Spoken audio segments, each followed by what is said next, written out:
All right, well, welcome everyone to our 16th annual morphology course on aortic valve today.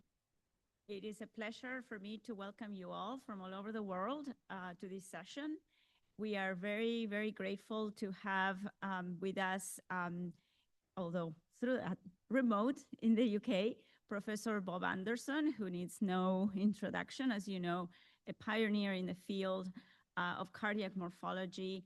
And he's a consultant in professor in Newcastle University in the UK and has held many other consultants positions over the last few years in different universities in the UK as well as in the US, and has had a long relationship with Children's Hospital Pittsburgh because of his work with many of the pioneers here in Pittsburgh and the amazing heart specimen collection that we have.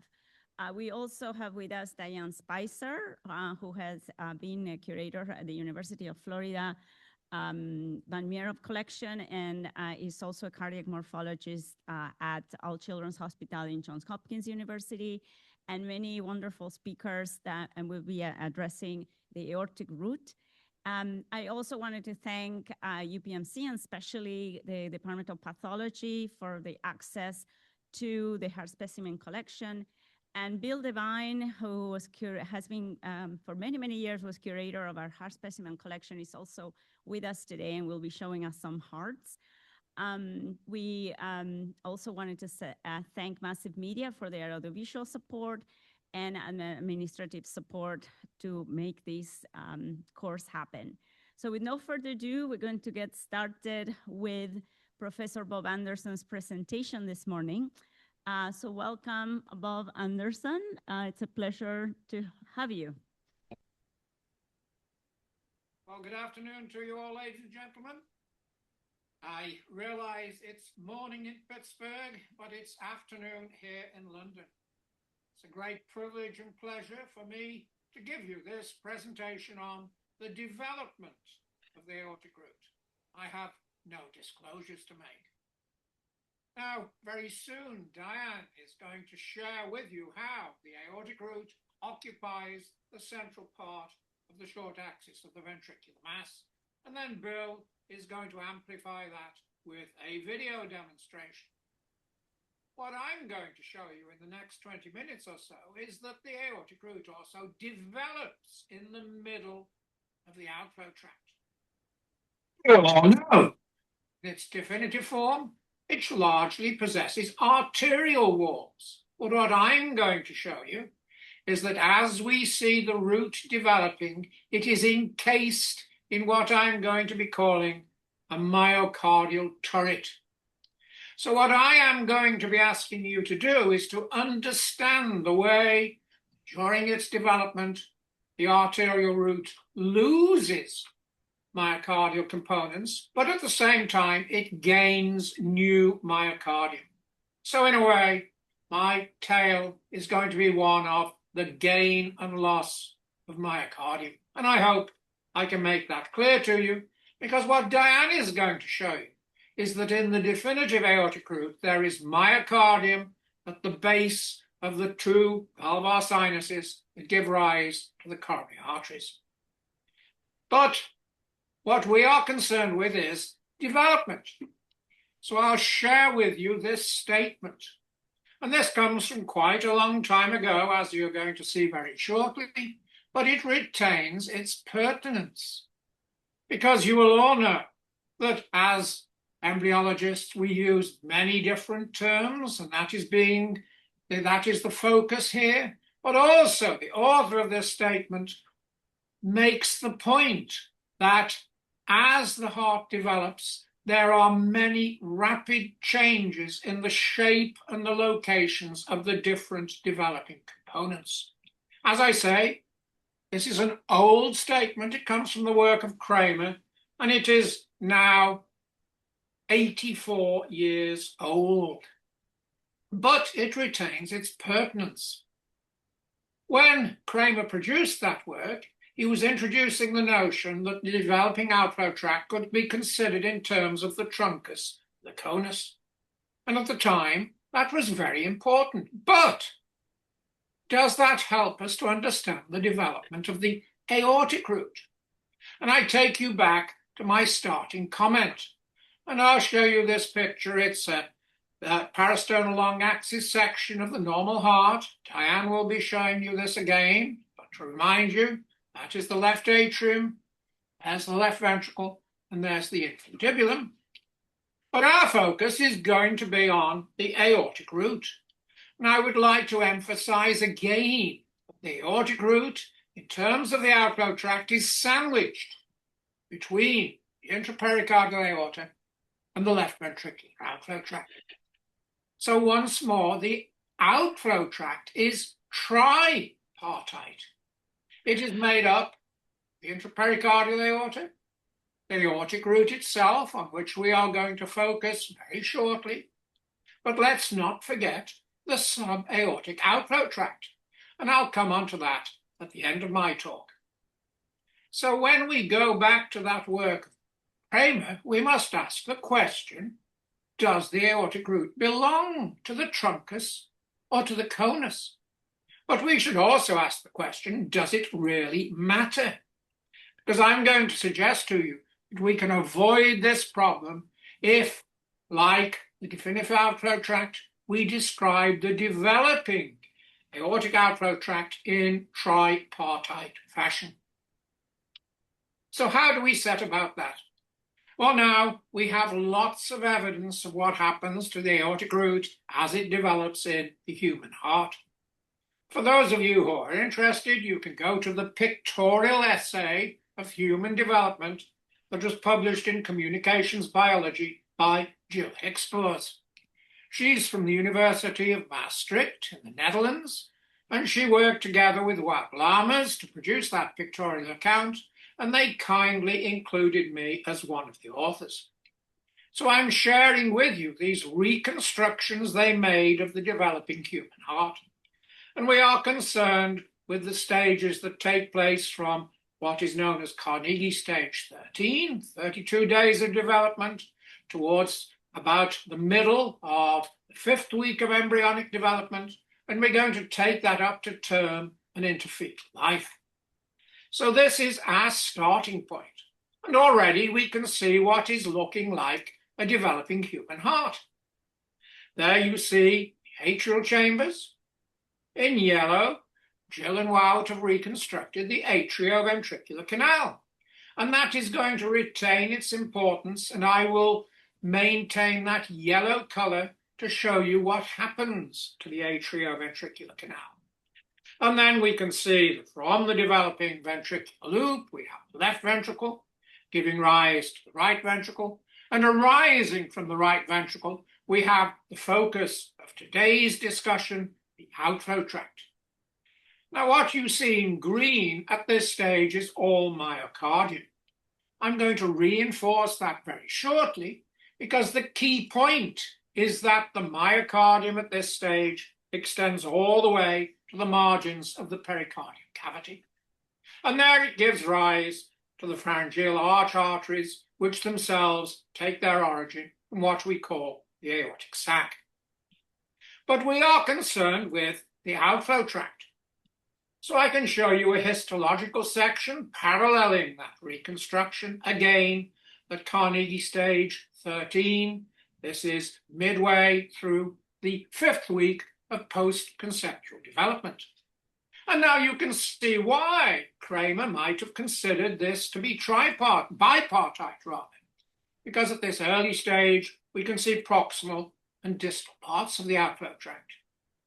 The key point at this stage is that the myocardium extends all the way to the margins of the pericardial cavity. It's also important at this stage to note that the tube itself, which is still a solitary vessel at this stage, there is no division into aortic and pulmonary components, but it is lined by what we call cardiac jelly. And another important point is going to be the transformation of that cardiac jelly into mesenchyme, the mesenchyme of what we're going to call the cushions. But let's move on and let's look at the next stage, Carnegie stage 14. And now we're almost at the end of the 5th week of human development. We're now looking at from the right side, so you can see the developing left ventricle, developing right ventricle. Once more, the outflow tract, the same color showing you the myocardial component. But now, when we look at this relative to the pericardial reflections, we see that there has been regression of the myocardium, and it is regressing in fishmouth fashion. So, we can now look at that in a different section. This is a so-called episcopic section. It is a cut made of a 3-dimensional data set. Again, Carnegie stage 14 at the end of the 5th week of post-conceptual development. And now we're looking at it in the frontal plane. And there you see the pericardial reflections. You can also make out the distal margins of the myocardial walls. And now you can see that the most distal part of the outflow tract is no longer myocardial. Its distal part has become non-myocardial. And now it is beginning to be separated by a protrusion that is growing out from the back wall of the aortic sac.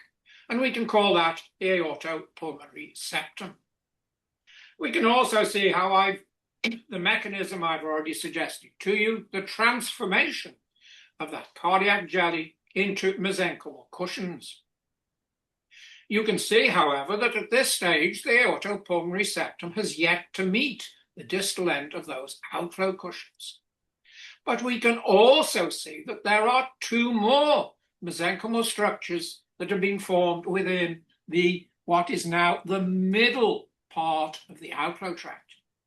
And it is the appearance of these intercalated valvar swellings, also described by Kramer in his initial work, that permits us to divide the outflow tract now into 3 parts. The distal non-myocardial part, the middle part containing the intercalated valvar swellings, and the proximal part in which the cushions have yet to fuse. But if we now move on from Carnegie stage 14, and I take you on 2 further stages, we're now 37 days, we're at the beginning of the 6th week of development, again a frontal section, you can see now that the cushions have fused in that middle part, but moreover, they fused with the aortopulmonary septum. So now that distal component is fully separated into the separate intrapericardial arterial trunks. You will note, however, that the cushions have still to fuse in the most proximal part, and that again permits us to recognize that middle part. And once more, to emphasize, we recognize the middle part because it contains the intercalated valvar swellings. Now, as I also mentioned to you, these are 3-dimensional data sets. So I can cut this data set so that we're looking at that middle part of the outflow tract in its short axis. And this is now what it looks like in the short axis. Again, you see that the entirety of the middle part is enclosed within this myocardial turret, but we can see now how the septal cushion has fused with the parietal cushion. And you can see that there is tissue that is binding the 2 apart at the point where they have fused centrally. You will also note, however, that those cushions have not fused peripherally.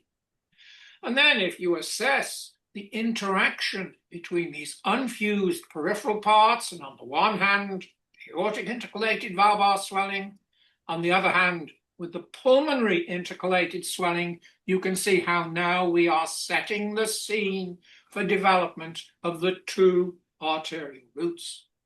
But we, of course, are concerned with the aortic root. We also need to remember the mechanism that permits all of these cushions to fuse together.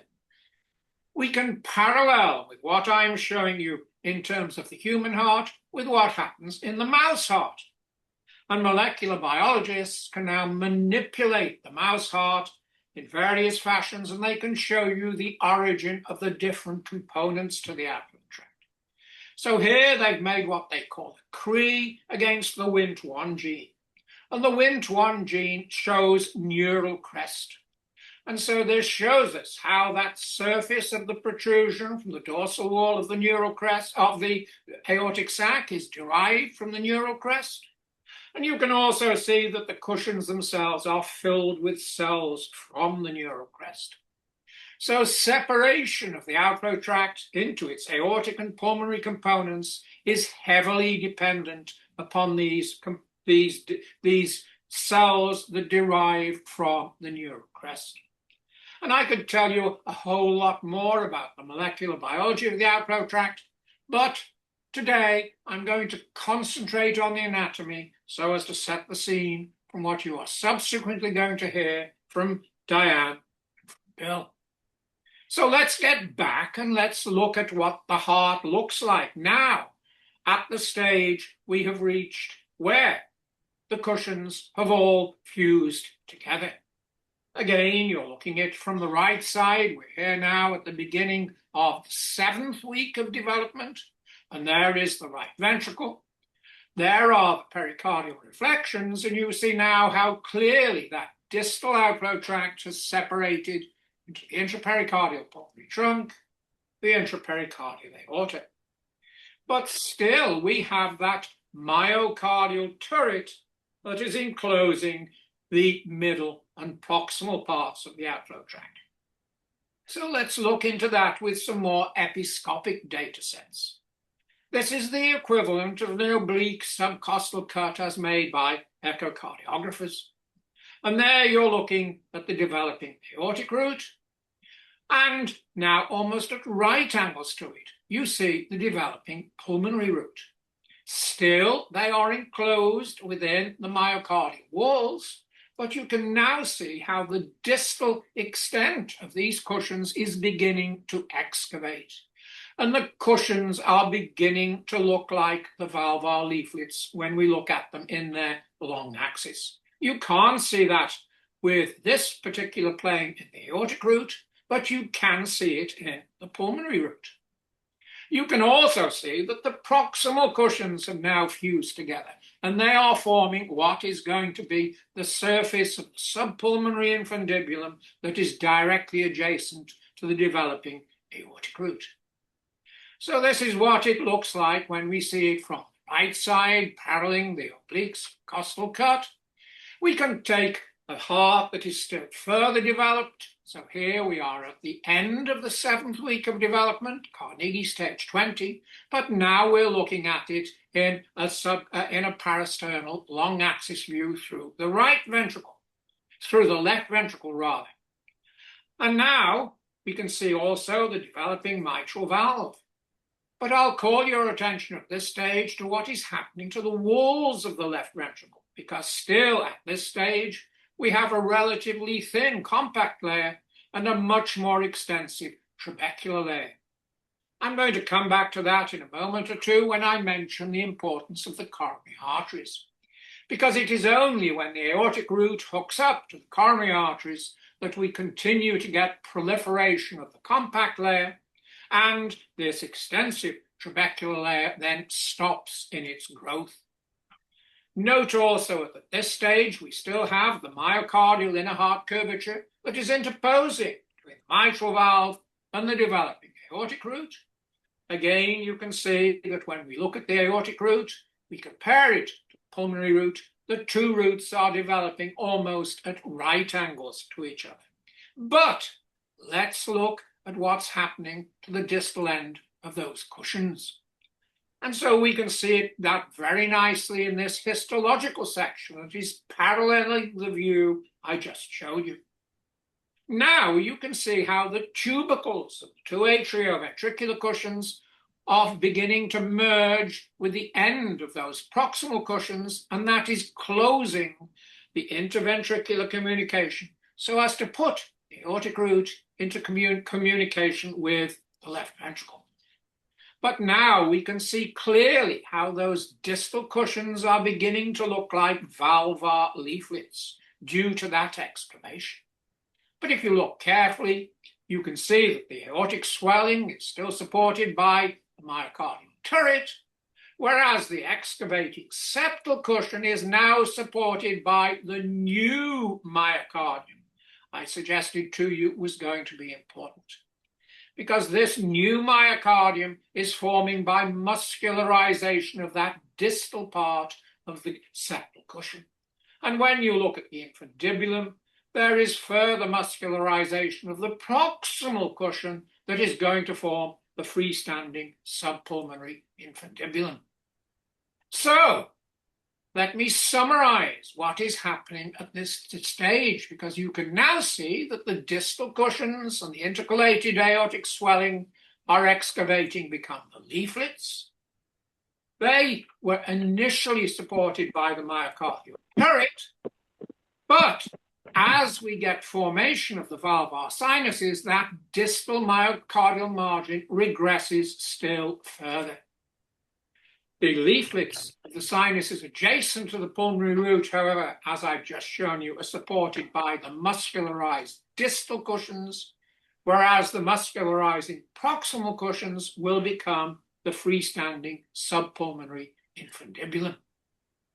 So we now need to take note of development of the coronary arteries, because it is during growth of the non-myocardial walls of those sinuses adjacent to the pulmonary root that stems grow out to merge with the developing epicardial coronary arteries. And as they join together, so those sinuses adjacent to the pulmonary root can become identifiable as the coronary aortic sinuses. Now, significantly, when we first see the stems, as I'm going to show you shortly, they are distal to what will become the developing sinotubular junction. And again, to emphasize, it is only with the establishment of this coronary arterial system that there is extensive proliferation of the compact layer of the walls. It is a mistake to talk about non-compaction. Should that trabecular layer continue to proliferate, it will give excessive trabeculation rather than non-compaction. But that is also another story. But let me show you what is happening with regard to the coronary arteries. This is a frontal section now. I'm showing you an 8-week fetus. You can see now how the cushions have become the valvar leaflets. And you can see how the valvar sinuses adjacent to the pulmonary trunk are supported by the persisting middle myocardium. We can recognize the outgrowth of the orifices of the coronary arteries, and they are distal when first seen relative to the sinotubular junction on both sides. And this is a serial section of the same heart showing you how the stem of the left coronary artery turns down to meet the epicardial left coronary artery, as did the right coronary artery. So it is only with the maturation of the sinuses that the orifices of the coronary arteries are fully committed into the developing sinuses. And note again the myocardium that is supporting the left coronary sinus. Similar myocardium is supporting the right coronary sinus. Now, before we finish, I'd like to take you into two more important points, because the embryonic period of development ends at 8 weeks, and already prior to this point, the atrioventricular cushions are draped across the septal crest, and they produce what Diane is going to show you, the inferoseptal recess. And I've already emphasized that it is the fusion between the tubercles of the atrioventricular cushions and the septum that closes the interventricular foramen. And that also happens before the end of the embryonic period. Let me show you what's happening. Here we are just at the end of the 6th week of development.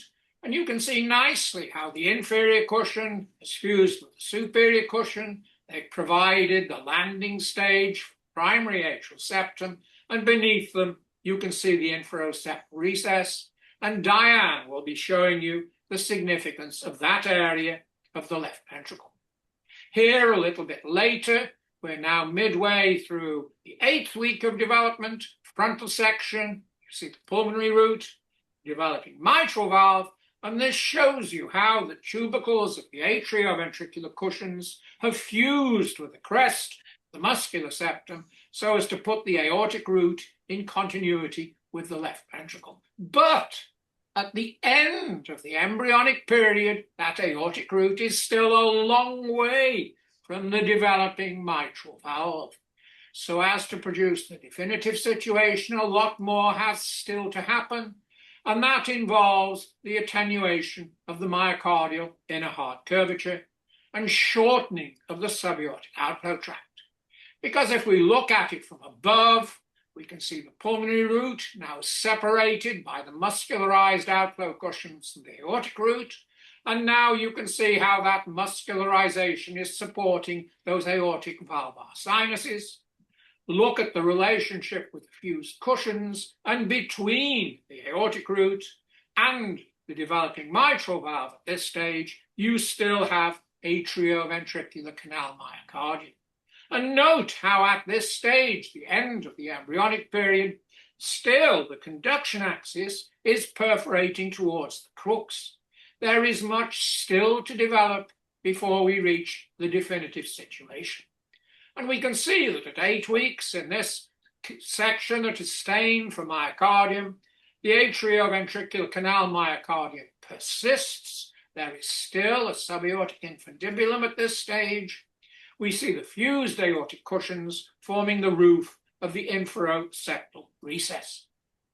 So much more is required to produce the arrangement that Diane is going to show you. There needs to be inferior expansion of the atrioventricular valvar orifices, and that will produce the inferior pyramidal space. And with ongoing development, only then will the aortic root be fully committed into the inferoseptal recess, and that will go along with the formation of the aortic to mitral valvar continuity, which you all know is part and parcel of the normal postnatal arrangement.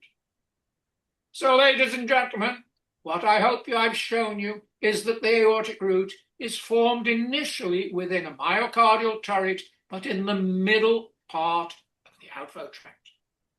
The leaflets are derived by excavation of the outflow cushions, and still the sinusal walls are formed by ongoing growth of non-myocardial tissues, and that continues to occur during fetal life.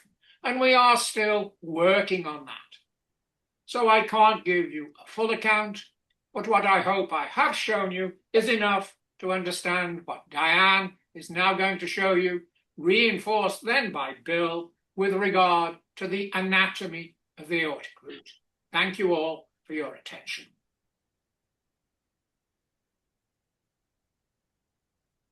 Thank you, Bob. That was absolutely fantastic. Incredible photography, and the 3D models that your collaborators from the Netherlands have been able to create is just spectacular. So I think we're going to have all the questions at the end of this session. I hope, Bob, you're able to stay for the end of this session. Absolutely, yes. I shall still be here. Wonderful. All right, so we will proceed with the next speaker, and that's Diane Spicer, and she will be giving a didactic pathology presentation on the aortic root. Diane.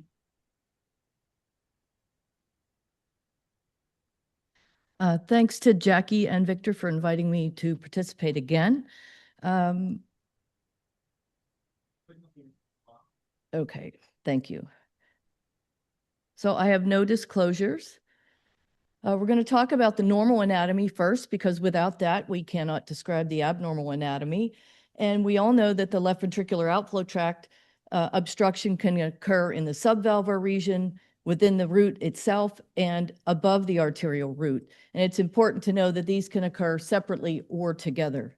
So when we look at the aortic root, we see that it is the centerpiece of the heart. And as Bob mentioned, we should describe the left ventricular outflow tract in tripartite fashion. And you'll see that the aortic root is actually the center part of that left ventricular outflow tract. So when we look at the aortic root, it is a complex three-dimensional structure.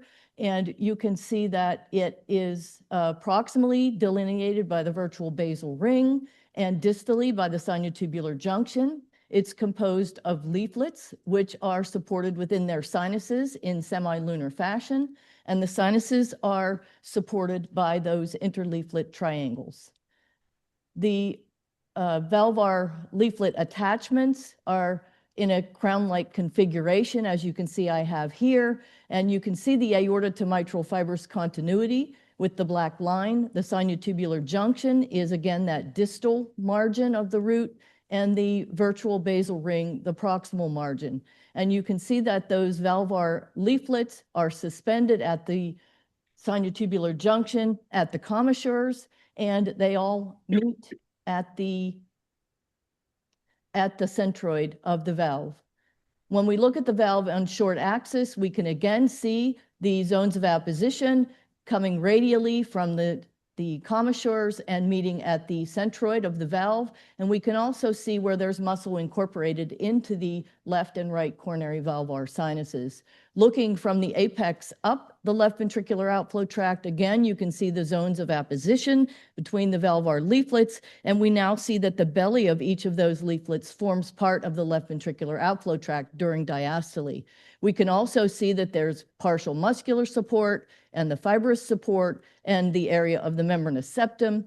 And we can see nicely here where the mitral valve is anchored within the left ventricular outflow tract at the so-called right and left fibrous trigones, and as well that really nice fibrous continuation between the aortic and the mitral valves. I'll also talk in a little bit about the inferoseptal recess, so remember the position of it in this specimen. So let's look a little closer at the aortic valvar leaflets. I've taken this image from an expert consensus statement that I participated in, and you can see how the valvar leaflets are colored in. With the close-up of the valve, you can see that the zones of apposition extend from centrally from the nodule of Aurantius, peripherally to the commissures, and that the greatest zones of apposition are at the mid-level of the lunule. And there again is the belly, which forms the portion of the valve that's part of the left ventricular outflow tract. This is an opened aortic valve where we can see the most proximal component of the aortic root, which is the virtual basal ring, and sometimes, or actually most often referred to by echocardiographers as the echocardiographic annulus, and it's created by drawing a line at the nadir of the attachment of each of the valvar leaflets and sinuses. So here we can see the distal extent of the aortic root, which is the border between the root and the ascending aorta, and that's the sinutubular junction. We can see the interleaflet triangles. At the apex of each triangle is the commissure, and the interleaflet triangles actually form parts of the walls of the left ventricular outflow tract. This is the membranous septum, which is in fibrous continuity with the interleaflet triangle between the right and non-coronary leaflets. And you can see that it sometimes will cross the virtual basal ring. In this specimen, it barely reaches it. So there is quite a bit of variation in any aortic root you might look at.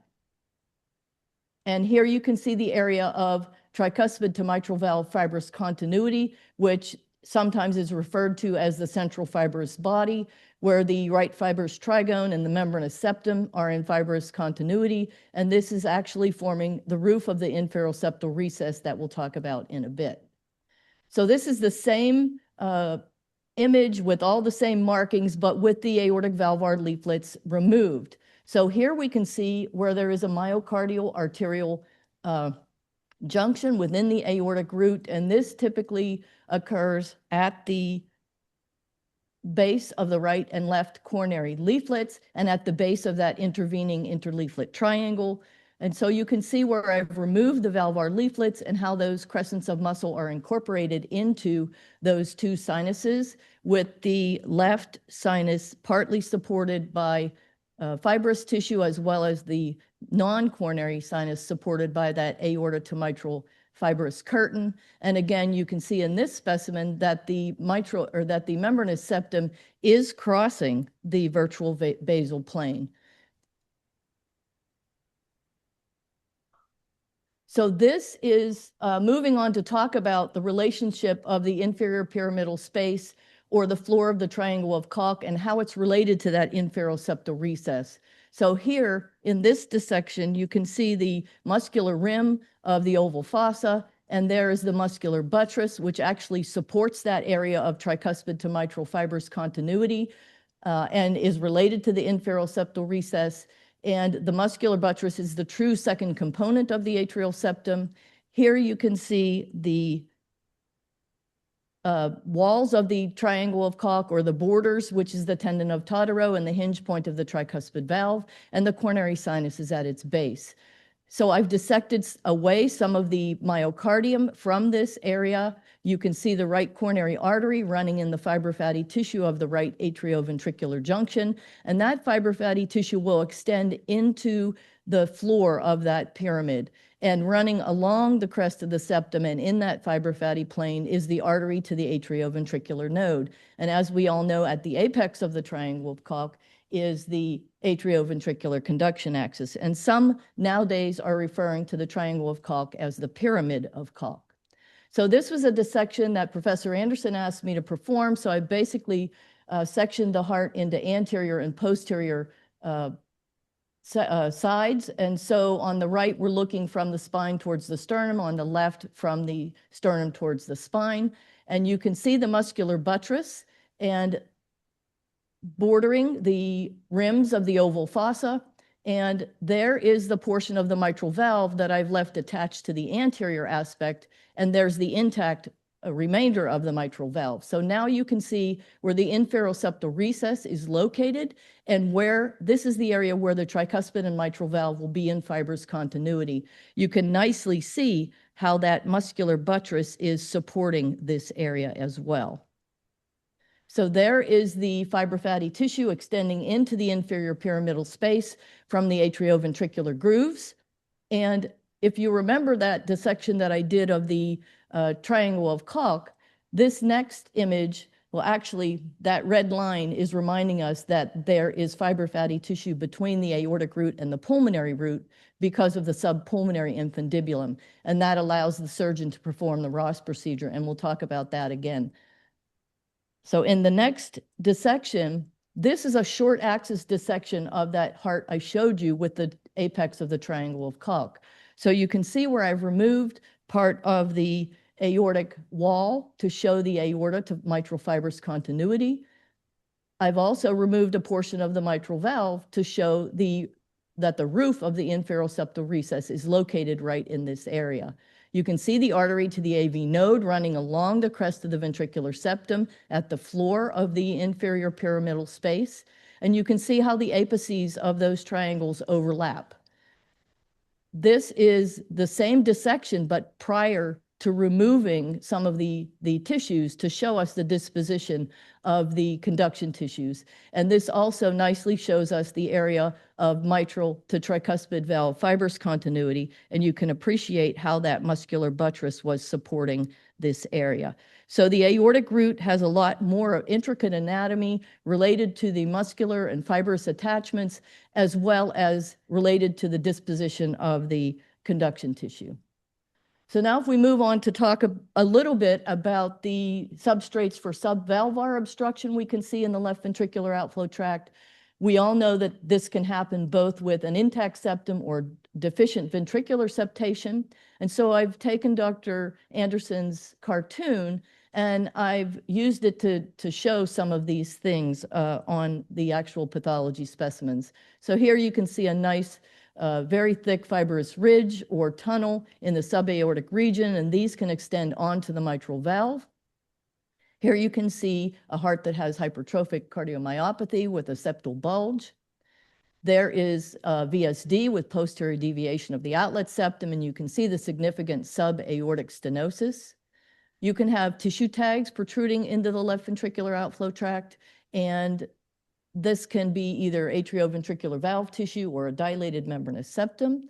And then you can also have tension apparatus that's crossing into the left ventricular outflow tract. And this particular heart had a parachute mitral valve with aberrant tension apparatus.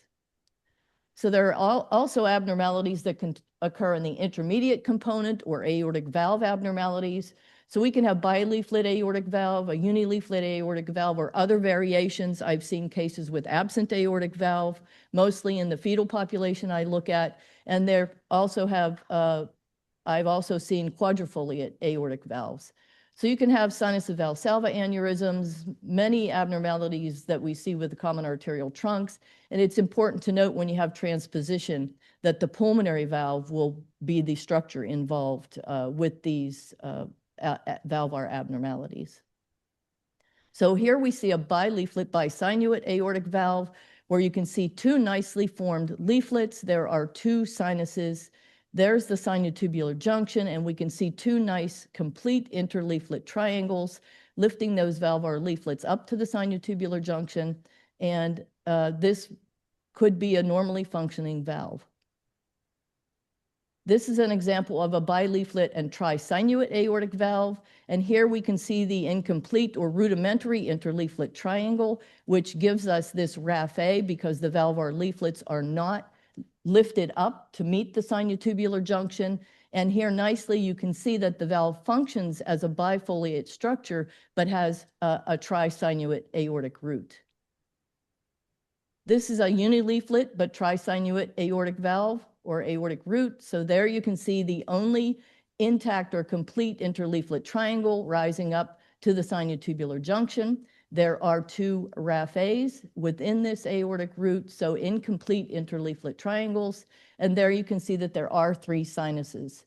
The opened valve shows us that complete interleaflet triangle. And now you can see the valve paradoxically gives us a more annular appearance than does the normal aortic valve. Supravalvar aortic stenosis accounts for 8 to 14% of all congenital aortic stenosis, and these can be familial or syndromic. And one of the most associated forms is with Williams syndrome. These areas of stenosis typically occur above the aortic valve, the valvar sinuses and the coronary orifices, and the sinutubular junction is typically involved. They can give us an hourglass appearance. There can be a discrete shelf or diaphragm, or you can have a tubular narrowing. So this image is actually from an autopsy I did here many, many years ago when I was working at Children's. And this was a case of Williams syndrome. And you can see the nice hourglass stenosis in the supravalvar region. There was involvement of the sinutubular junction. It's quite thickened, and the middle valvar leaflet is adherent to the sinutubular junction, leaving only this little slit-like orifice to get blood to the coronary. And I think Bill actually has this heart to show you today. So here we can see a case of Schoen syndrome where there is a supravalvar shelf or somewhat of a diaphragm. And this case also had a ventricular septal defect and a subvalvar ridge. When we look at the valve or at the aortic, at the aorta on the outside, we can see that there are dilated sinuses of Valsalva and that the area of stenosis is there at the sinutubular junction. So this is just to mention the differences between the aortic root and the pulmonary root. And here you can see I have the pulmonary trunk pulled away from the aortic root to show the subpulmonary muscular infundibulum, or that muscular sleeve that lifts it off of the right ventricular outflow tract or the right ventricular proper. And you can see that there is a complete muscular or aorta to, pulmonary to muscular ventricular arterial junction, whereas in the aorta, we only had a partial muscular to aortic valve connection. So here, the Ross procedure is able to be performed because of this muscular sleeve that lifts the pulmonary valve up off of the right ventricle. And you can see that the surgeons have to be very careful of the first septal perforator arising from the left coronary artery when they remove the pulmonary trunk to put it in the aortic position. This is a similar image to what I've shown you with the aortic valve, and I've removed the valvar leaflets So here we can see the subpulmonary muscular infundibulum that's completely circumferentially supporting the pulmonary valve. There are the pulmonary valvar leaflets where they would be supported within the 3 sinuses. And you can see the sinutubular junction at the distal end, or where those commissures attach to the sinutubular junction. And now you can see that complete circumferential ventricular-arterial junction where the musculature of the infundibulum meets the fibrocollagenous wall of the pulmonary trunk. And at the base of each sinus is a crescent of muscle, unlike what we see in the aortic valve. There are interleaflet triangles within the pulmonary valve, just as we have in the aortic valve, with the apex at the commissures and the base incorporating muscle. And I will mention that the fibrous tissues within the interleaflet triangles and within the right ventricular outflow tract are a lot less dense than they are in the normal aortic valve. And the aortic valvar leaflets are actually a bit thicker than the normal pulmonary valve. So just in some final thoughts, the right ventricle and the pulmonary outflow tract allows the surgeon to perform the Ross procedure because that muscle does lift the pulmonary valve up off of the right ventricular outflow tract. And surgical intervention requires a sound knowledge of the anatomy and function of the aortic valve. And imaging nowadays provides very important information on a patient-to-patient basis. So I've taken this image again from that expert consensus statement, and you can see in all of those CT images or renderings that you can now show all of the anatomy that I'm able to show on the actual specimen itself. So this is quite a great advancement for new surgical and interventional procedures. And it's been amazing to participate in some of these correlations with CT and gross anatomy. So thank you again for the invitation to participate. I hope everyone has a happy Thanksgiving. We're having a 3-headed turkey at my house.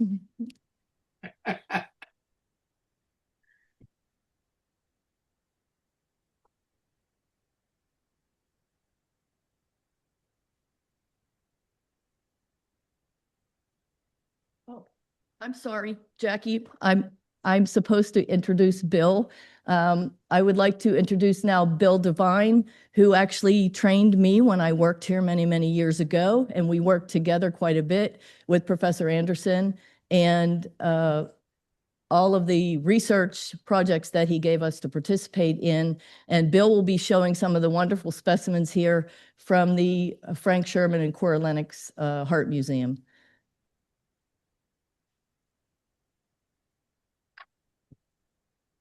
What I'd like to do is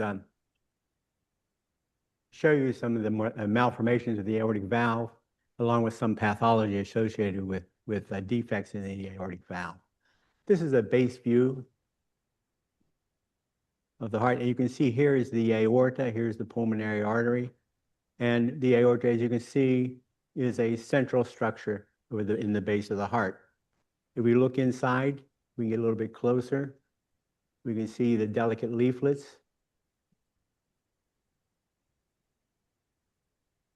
And how they're the apposition of the leaflets. And the sinuses here, here, and here, 3 sinuses. This is a normal aortic valve.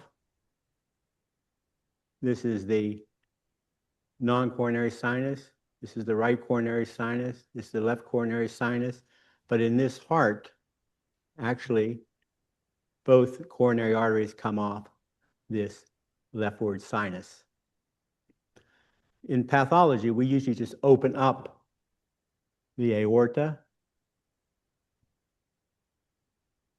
and we get this view. So we're looking at, get closer.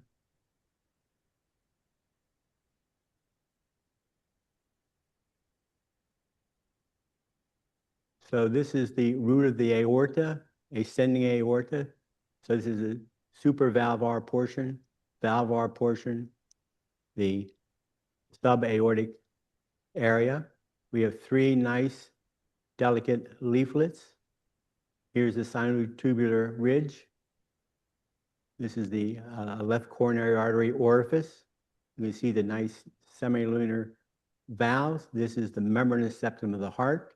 And you can see that we have the mitral valve in fibrous continuity with this aortic valve.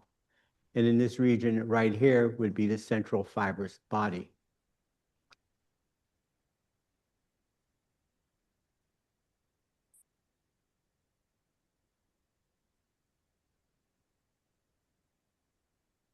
On this next heart, again, we have 3 leaflets. We're looking at the left ventricle here. Here is the aorta and the 3 leaflets 1, 2, and 3. And you can tell that they're very thickened. They're not very pliable. This is the element of poorly functioning aortic valve.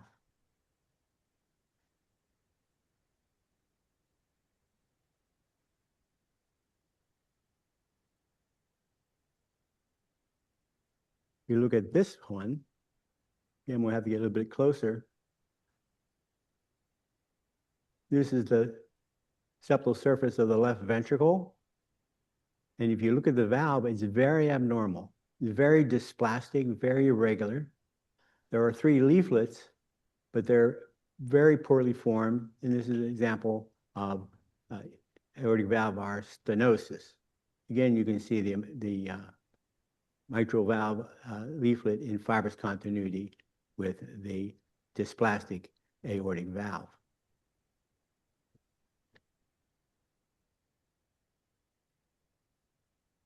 Now, this is the heart that Diane had mentioned about the dissecting. We're looking here now, again, at the left side of the heart. Here is the aorta. Getting a little bit closer. We can see we have these thickened dysplastic leaflets, and there's one leaflet is adherent to the sinus of Valsalva. And there's a very small opening here. You can also, if you can appreciate,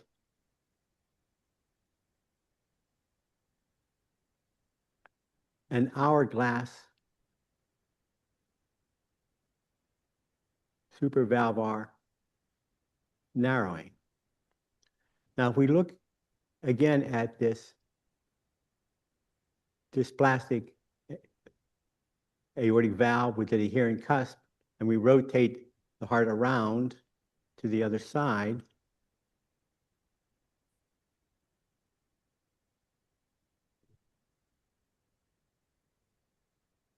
Diane has dissected a little window. Get closer. This is the left coronary artery. And you can see here is the wall of the aorta that she had cut away. And that is the adherent cusp there that's obstructing the orifice of the left coronary artery.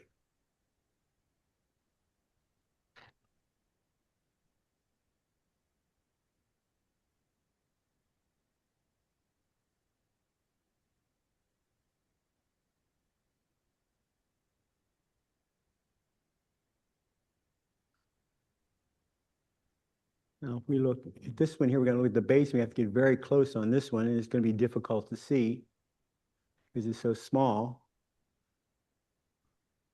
But this is the aortic valve. It's a monocusp valve. There's a very small pinpoint opening in the valve. It's a severe stenosis. And that opening is not in the center of the valve, but is off to one side. If we look from the ventricular side, you can see here that very stenotic pinpoint stenosis of the aortic valve.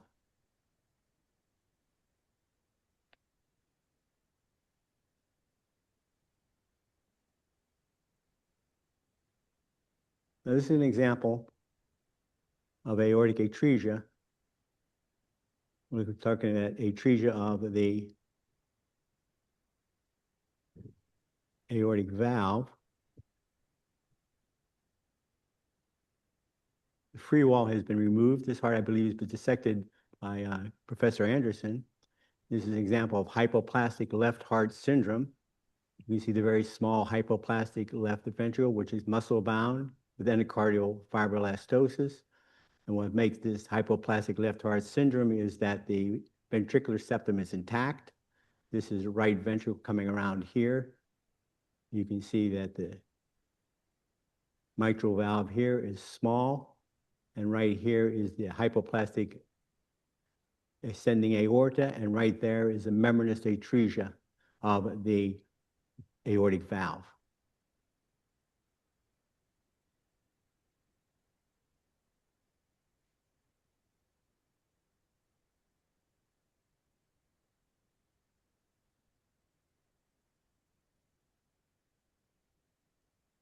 Now this is a nice example of a bicuspid aortic valve, if you can get closer. There's also a ventricular septal defect, but there's these two nicely formed, thin, delicate leaflets. There are actually two commissures. There's no raphe, so there's two sinuses, two nicely formed semilunar or cusps.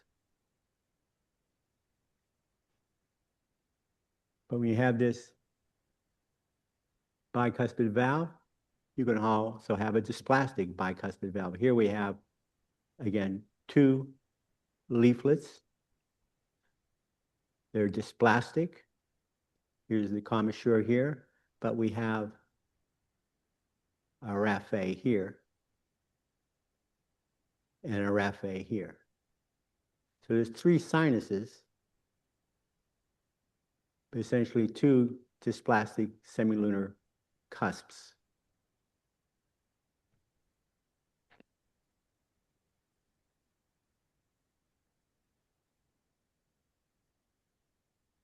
Now this is a heart with Marfan's.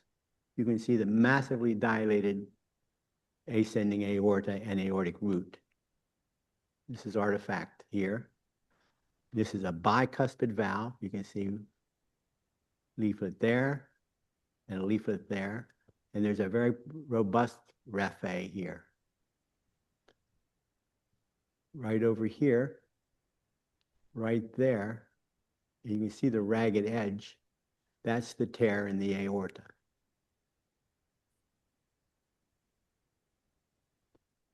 We go to this next heart. This also is a Marfan's. And the tear in this aorta is right here. Again, this is a bicuspid valve. One leaflet here, and part of one leaflet here and here. So there's two leaflets, but here this one has a raphe. That's a coronary sinus orifice. But this rupture produced a dissecting aneurysm. We can back off just a little bit. Good. You can see here's blood here. If we go over on this side, the large blood clot has been removed. So this is an example of a Marfan's patient who ruptured their aorta, developed a large dissecting aneurysm around the aorta, which then in turn resulted in the patient's demise.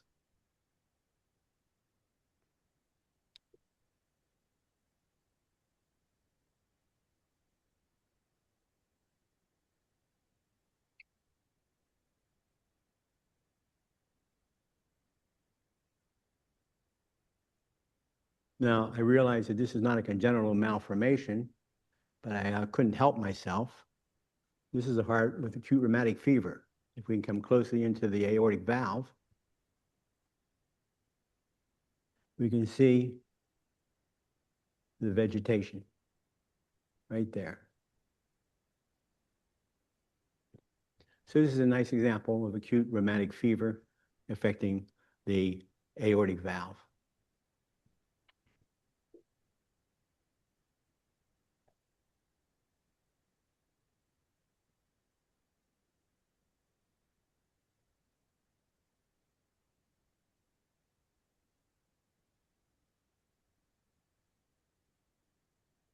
Now, this is a little tougher one to appreciate.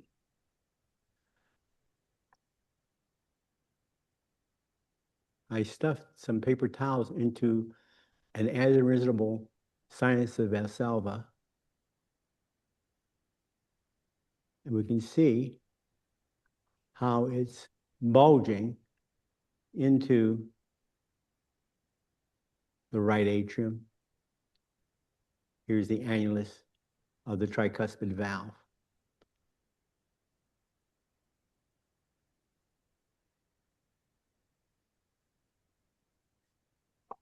It's going to be hard to see in there, but that sinus is very dilated.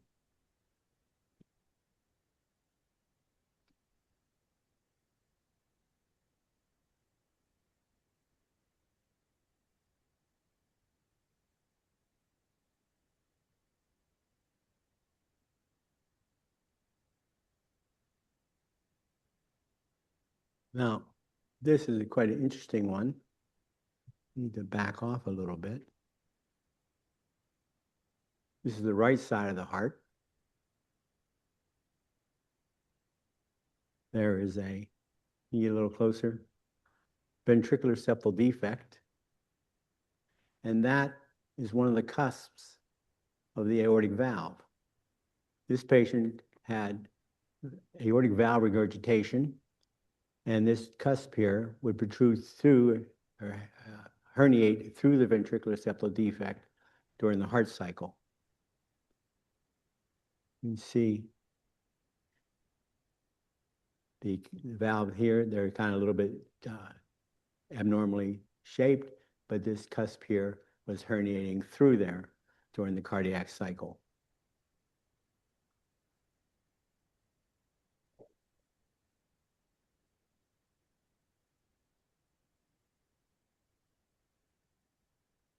Then in the sub-aortic region, again, now we're looking at the left side of this heart, we have a very abnormal valve with vegetations. We can get closer now. You see the vegetations here and here, okay?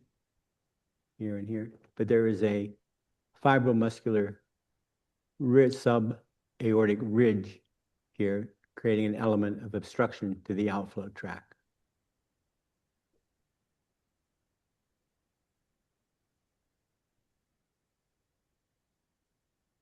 So this heart's just going to show a mechanical valve. We're looking at the left side of this heart. This is a much older heart. This heart's probably 60 years old. At least it seems that way. This is a single leaflet mechanical valve. But now they tend to do the Ross procedure. And if we look at this normal heart,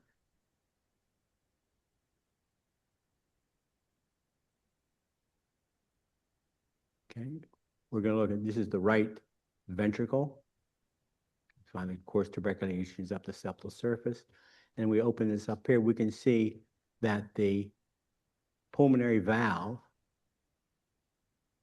it sits on a freestanding muscular sleeve. That sleeve, characteristic of a morphologic right ventricle, supports the the pulmonary valve. In transposition of great arteries, that would be the aortic valve. And this is why you can dissect this away, and this is why they can perform the Ross procedure. But at the root, or at the aortic root, the pulmonary root, or the pulmonary valve level, there's always concern about the coronary arteries when doing the dissection. And if we look here at this heart, here is the sleeve has pretty much been removed.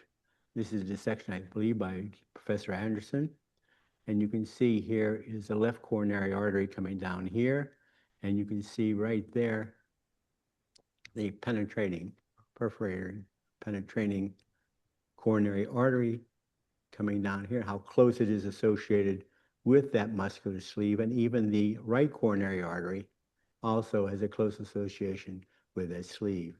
So you can see the hazards that could be encountered when removing that or harvesting that pulmonary valve. Thank you.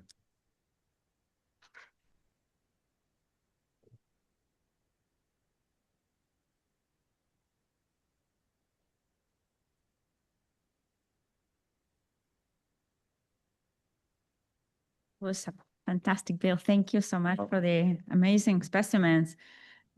Seeing about that, it replaced the aortic valve. Look, What's that? really historical, that valve. Yeah, in really wonderful presentations. Diane, your images are spectacular.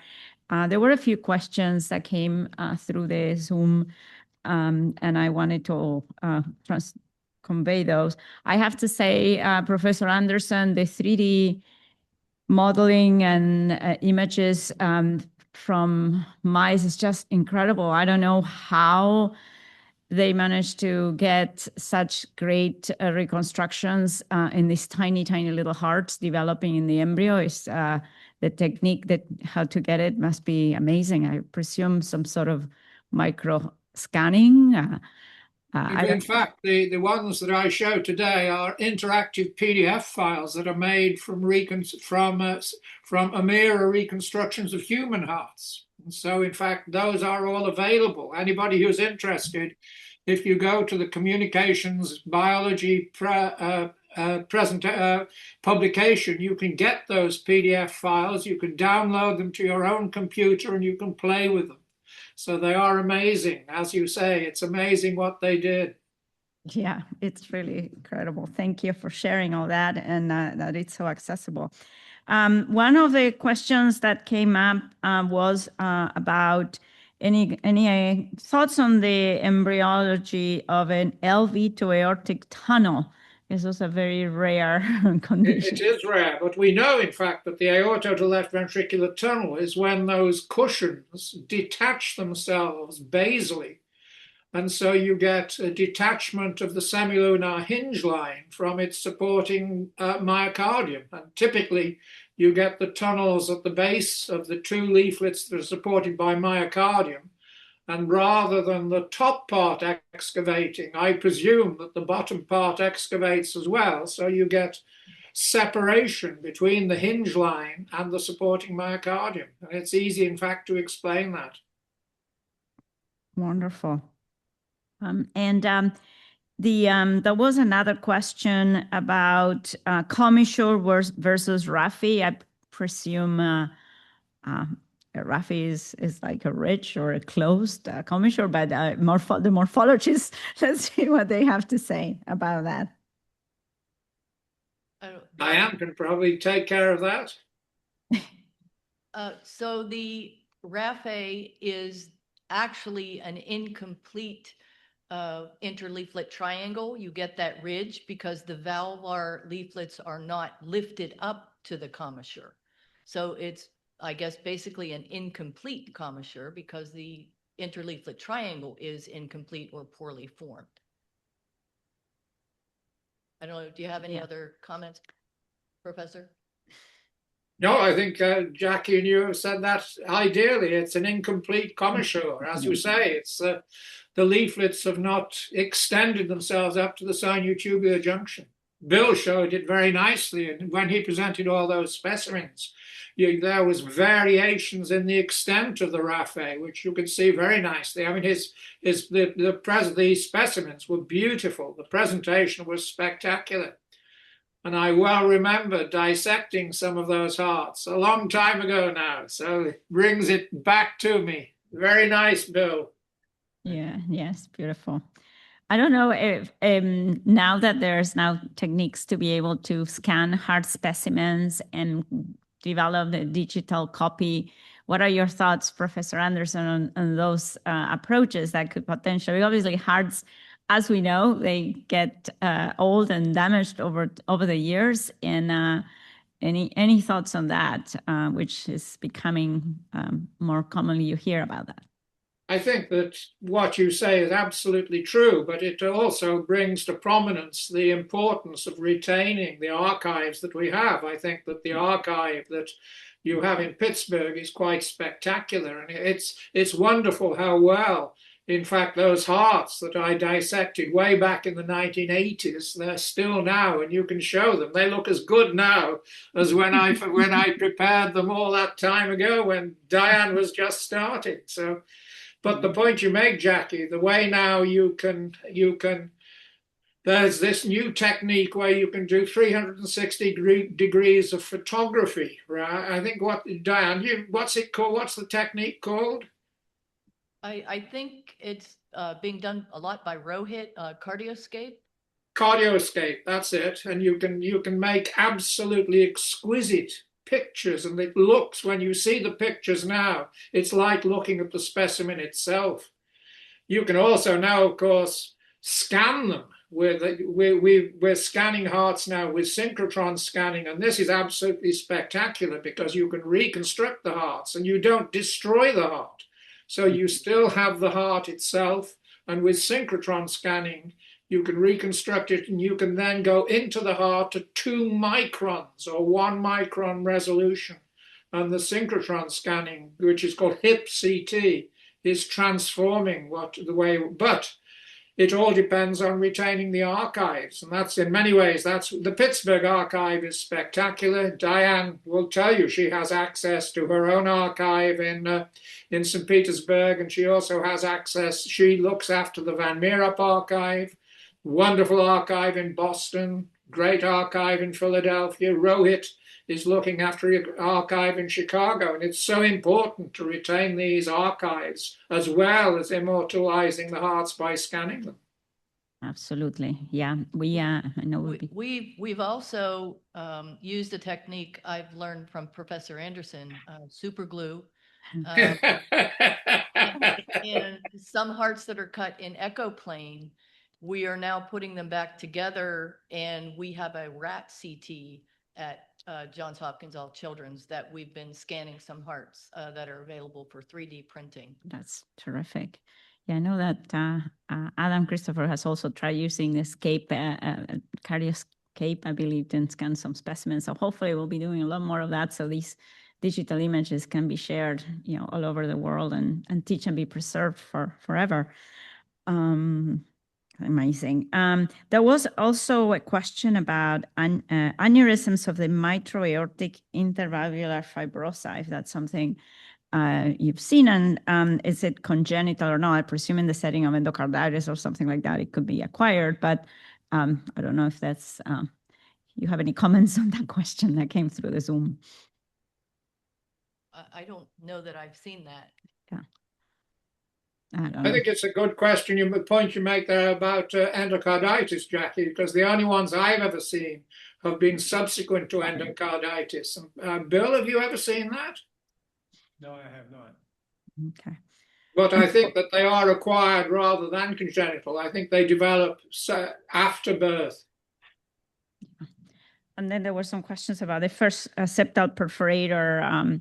I know that there's a lot of interest in those, the anatomical variants, because in the adult world, especially with hypertrophic cardiomyopathy, they do septal ablation. So they know a lot about the variety, but I'm not sure we have in the congenital hearts much knowledge about how variable those are and whether that matters too much even. So there was a question about, do we know about the variations in course of septal perforators and anatomical features of them? I don't know if anybody has any knowledge. I think just like with everything else, there's always a fair degree of variation. I've seen 2 first septal perforators, maybe you would call it the first and the second, but they're very close together. And I think nowadays surgeons are very aware of looking for those things. And with CT, I know they always get CTs to look at coronaries now so that they know exactly what anatomy they're going to see when they go in there. So there's always variation no matter what you're looking at in the heart. I also think that the demonstration that Bill gave of that particular heart showed very nicely the adjacency of the first septal perforator to the leaflets of the pulmonary valve. Yeah, that's obviously very relevant for the Ross. All right, are there any other questions? Yes, Dr. Lanford. is there?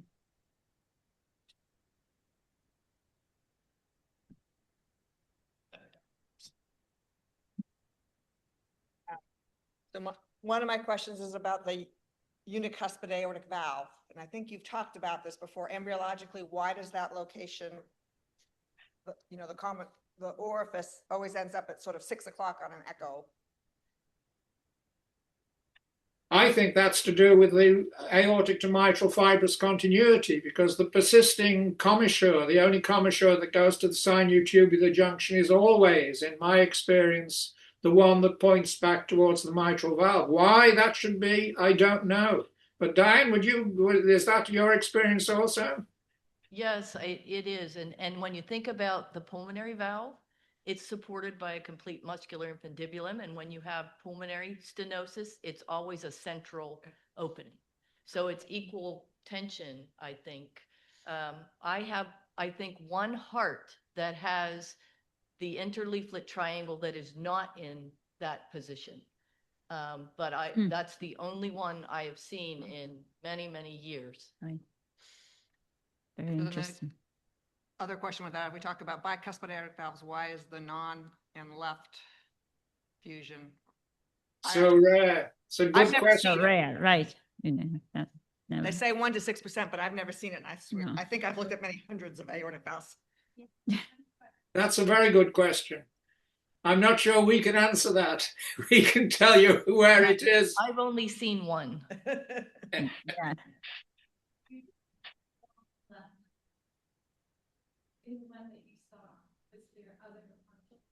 Yeah. In the unicommissural valve that I showed, there were 2 raphes. Yes. Yeah, so interesting. Well, wonderful. I think we're going to be wrapping this up. So thank you. Thank you so much for the wonderful presentations. And it's such a pleasure to have Professor Anderson all the way from the UK with us. We're going to proceed with now moving into the world of echocardiography and some of the imaging assessment of the aortic root. And our next presenter is Dr. Jackie Weinberg. She is Assistant Professor of Pediatrics here at the University of Pittsburgh, and she's Director of the Fetal Program here in the Heart Institute. Jackie will be talking to us about fetal diagnosis. Thank you, Jackie. Good morning, good afternoon to those of you in other places. All right. So like Jackie said, I'm going to talk about the fetal diagnosis of aortic valve disease. When we talk about prenatal detection of congenital heart disease, of course, I always go back to some of these studies that tell us about the rate of prenatal detection when we look at larger population studies or evaluations of how many of our postnatal interventions had a prenatal diagnosis. And with isolated aortic valve disease, as we can see, highlighted there, aortic stenosis, it has a fairly low rate of prenatal detection. This is a sort of now historical cohort, but as many of us understand, the 4-chamber view has always been the most standard view on OB screening OB ultrasounds, and so the aortic valve is not well visualized, and the 4-chamber view can often be normal at mid-gestation. Since about 2012, 2013, the outflow tract views are now required on all screening obstetric ultrasounds, but even today, the use of color Doppler is not mandatory. And so in another study from this same era, from 2015 by Lindsay Freud, in a multi-center study, they only found an 8.5% prenatal detection of critical isolated aortic stenosis. We do know, however, that aortic stenosis can be associated with other congenital heart disease. And so the yellow stars there highlight other disorders like hypoplastic left heart and aortic arch obstruction that may have a higher or similar rate of prenatal detection, depending on the views visualized. So we're going to talk through a bunch of cases of fetal aortic valve disease, starting with this one. This was a 23-year-old woman referred to us. She had been seen for an obstetric ultrasound at 20 weeks gestation, which reported that multiple heart structures were not well visualized at that time, and follow-up studies were recommended. On the left is a still view from that initial ultrasound, which you can see a fairly normal appearing four-chamber view.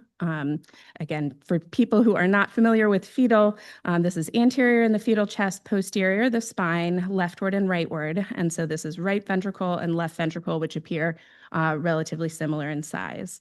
On the right was her follow-up ultrasound at 30 weeks, 2 days. Unfortunately, this patient had some trouble with accessing care, but when she did return for another OB ultrasound, again, this is a still view, but at this time, the left ventricle was felt to be more echo-bright and poorly contractile. On our next picture here, these were some representative clips from the OB ultrasound, which was again felt to be a little bit suboptimal, but they did note that the left ventricle did not appear to be as contractile as the right ventricle, with some echo-bright appearance to the papillary muscles there. On the right, from the only clip that sort of swept up towards the outflow tracts, the aortic valve was felt to look abnormal. So she came to us at 33 weeks and 6 days for her first fetal echo. And as we can see on the left clip here, we agreed that the left ventricle appeared poorly contractile and echo bright. And when we looked at the, and again in another view here, a similar appearance. And with a sweep up to the outflows, we can see that this is the left ventricle here, aortic valve, and ascending aorta. The aortic valve appears thickened with poorly mobile leaflets and possibly some dilation of the ascending aorta. When we put color on this view, it's more obvious that there's a narrow jet of color with acceleration of flow, suggestive of aortic valve stenosis. In some additional pictures, some of the other features that we look at on fetal echo when we have a diagnosis of left heart disease. In that first clip, we're looking at the atrial septum, and in this case, here's the plane of the atrial septum, with this being the right atrium, left atrium, and you can see that there's both blue and red flow crossing, so some bidirectional flow at the foramen ovale. In the center, this was a short axis showing that abnormal function of the left ventricle here. And on the right, a view of the aortic arch. And if you watch closely, when we see the aortic isthmus there, there's some blue flow seen right in there, suggestive of some retrograde flow at the aortic isthmus. The aortic valve Doppler in this fetus was 4 meters per second, so significantly abnormal. So due to concerns for critical aortic valve stenosis in this fetus, we made plans to change her delivery location to our tertiary delivery center here in Pittsburgh, and the baby was started on prostaglandins after birth and did require a balloon valvuloplasty. Going to move on to another case here. This is actually a case from just this week. In our fetal clinic, this patient is currently at 34 weeks gestation. She has been followed by an outside group noting progressive aortic valve stenosis. And interestingly, in this case, at a very similar gestational age, the four-chamber looks very normal with good left ventricular function. But a similar appearance when we tip up to the aortic valve, that there's, here's the left ventricle here, aortic valve and ascending aorta, and the aortic valve annulus was a normal dimension, but with thickened and poorly mobile leaflets.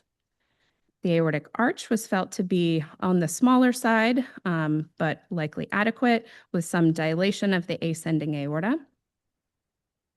And when we put again, tipping to the left ventricular outflow tract here, when we put color on this image, there's significant turbulence of flow across that area and a significant gradient by Doppler, again, also about 4 meters per second.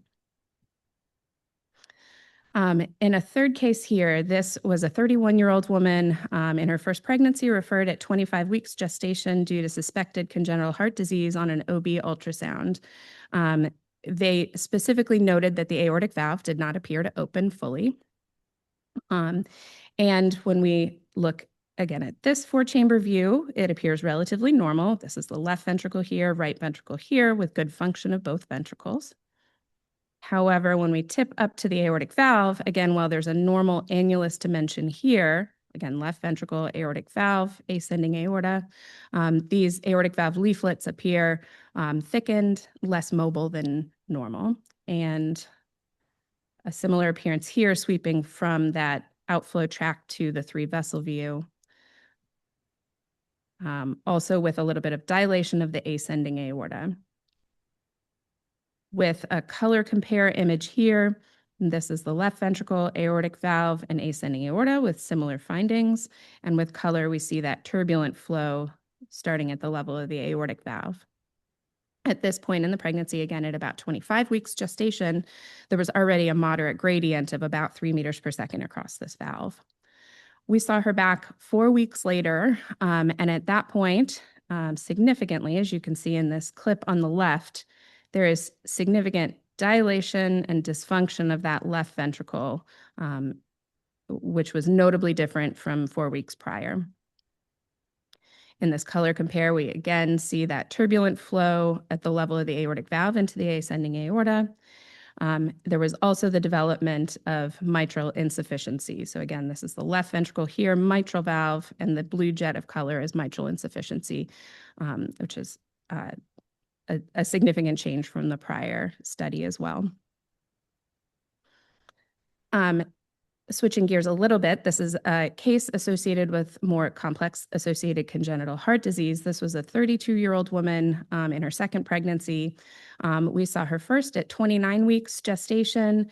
And as we see in this first image here, there's a large ventricular septal defect, a larger anterior pulmonary artery, and a narrow left ventricular outflow tract. So the aortic valve measured small for gestational age, as did the ascending aorta. And this was, again, here in this view, we can see the smaller aortic valve and ascending aorta, and this was associated with an interrupted aortic arch.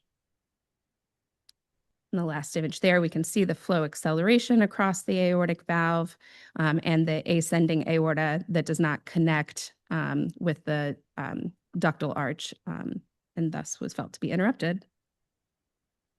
This baby delivered at term and underwent a Yasui procedure postnatally. In this case, this was a 36-year-old woman in her third pregnancy. It initially referred at 21 weeks gestation due to concerns for left ventricular hypoplasia on her obstetric ultrasound. As we see in this first picture over here, we can more clearly see that the left heart structures are more obviously underdeveloped than in some of the other cases I've shown you. So this is posterior and anterior. This is the right ventricle here and the left ventricle, which is smaller, perhaps nearly apex forming, but definitely more narrow in width than the right ventricle. In the center view, we can see that there was a small aorta. This is the left ventricular outflow tract here, and a larger anterior pulmonary artery. And with color, we can see a small jet of antegrade flow. So this was concerning for hypoplastic left heart syndrome with aortic valve stenosis, but still with forward flow. In a different case, this was a 22-year-old in her third pregnancy at 21 weeks, so similar gestational age when she first presents. The two clips on the left side of the screen are at her first echo at 21 weeks. And as you can see, there's again a size discrepancy between the left side and the right side of the heart, but maybe more mild than the previous case. Also seen in the bottom clip with this narrow, skinny left ventricle that does meet the cardiac apex, and the left ventricular outflow tract and aortic valve measured mildly small for gestational age, but with normal velocity. This was more pronounced at her follow-up study at 34 weeks gestation. We can see the more significant right-left heart size discrepancy with a dilated and hypertrophied right heart. The left ventricle measured, again, narrow for gestational age, but was mostly apex forming. And in the clip on the bottom, we can again see that there's a narrow left ventricular outflow tract and aortic valve annulus measured mildly small. these two cases, the first one ended up with a single ventricle outcome, as opposed to this case, which ended up undergoing an aortic arch repair after birth, but is a two ventricular outcome. So these cases of borderline left heart can be very challenging for us to counsel in the prenatal period because of the varied outcomes. This was another case where at mid-gestation, we were referred a case of aortic stenosis, but you can see that at mid-gestation, there's a very dilated and poorly contractile left ventricle. Which at follow-up at around 28 weeks gestation, we can see that the right ventricle here forms the apex, whereas the left ventricle is no longer apex forming. And then in late gestation, in the same fetus, this left ventricle is clearly hypoplastic. So there have been a couple of interesting studies that have looked at this particular question. In this example from Shane Morris's group, they compared fetal hearts that had a more globular appearance or their severe aortic stenosis group. These had a higher rate of left ventricular dysfunction and compared that to hearts like the other case that I showed with narrow, skinny left ventricles with less dysfunction and more laminar flow across the valves. And they found that when they looked longitudinally at these two groups, there were faster rates of growth during the fetal period of the left heart structures in the left heart hypoplasia group rather than the aortic stenosis group, and a significantly higher rate of single ventricle outcome in the aortic stenosis or that globular left ventricle group, which was about 75% of the time, as compared to the left heart hypoplasia group, in which only 9% of the cases required single ventricle outcome. Another study that was just published in the Journal of American Society of Echo was a nice look that was also a multi-center, 4 centers over a slightly more recent time period that looked at fetuses with mild aortic stenosis. There's been a lot of research on fetuses with more severe aortic stenosis or hypoplastic left heart syndrome. But this looked specifically at fetuses that had only a mild gradient at diagnosis and no left ventricular dysfunction or hypoplasia. As well as no significant associated congenital heart disease. It was a fairly small group because this is a fairly rare diagnosis, so only 22 fetal patients were found at these 4 centers over about a decade. And about a third of them required intervention at less than a year of age. Some of the factors that discerned the groups that did and did not require postnatal intervention were higher peak gradients at mid-gestation and in late gestation, as well as a lower sphericity index. So that's what this image is showing. The sphericity index of the left ventricle divides the length by the width, and those that have a lower sphericity index are more of the globular, wider ventricles, and those were more likely to require postnatal intervention. This is a table showing some of those same findings. So as I put in a lot of my talks about prenatal diagnosis, the reasons why we do this, we do think that it allows a more thorough evaluation of the fetus in the prenatal period, but mostly this allows us to optimally plan the delivery. In some of the cases that I showed you, we made changes to the expected pregnancy and delivery plan for a lot of these families because of our concerns that the baby may require an urgent intervention after birth. And at least one of the cases of critical aortic valve stenosis required a balloon valvuloplasty the day they were born. We believe, we strongly feel that this does improve the postnatal morbidity and mortality, as well as improves the ability for parents to plan and make decisions in the care of their baby. So thank you all very much for having me today.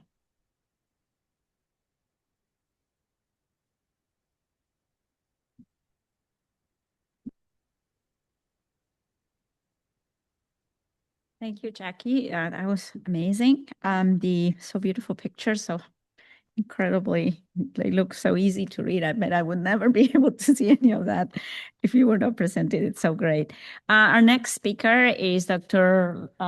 David Lanford. I thought it was Laura, but yeah, I skipped. I was to CT directly, of course. Dr. Lanford is Associate Professor of Pediatrics here at Children's Hospital of Pittsburgh and University of Pittsburgh. And she is a very senior advanced imager. And she'll be talking about aortic valve echocardiography. Libby. Thank you. Good morning, and thank you to the team for allowing me to show some hopefully pretty pictures. I'm going to start off with looking at the 2D imaging of a normal aortic root, and this is a picture taken from one of Professor Anderson's prior talks. And you can see that this parasternal long axis is just a slightly rotated version of that. And you can see the aortic valve leaflets, the sinuses, the mitral valve, and as we've learned, the muscular component and the fibrous continuity between the mitral valve and the aortic valve. And we'll just let that play. So again, aortic valve leaflets, what we in the echo world would call the annulus, the sinuses, sinotubular ridge, mitral valve, muscular portion of below the aortic valve, and then the fibrous portion. Looking at the trileaflet aortic valve, looking at the individual leaflets.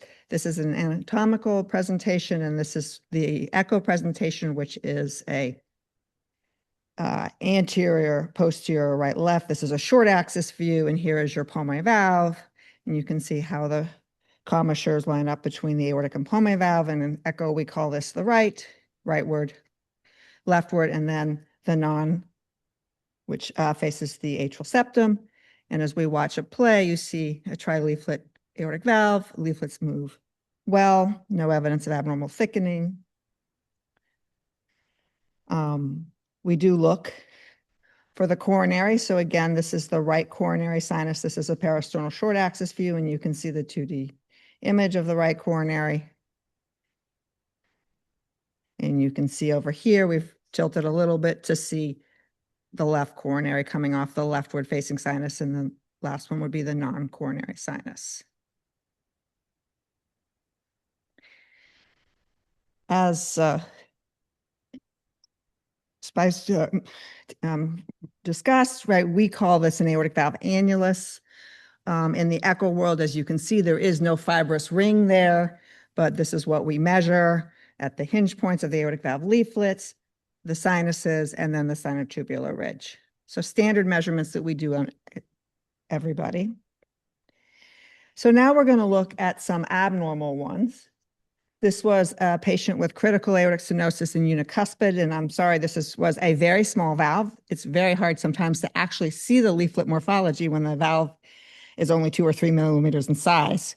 So these are actually still frames to show you. This is with the aortic valve closed. You get this little circle at 6 o'clock, which is what we talked about. That is, I've never seen it be anyplace else. So that helps me decide whether it's a unicuspid valve, the location.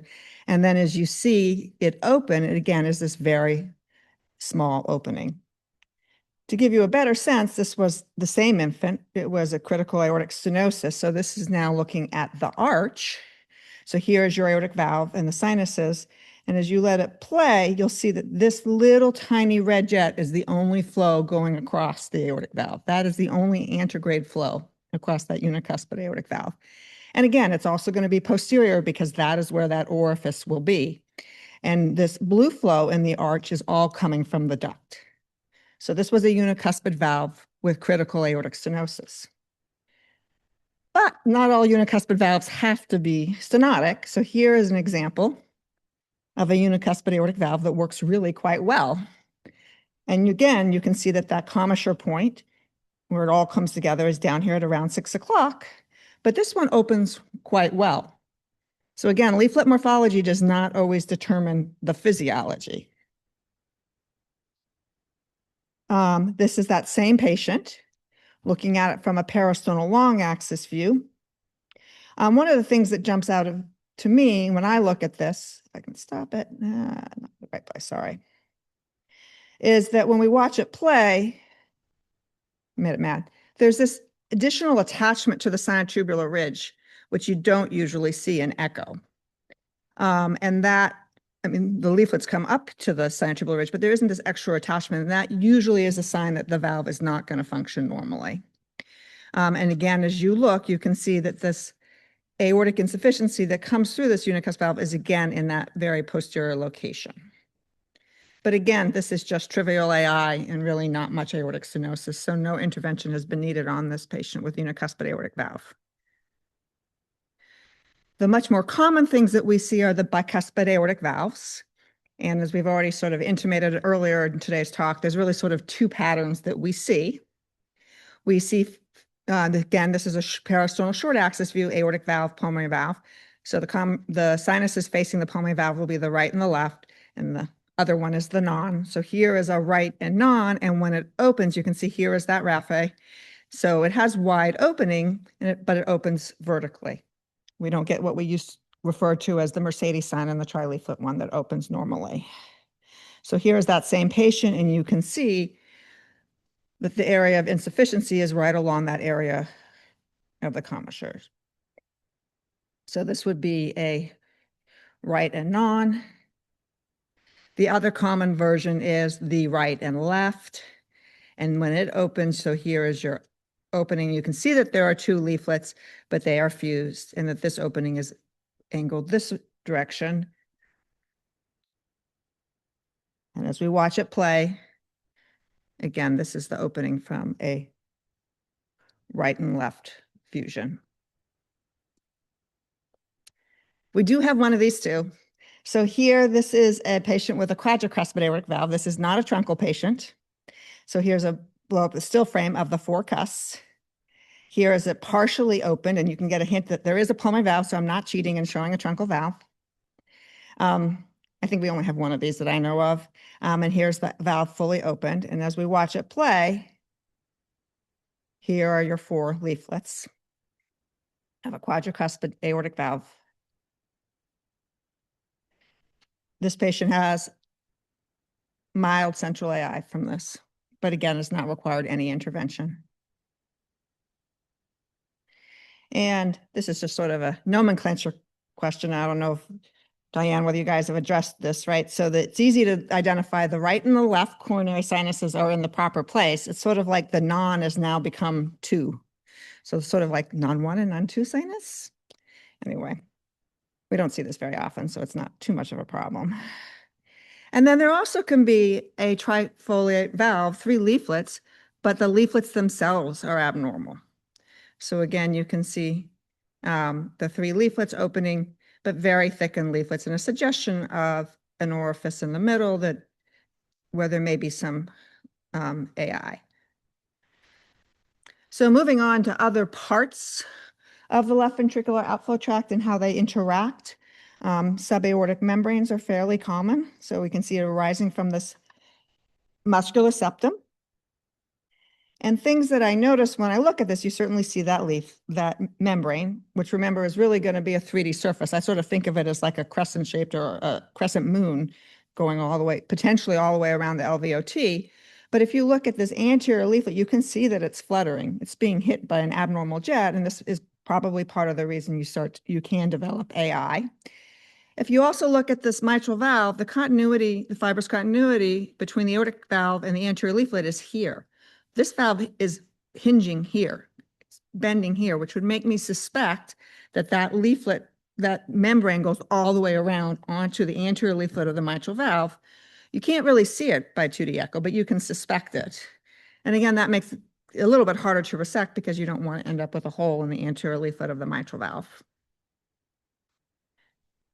And here is just color with that, and you can see that there is already evidence of AI directed posteriorly, suggesting that the origin is from that abnormal motion of the anterior leaflet. Here is one of our examples of supravalvular aortic stenosis. This is a TE picture, so this is sort of equivalent to that parasternal long axis view. These are all still frames. I'm going to start with this one because I think it shows the hourglass deformity the best. You know, here is your aortic valve, here are your sinuses, here is the narrow sinotubular ridge, and here is the ascending aorta. So as we watch as the valve opens, it looks to me like the leaflets are actually hitting that sinotubular ridge. You see the tips of the leaflets are coming all the way up to that sinotubular ridge. And when the leaflets actually get fully open, they actually have to bend backwards. You see how they sort of prolapse, they're sort of bending because there's no room. And then that's causing injury to the tips of the leaflets. And when it closes, you can sort of see this sort of dysplastic looking tips of the leaflets. And as we watch it, this is the clip that came from. I get the feeling like that's one of the things I look for with supravalvular aortic stenosis is that hitting of that sinotubular ridge. The other thing I will say from an echo perspective is this one is fairly obvious. There's a lot of subtle supravalvular AS out there, and it's really important to try to always measure that sinotubular junction, which is hard by echo, but multiple views in a patient with LV outflow tract obstruction, because it really does affect your surgical management. And I think it's one of the things that is easily missed.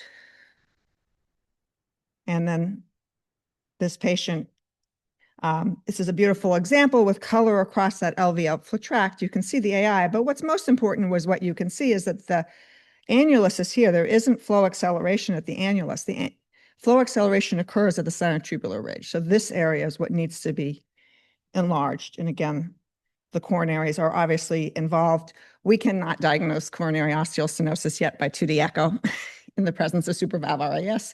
Just always suspect it. And we can see whether Dr. Oliveira thinks we can do it by CT yet. We also just spend a lot on angiography for that still and for surgeon inspection. The other abnormality is also true, that you can have an abnormally dilated sinotubular ridge, which also causes problems with the leaflets. And here's an example of a patient with Marfan syndrome, and you can see this. Here's the annulus, here's the sinuses. I don't even know where to measure the sinotubular junction. We just sort of measure it, but it's all dilated. I know this is a Marfan's patients because you can see the evidence of mitral valve prolapse.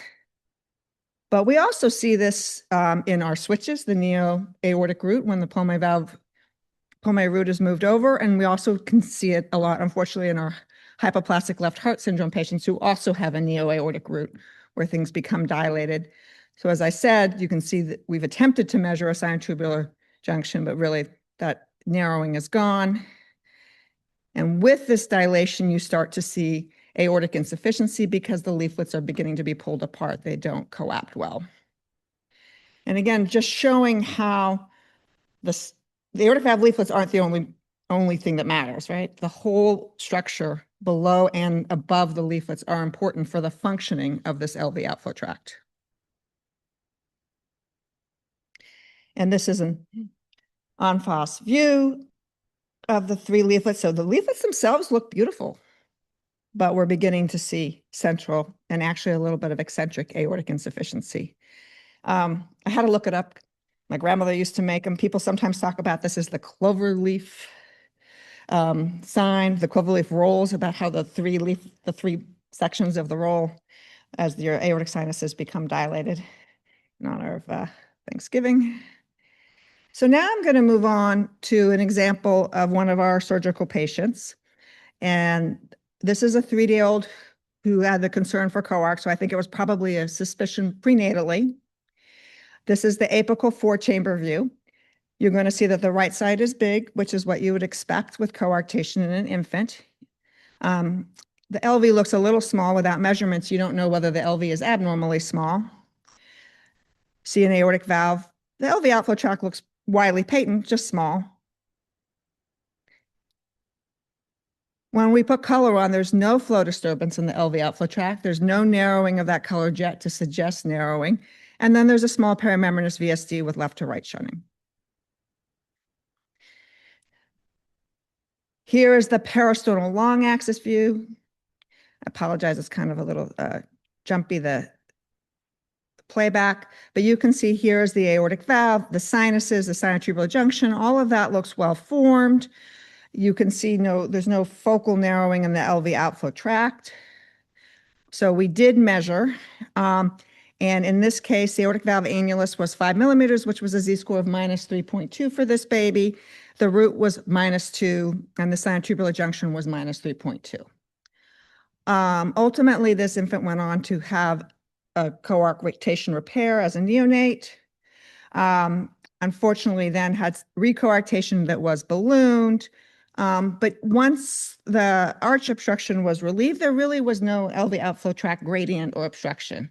And then at 9 months of age, this child got another follow-up echo, and now the LV outflow tract is looking very abnormal. It's hard to tell on this. You can see there's an aortic valve here.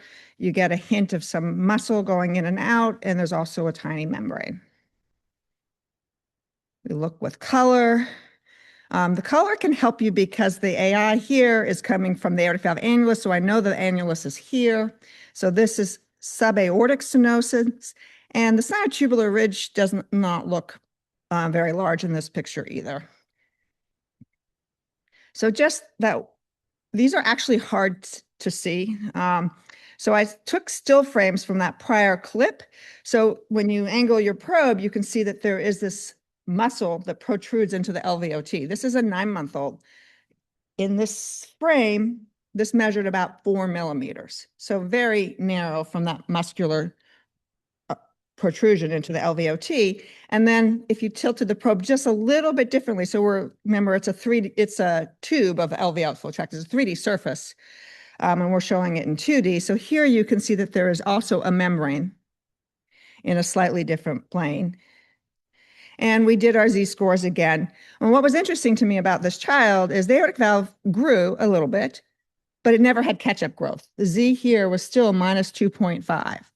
So hypoplastic, and this was a child who had recoarctation, so had high pressure in the LV. If anything, you would think would make that grow. The root was acceptable, and the sinotubular junction was only minus 1.6, but I'm not so sure I really believe that based on the images that we got. This is not the ideal example, but I did want to point out that I really love the subcostal sagittal or subcostal two-chamber view in infants and toddlers to get a whole look at the aortic valve, ascending aorta, aortic valve, aortic root, ascending aorta. You can get all the way along the length. And I just think it's important to remember in this population. We've picked up supravalvular AS from aortic cannulation sites. We've found a lot of things, and it's only really seen in this view. If you have a child small enough, these didn't show up very well, but when they focused on the aortic root, they got a gradient of about 45, 50. When they focused more up in the ascending aorta, they got gradients that were more 70 to 80, raising the concern from an echo perspective of supravalvular AS that we're not really seeing very well by 2D. All right, so this child went to the OR at 11 months of age. And this is a transgastric view, which shows you the LA, which is dilated, the mitral valve, the LV, and this very sort of tortuous, narrow LV outflow tract with lots of tissue in there that wasn't there when this baby was born. We've shown you pictures, and so it is acquired. I don't know if we have any arguments about why some infants do this and others don't. So this is that muscular area, this is that subaortic membrane, and then this is the aortic valve. Sorry, my mouse is now acting up. Come on, mouse. All right, so this is about a 120 view by TEE. Child was asleep, so it wasn't a moving target anymore. And this is similar pictures to a parasternal long axis view. So you can see here the aortic valve. Here you can see the muscular sub-AS. What's also a little bit interesting to me, you can see this tendon here, which actually goes across and attaches to one of the papillary muscles, but I don't think is attached to the mitral valve.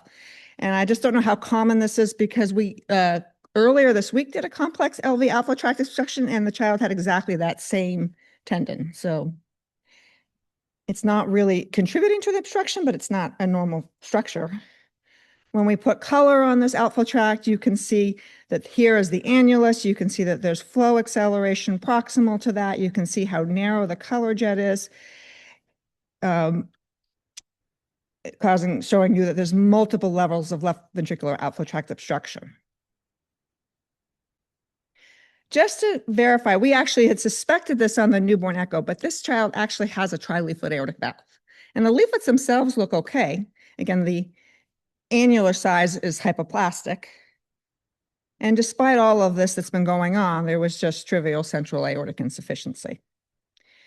So based on our imaging preoperatively, we had thought that there was tunnel muscular subaortic stenosis, there was subaortic membrane, there was a hypoplastic aortic valve annulus, and we were suspicious there might be some problems in the higher up in the ascending aorta. And the operative findings showed tunnel-like LVOT with subaortic membrane, trileaflet aortic valve, supravalvular aortic stenosis. So again, showing problems with sort of all levels of the aortic root. So I'm still amazed. Here is the picture post-op, the same picture we had before, because I have it up here to show you. So this is what we had pre-op. Here is what it looked like in the OR post-surgery. Anterior leaflet of the mitral valve. This LV outflow tract is now widely patent. We don't see any of the muscle anymore. I forgot to mention, sorry, it was a Roscono. And here was the aortic valve. And when we look with color, LV outflow tract widely patent, no evidence of any focal narrowing anymore, no evidence of aortic insufficiency on this particular view. And this is our most recent echo on the same patient, which is only a month ago. She is now 13 months old. And you can see that the LV outflow tract is widely patent.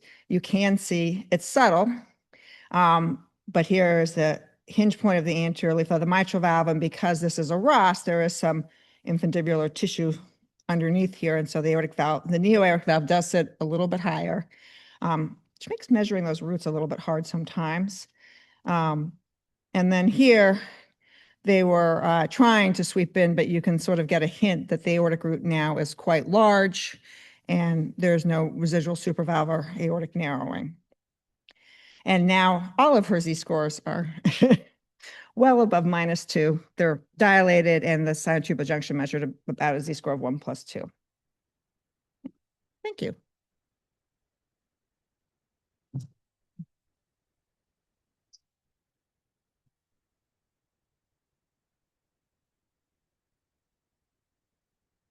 Those were beautiful examples, Libby. Our next speaker is Dr. Laura Oliveri, and she is professor of pediatrics at the University of Pittsburgh School of Medicine, and she is director of the non-imaging section here in the Heart Institute at Children's Hospital Pittsburgh. And Laura will be talking about preoperative imaging and MRI and CT, strategic advanced imaging. Thank you, Laura. Thanks so much for inviting me to be part of this special conference. I appreciate it. So we are going to talk about, we're going to briefly step through the imaging modalities just so we can understand what our options are for advanced imaging. We'll review some guidelines that are salient in the space, and then we'll review some cases. So I think what first comes to everyone's mind usually when we think about cross-sectional or advanced imaging in this in aortic valve disease is CT. CT exquisitely demonstrates the arch anatomy, thoracic size, the thoracic aortic size and morphology. It's extremely high resolution. You can assess really any part of the aortic arch is accessible by CT. Not many limitations there at all. And then we can create these 3D reconstructions, which can help both with decision-making about what treatment a patient needs. And then if surgery is selected as the treatment, can help plan the operation. As we know, CT pretty much always involves contrast exposure, always involves radiation exposure.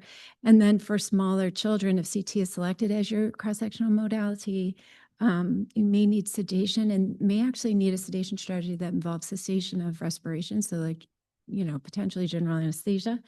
And then people of any age, depending on how you're going to image, may need a heart rate lowering strategy.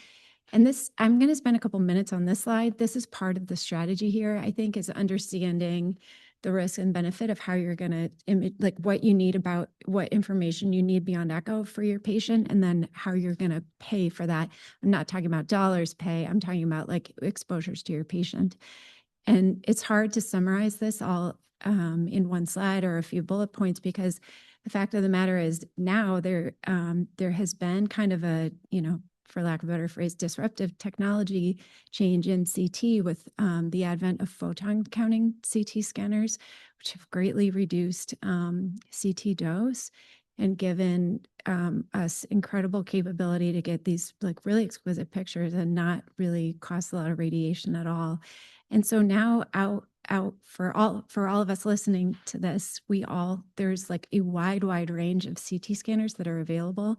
So when you think about imaging strategically, you know, if you're imaging on, as we were about a year and a half ago, imaging on a 64-channel CT scanner that would have required like 4 or 6 heartbeats worth of data to get a nice gated CTA of the chest.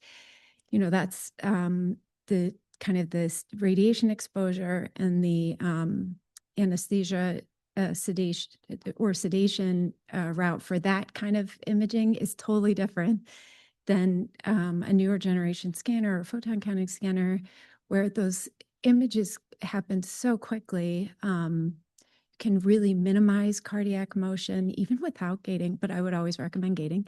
You can really minimize cardiac motion and get a still shot of the root in a little bit. I mean, my colleagues here, Adam and David, are doing this in a radiation dose that approximates a chest X-ray. So there's a wide variety of tools available, and there's a wide variety of strategies available. If anyone ever wants to talk CT strategy, we're happy to do it. We look forward to learning from those of you who have great strategies at your institutions. But suffice to say, there's actually a lot here, and I'm happy to chat more if people have questions about it during the panel. But the overall goal is to, using the gentlest imaging strategy possible, get a really pristine and measurable picture of the aortic root, subaortic region, and then ascending aorta. So moving on to other modalities, we obviously have MR. We all love MR as a cross-sectional imaging modality because it can give you all the pretty much all the anatomic information that a CT can, but then also gives you information regarding LV size, mass, thickness, LV function, and then more information about flow dynamics in the left ventricular outflow tract. And I'll show you some advantages of this. There's obviously no ionizing radiation exposure. I often, with our scanner here, don't tend to use too much contrast in LVOT cases, but some may require contrast. And depending on the length of the exam and how much information is needed, may require sedation to get this done. And then I would put like TEE. Sometimes I think of this as an advanced imaging modality. This is covered beautifully by Dr. Lanford. But certainly I think a lot of additional information that can be gathered here when you're thinking about aortic valve, aortic root, surgical issues is like leaflet morphology, coaptation defects, just like Dr. Lanford beautifully pointed out. And this is especially salient if there's operative disease and surgeons are thinking about repairing, which is an unusual circumstance. But if you're in that circumstance, this is the modality you want. Okay, so just like briefly to be aware of, I'm sure we all are aware of, but just to remind us all about some of the guidelines of this space. So this is the valve management guideline that talks about when it's appropriate to manage or replace or surgically address aortic root dilation. So the one number to keep in our minds is cross-sectional imagers, and the thing we're looking for with cross-sectional imaging is an accurate root measurement. And so if it's greater than 5.5, you sign that patient up for some operative, appropriately sign that patient up for some operative management of their aortic root. And then if there are other risk factors or other genetic predisposing kind of conditions that would make that a higher risk aortic root, the number falls from there. 5 and 4.5. This is just from this guideline. Shane Morris and her group just put this guideline out last year. This is fantastic. If you haven't read it, it's worth reading and then keeping around for reference. We're mostly, during this session, we're mostly talking about information down at the bottom of the slide with bicuspid aortic valve, prior ROS, et cetera. And so there are thresholds for kind of standard risk and high risk when to operate on the aortic root. So that's why we do this, is to understand we really need an accurate measurement of that root and of the other aortic structures. And for kids in the pediatric range, we don't just want a size, we want a Z-score. It's also helpful. I think Diane put beautiful pictures up of the kind of the correlation between the past specimens and these high resolution CT images. We can give the height, the distance between what we think of as the valve annulus and then the aortic ostia. We can also describe the location and proximal course of the coronary, the coronary ostia, and then the location and proximal course of the coronary ostia. I don't know so much about our ability to understand leaflet morphology from CT. I think it's getting there. I think some centers do it beautifully. I think further technology development will result in consistency for all of us to be able to do that. And then there are these other like kind of surgical planning considerations, other things you can get from CT looking for, like little ASCs or VSCs, venous anomalies that might affect cannulation strategy. And then looking like for some of these cases, like how far up the arch does a surgical treatment need to carry from the valve? So now just a few cases to go through. This is a patient, let's see. Okay.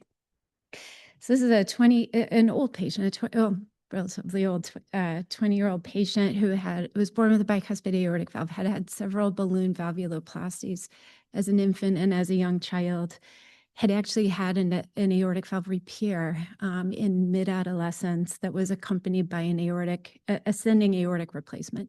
So the root of this child had not been touched. The ascending aorta had been plastied, and then the valve had been plastied. And he shows up, you can see the thickened, like clearly previously operated on leaflets here.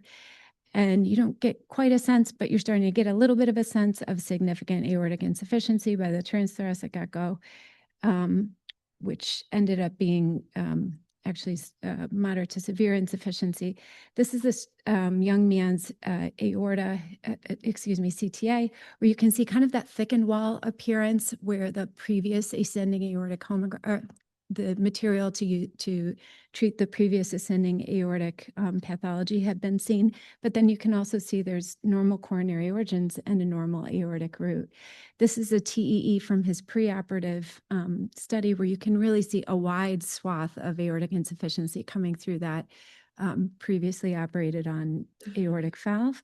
You can also appreciate the significant LV dilation on the CT as well.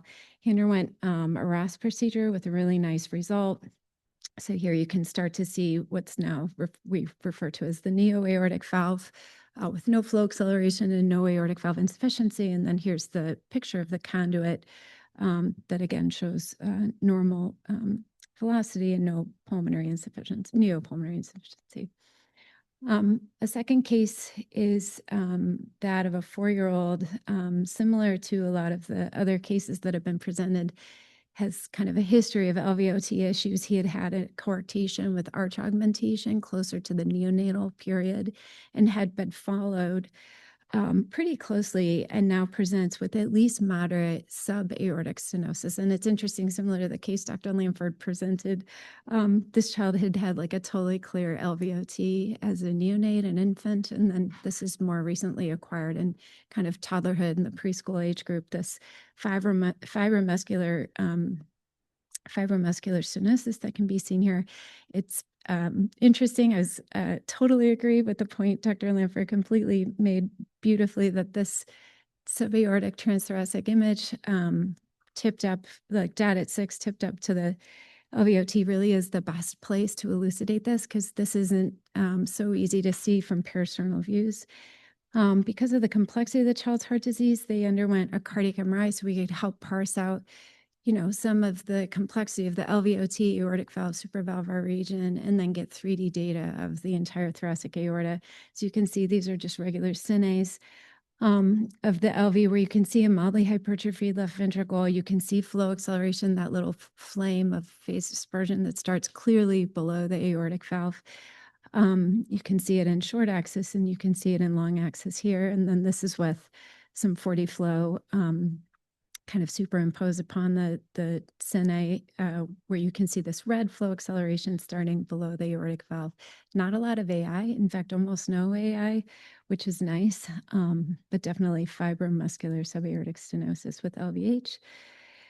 And this is part of the contrast-infused aortic angiogram that we performed, and it's subtle. And again, I think to both Diane Spicer and Dr. Lamford's point, the sinotubular junction is, I guess what I've learned in my career is that the sinotubular junction is tricky, and even subtle indentations or subtle I guess, stenosis or narrowing can have big hemodynamic implications. And so this child went to the operating room and actually went resection of the fibromuscular subaortic stenosis, and also had some patch enlargement of his sinotubular junction and ascending aorta. And these are his preoperative images, where you can see his subaortic region now looks pristine. It's beautiful. His aortic valve looks beautiful, moving perfectly. And I'll tell you, there was normal velocity, no insufficiency on his post-op study. And then here you can see this kind of patched area where the root just leads into the ascending aorta in a nice wide and normal dimension path. The next case is an even younger baby. This is a baby that I'll just start out by saying has Williams syndrome, and so has supravalvular aortic stenosis. Again, to the point that the supravalvular region is kind of difficult to detect stenosis here with like apical and peristernal standard views. You can see here, this LVOT looks totally fine. It is not totally fine, but it looks like normal up to the point of the sinotubular junction. And here our sonographer really focused and moved up on the chest to really clearly demonstrate the supravalvular narrowing at the STJ, along with flow acceleration. And just more transthoracic images, because I think it's good to see what a heart looks like on echo, and then I'll show it to you what it looks like on CT. So again, the sonographer's now moved up almost into the suprasternal notch area. You can see this like very well-formed aortic valve, very well-formed aortic root, and then all of the pathology at the STJ with severe gradient. This child underwent a CT to kind of further look at the dimensions of the thoracic aorta, as well as look at the coronary artery origins. So I'm going to show this to you in the coronal view. You can see this, because this is a baby, sometimes we gate imaging at above certain heart rates. We actually gate the imaging not in diastole, but in systole, because the more still part of the cardiac cycle is kind of theoretically in systole beyond a certain heart rate. I think the sinotubular junction narrowing is really apparent in this case. Well, I'll let it play through one more time. So you can see LV, that's systolic phase. There's a beautiful normal root, and abnormal STJ, and normal ascending and transverse aorta.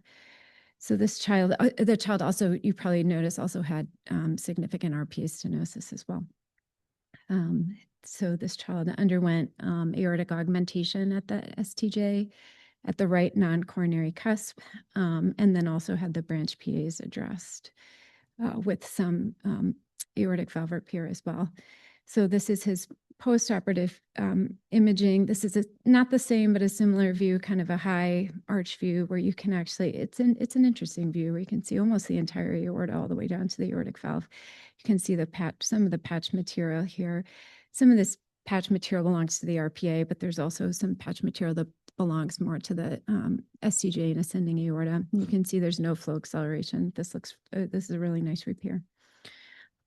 Okay, final case I'll show you. This is more garden variety, I guess you could say. This is a 16-year-old boy who's not had anything, who has been followed his whole life by a cardiologist, but has not required any interventions up till now. He's a child with, or a young man with a unicuspid aortic valve with a severe aortic stenosis. And then, as you can see, significantly enlarged ascending aorta. And this is a case where cross-sectional imaging, I think, is very helpful. I'll just show you that the peak gradient through the aortic valve was 85 to 90. You can see there's a lot of dilation of the ascending aorta leading up almost into the transverse arch with a lot of flow acceleration.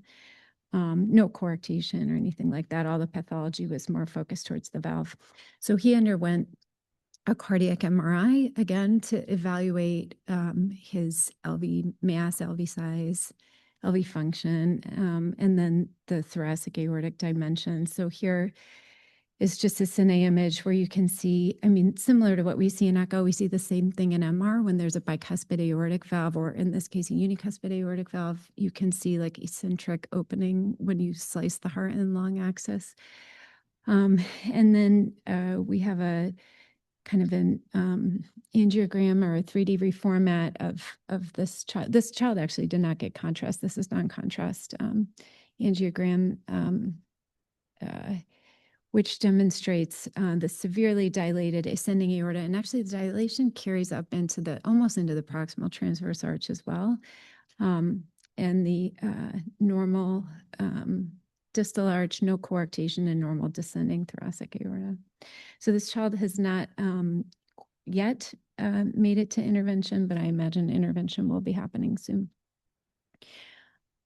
So those are kind of the cases to demonstrate hopefully the principles that we've talked about today, which I think cross-sectional imaging, especially thinking, if you're thinking that your patient's aortic valve requires surgical treatment or some sort of treatment, cross-sectional imaging can be really helpful to understand the whole package, like from the subaortic area all the way around the arch to the descending aorta.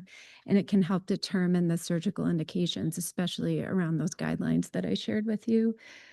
We talked a little bit about MR and CT and the different indications, advantages, and use in workflows. And it's just that it's an important part of like comprehensive aortic assessment, and especially with more modern technology that we have now that I think is becoming widespread in many hospitals. It's pretty accessible to patients and really helps guide their appropriate treatment. Thank you for your attention.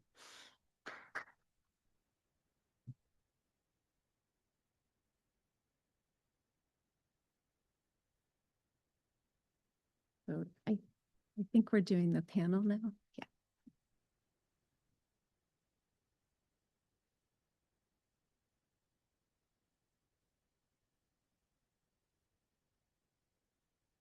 All right, good morning, everyone. I'm David Little, one of the advanced imaging cardiologists here in Pittsburgh as well, work as a part of this excellent team. We're just moving up to the podium. I'm going to move on to the question and answer panelist discussion part of this session. I am monitoring the chat up here, so we'll try to incorporate your questions. And we got a few during those excellent talks, so we'll jump right into things. I think going in a similar order to our presentations, maybe we'll start with Dr. Weinberg, our fetal expert. One of the questions that came in, Dr. Weinberg, was about hearts early on, imaging in that 12-week early gestation period that can look pretty similar in regards to the aortic valve and aortic stenosis, but can evolve in very different ways and different phenotypes. I think the question is a very good one and also a very hard one. How can we predict what's going to happen in the future for these kids as it influences counseling and management quite a bit? Yeah, thank you. It's a great question, and I agree it's a really hard one because especially early gestation, typically we are seeing these women between sort of 16 and 24 weeks because that's when they, something abnormal has been picked up on the OB ultrasound. But in some places, early obstetric ultrasound is able to identify some changes with the heart. And so in some cases, we are looking on the early side at the heart, and it can be very difficult to predict which babies are going to have, progressive stenosis, but also progressive left ventricular dysfunction, and who's going to, which LVs are going to become hypoplastic versus those that are going to stay at a more normal size. So this, again, there was a couple of those studies that I mentioned that looked at the more globular appearing left ventricle as opposed to the narrow ventricle. And certainly I think that if there's dysfunction by, mid gestation, early on especially, but if there's left ventricular dysfunction at, by 20 weeks or even 24 weeks, that's a much worse prognosis than those that have normal function. It's much more common with isolated aortic valve disease to have late gestation dysfunction. So in some of these, case series, there is a significant percentage that by 35 weeks gestation or, later gestation like that will have some left ventricular dysfunction. And so the development at 35 weeks is a very different situation than the development of LV dysfunction or hypoplasia at 20 weeks gestation.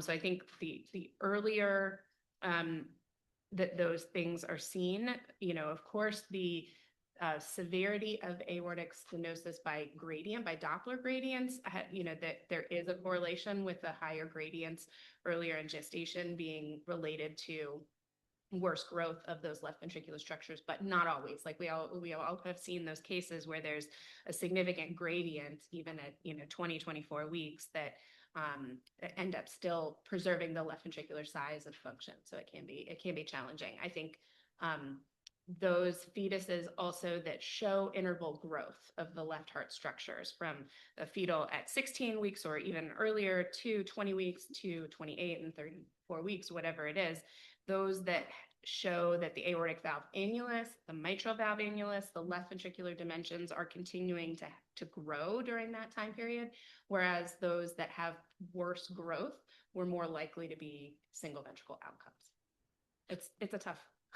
Yeah. It's a tough one. I think you hit on a lot of really great points, though. And I think one thing that I noticed throughout all of the talks really is just the evolution of disease is such an important predictor, and the importance of not just one fetal echo, but serial echoes, serial follow-up can make a big difference. And one other point on that I meant to say is that because of that, these are fetuses that we follow a lot more closely than other disease. So when we identify aortic valve stenosis at mid-gestation, we are seeing these women back often every 1 to 2 weeks for another look at the left ventricular size, the progression of the valve. And so that is a very important thing, that these fetuses require a little closer attention than with other kinds of congenital heart disease. Thanks so much. One of the other questions that came in during the presentation, I think is a great one for you, Dr. Lanford, and actually a few coming in now that maybe are related. When thinking about, so I think you showed beautiful pictures of the echo imaging and showed that you can obtain different gradients. And obviously there can be aortic stenosis at many different levels, subvalvar, valvar, supravalvar. But one of the specific questions that came in was about how much gradient do you tolerate across the LVOT in patients that are asymptomatic? And we've had another similar question about a 2-year-old with moderate to severe aortic stenosis who has been similar since he was born and has also been doing very well and not had symptoms. When do you make that hard decision? So as I showed, there's multiple different types of LV outflow tract obstruction. So I think you sort of have to break them down. To me, it's all a risk-benefit ratio. I can choose the easier ones. Subaortic membranes, if you start to, people use the criteria if you start to see aortic insufficiency. If, for me, there are some subaortic membranes that aren't progressive, the gradient doesn't change, I don't necessarily intervene on those, but if you see progressive LV outflow tract obstruction, because the risk of the surgery is much less than I would say than when we're talking about a Roscono.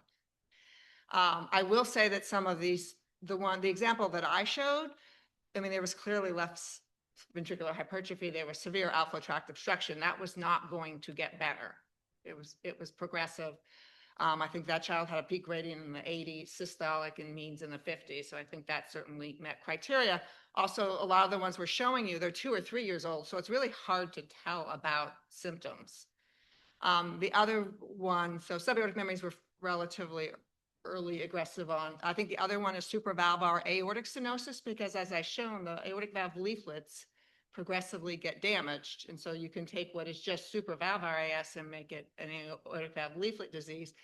And I think most of us cardiologists, regardless of the imaging, are still worried about the coronary ostia and would not feel happy about sitting on a supravalvar AS and having a sudden event. I also don't think that I've ever seen supravalvular AS improve over time. I think it is a sort of a progressive disease in the center-tubular junction. The complex ones, I will tell you, there are a few patients, I can remember one in particular, that I would take the data to Dr. Morel to say, you know, what did he think he would do? And he said Roscono, and I said goodbye.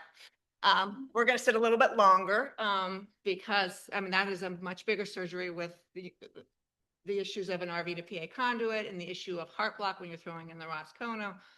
And so I have a sort of a much higher threshold for that particular surgery than I would for some of the others. I hope that addresses most of the ones we talked about. No, I think that really nicely went through it. It's sometimes easier to answer that question than others, and it's very broad, but that's, I think, where it's putting the whole picture together in some of those more complicated cases. Makes a lot of sense. A personal advanced imaging question that I'm curious about, and, I think trying to blend and use this panel of experts from all levels of imaging, but, one thing we've talked a lot and shown beautiful pictures of aortic valve imaging from an echo standpoint, both TEE and transthoracic. I wonder, Dr. Oliveria, if in your perspective, there's different ways to do advanced imaging, cardiac CT in particular, and those comes with different amounts of radiation to the patients. Is there ever an indication for, using more radiation to get more advanced imaging of an aortic valve, or is it that bigger picture that you talked a lot about in your presentation that's really the benefit of the cross-sectional piece? Yeah, I think it's a great question. These are the things you and I think about all the time, and hope to find good answers for our colleagues and for the patients. And I think you broke it down beautifully, David. It's like, would you expend like a little more radiation, get like a solid, like beautiful picture of the aortic valve leaflets if like a repair was being considered, or if you needed that versus like sedating them, dropping a probe and doing a TE of that? It's a great question. I think TE is, I don't want to say democratized, but it's more widely available imaging technology that is pretty easy to do, easy to use, relatively easy to interpret. And it doesn't come at the expense of a lot for the patients or the families. And it's very reliable. So I think TE is always there, can always be utilized. And then I know there are some there's been some really great work by specific centers who have developed like valve programs where they get, and I think Diane showed this in your talk, Diane, it was really beautiful, where you can really fine tune and take your CT imaging technology and really like image beyond just, a size or a valve morphology. You can really understand how the leaflets go up to each other and what type and thickness of attachments there may be in the supravalvular region using CT and doing it over the cardiac cycle. So I think that if you're in a center where you can do that, oh my God, do that. Yeah. But if you're not, if you want to start that type of a center, I mean, there's people out there who have done this, but TE will always be there for us. It's a really nice option. Excellent. Excellent. We may be right at 11:30, or do we have time for one more question? We can ask some more questions. Okay, we've got time for one more question from the chat. Maybe a question for anyone on this panel, but thinking about that first echo on somebody that's done with aortic valve pathology, are there specific things that you want to see in that initial report that you're putting together, commenting on the aortic valve? They're all looking at me here. So certainly, are we talking about isolated aortic valve disease or in general? I mean, so in our report, certainly, and it's an ICAL requirement that the aortic valve annulus, the sinuses, actually, it's just the sinuses actually, and sinus. So certainly we do get that on all patients, and the ascending aorta. Then the aortic valve leaflet morphology, we do describe. So those would be the sort of the main things. I mean, obviously we also look at the function of the aortic valve, so the gradients and insufficiency, and then LV size, systolic function, LV hypertrophy. And then certainly if there's any other associated lesions, which would be mitral valve, I mean, anything left-sided. So mitral valve disease, the example that I showed, I didn't point out, but that is actually, that child actually has a parachute mitral valve and the arch, looking for small arch. Wanted to ask one thing for the echo docs. So sometimes in kids with aortic stenosis, you do see a narrowing in a sinotubular junction. It can be really tricky to know if this is really AS or supravalvular AS. And obviously, the management of the conditions is different, because if supravalvular AS, we would send them for surgery for surgical repair, while the other, we balloon in the cath lab. And even in the cath lab can be a little tricky, because even putting catheters, it's very hard to get a catheter that's just sitting between the leaflet and that ridge. Do you have anything to say on what tricks you might have in the echo lab to differentiate the two, so we can do send the patient to the right procedure? I mean, I can start, but certainly welcome both of your thoughts. I'm totally agree with you, Jackie. It's a tough clinical situation, and it's like the smaller the child, the tougher it is, because everything's all crammed together and not a lot of space to discern. And I feel like things that I look at, and I don't know that this is published anywhere. This might just be like things that are in Lauren Oliver's brain, and so use at your own risk. But certainly looking at like the annulus size and the degree to which I believe that the valve leaflets are doming, i.e., not getting out of the way, like not. Libby, you showed it beautifully how the leaflets can sometimes rest back in the sinuses and then still have remaining attachments up to the STJ. Like those features I think are really important.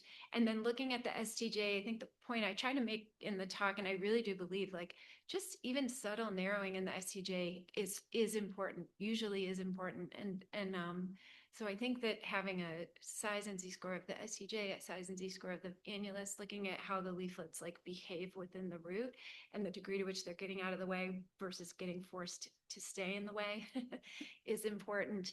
And honestly, I've been in this situation. I think we've all been in this situation where sometimes the problem's both, and you don't realize it until you go in and relieve one of the obstructions, do a TE, post-op TE, and then you unmask terrible AS, or you unmask supravalvular AS. I don't know if you have other comments. Yeah. Also, just a note of caution that I feel like in a lot of these cases that are prenatally diagnosed, when a baby is 1 hour old and you're doing an echo, the left-sided structures can look and measure small. And if you wait 24 hours, we've all seen this happen, that we're very worried that something is not going to be an adequate left side. And 24 hours later, those structures have had time to transition to the postnatal world and measure more normally, more proportional to the right-sided structures. And so just a word of caution too, that if a baby is stably supported in that period, that we have time to evaluate and make those decisions at 24, 48 hours of life, as opposed to, the day that the baby's born. I think that can be helpful. And I think even, that distinction between valvular disease and narrowing at the STJ can be more or less apparent once you've given the baby a little more time to transition. I'm going to add a little bit more to what Dr. Oliveira had said. Actually, I involved Diane Spicer. So one of the things, at least when I see that the aortic valve leaflet has an attachment to the sinotubular junction, I think of that as more leaflet disease, but I may be wrong on that. You have any comments about that? Like whether that helps distinguish? No, I don't know echo wise if it would help distinguish that or not, because I'm not an echo expert. But when you see attachments like that, when we see them on echo, when they're attached, there's a literally attached to the tip of the leaflet's attached to the sinotubular ridge, or there's a thing. Does that correlate with sinotubular disease, junction disease, or is that more look like leaflet disease? Well, in that case I showed of Williams syndrome, there's typically thickening at the sinotubular junction, and as you showed in some of your echoes, the leaflets are almost coapting with the sinotubular junction and having that elliptical appearance kind of backwards from what you normally see. So I think over time, some of those things develop just increased rubbing of the fibrous tissues get increased. Yep. So I think it could be a couple of different dynamics that are occurring, you know. And also, Dr. Kortzer, I'm not sure that you can actually tear that attachment to the side tube tissue. So that may be another indicator that it's not a great cath candidate. Excellent. Well, this was a great discussion. Thank you guys so much. We're going to take a little turn. I'd like to talk about imaging all day, but we have some other topics too. So our next speaker is Dr. Avihu Gazet. He is our Chief of Pediatric Cardiac Critical Care, and he's going to speak with us about ICU management of aortic valve disease. Thank you, David. Thank you for inviting me. Really appreciate it. I have no disclosures. So I would like to start with a quote from, I think, one of the best pediatric cardiac intensive care books that was published in 1998 and edited by Anthony Chung, Frank Henley, Gil Wanowski, and Dave Wessel. And the quote is that in relation to the Ross procedure, the postoperative management is considerably different between the neonate with critical aortic stenosis who presented in shock and the older child with aortic stenosis. And so my intention is really to, in reference to that, is to really focus on the neonate and infants, just because their care is so much more challenging and their outcomes are more problematic, with more adverse events, more complications.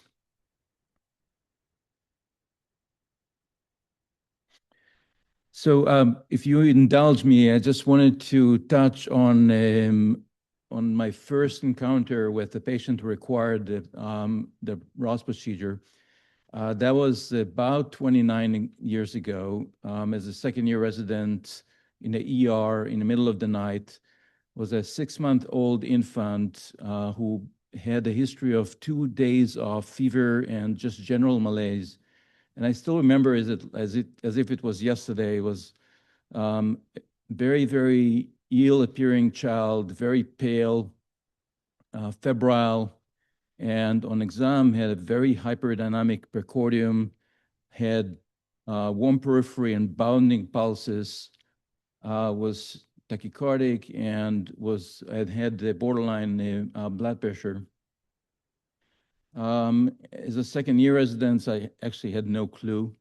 My first differential diagnosis was septic shock, and this is how I approached that and managed this kid as if the kid had septic shock. The kid's clinical state did not really improve that much.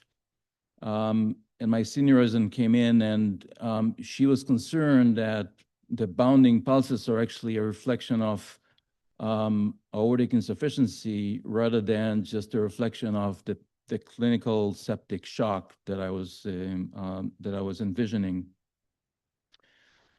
And so we asked for an echo, and this is what we found basically, is that this huge pseudoaneurysm, aortic pseudoaneurysm with impending rupture. The blood cultures eventually were positive for Kingella-Kingay. We transferred that kid to another center in Israel that operated on this kid and performed the Ross procedure, and the outcomes were actually pretty good. This case was included in a series of children with bacterial endocarditis, infants and neonates with bacterial endocarditis that underwent the Ross procedure with very favorable outcomes. So I will start with just describing several, in the next few slides, it's going to be several studies that touch on children with the Ross procedure, their characteristics and outcomes. 2 of them are single center studies. The first was from Michigan that included 240 patients. These were patients of all ages. The second one is from Morgan Stanley, and that included only infants and neonates. And the third is a multi-center study that included 133 patients, only neonates and infants. Then I will talk a little bit about the postoperative considerations and the postoperative management. So this is a table from the Michigan study, just looking at the patient characteristics. As you can see, it touches on all age groups. I highlighted the infants, which is the focus of my talk. As you can see, with those patients, you can see higher incidence of complex left heart disease, 54% in those cases, LV dysfunction, mitral stenosis, endocardial fibroelastosis, and Schoen syndrome. The next one looks at the procedural characteristics of those patients, again, focusing more on the infants. And as you can see here, there is high incidence of concomitant procedures. 68% of them required a modified cono and coronal procedure rather than just a Ross. High incidence of aortic arch repair, mitral valve operation, and aortic annulus plication, just a little bit of them. As far as the overall bypass aspects of that, these were not that much different actually between the age groups. Looking at the actual, this is what I already talked. Looking at the outcomes of those patients, as you can see here, and that put the first quote in context. Those infants suffer multiple complications such as cardiac arrest, seizures, post-operative ECMO, arrhythmias, have higher incidence of in-hospital death and increased hospital length of stay. Now going to the second study out of Morgan Stanley. Again, this is the study that included only neonates and infants, 29 in number. They compared those patients that remained hospitalized before the Ross procedure and those that were discharged before the Ross procedure and arrived to the operation from home. Looking at all patients, you can see that the age at surgery was 3.5 months. The weight at surgery was 4.9 months. These are medians. There is a 17% incidence of prematurity, a smattering of genetic syndromes such as DeGeorge, Turner, and others.